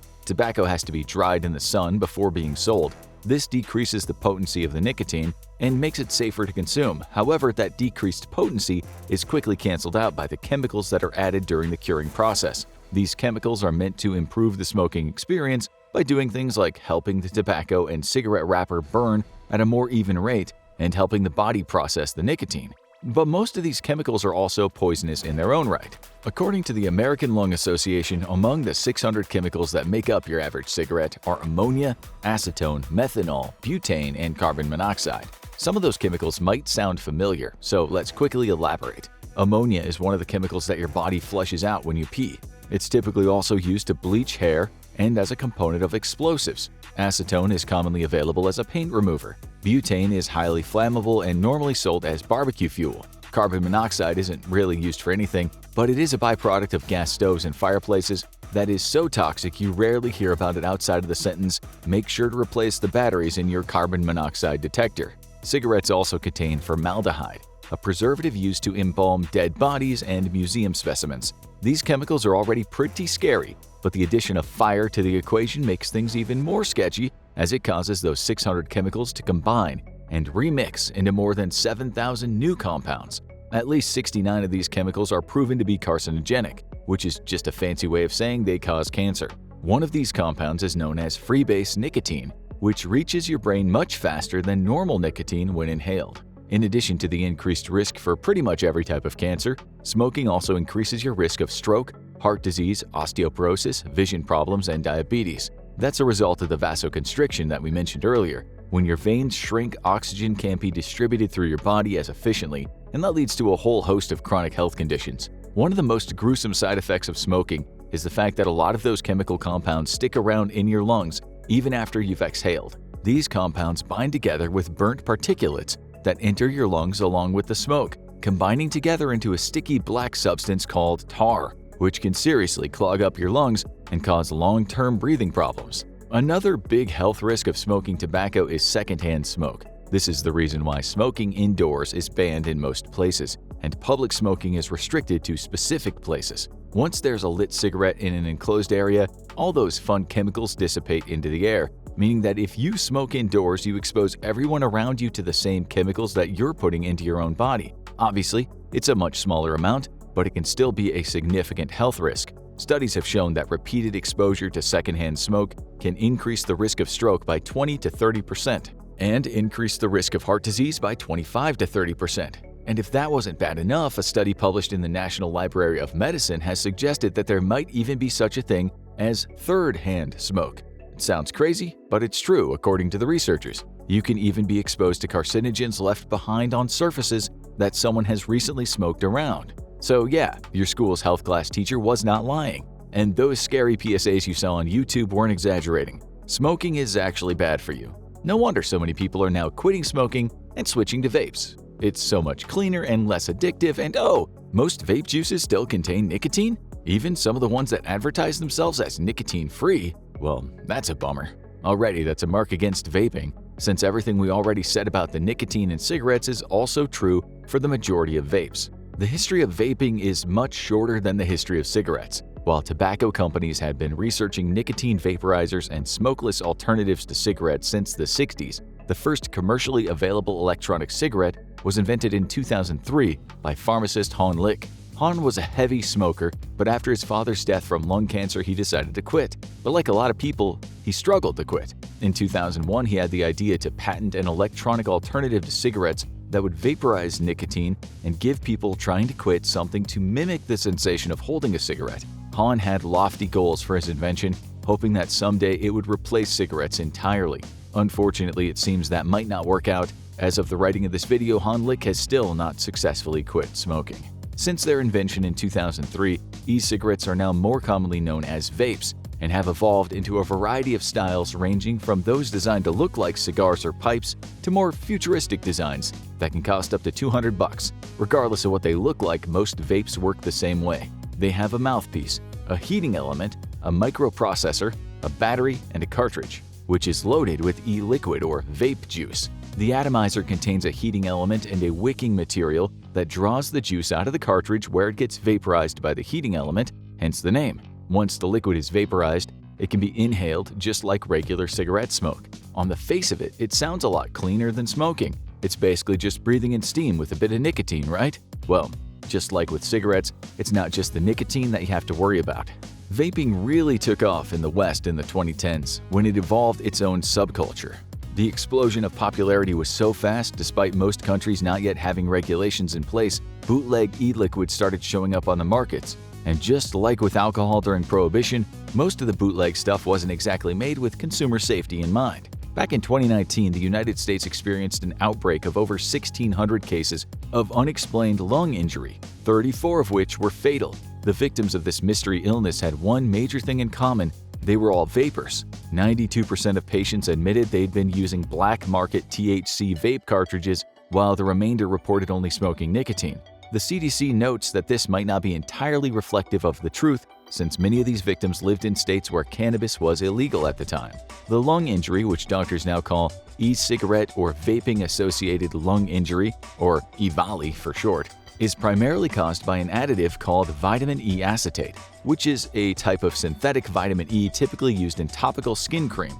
Research has suggested that while vitamin E acetate is harmless when applied externally, it might have adverse effects on lung functionality if inhaled. Though this is the prevailing theory, the reality is EVALI could really be caused by any number of chemicals and additives that you can find in vape juice. At first glance, vape juice's typical ingredients seem pretty simple. Most e-liquids contain propylene glycol, which is pretty common in foods and medicine as a solvent. It serves as a base liquid that suspends the nicotine and flavoring.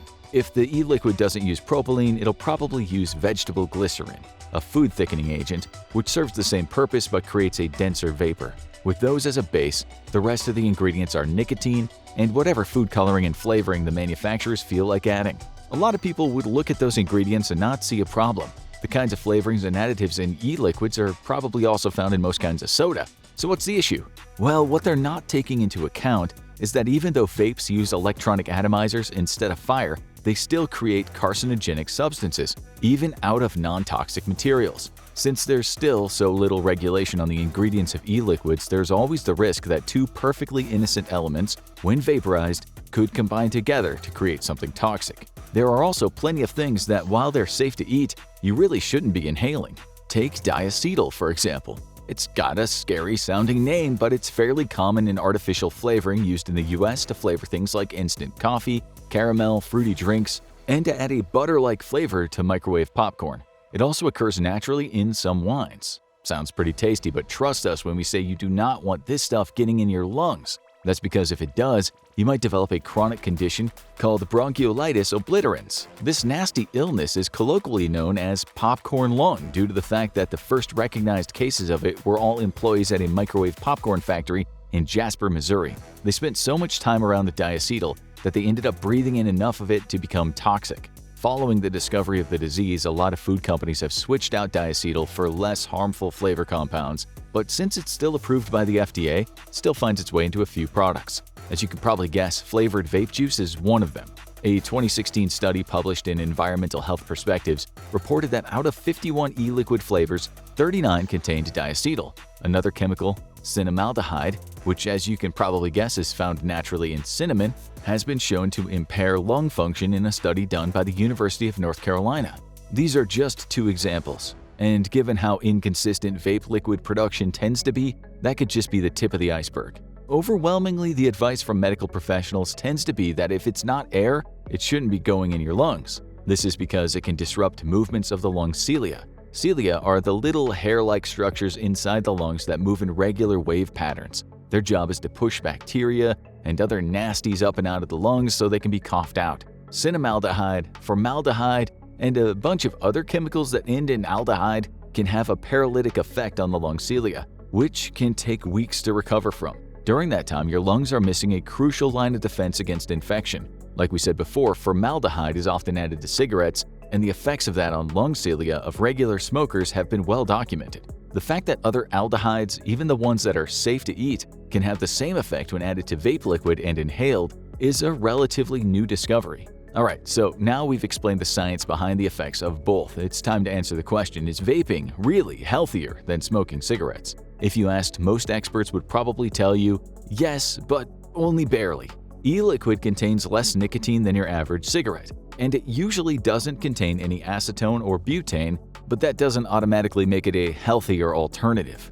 In fact, given that the effects of vaping still aren't fully understood, it is likely that new information could come out sometime in the future that proves it's just as bad for you as cigarettes. What about the commonly heard claim that vaping can help people quit smoking?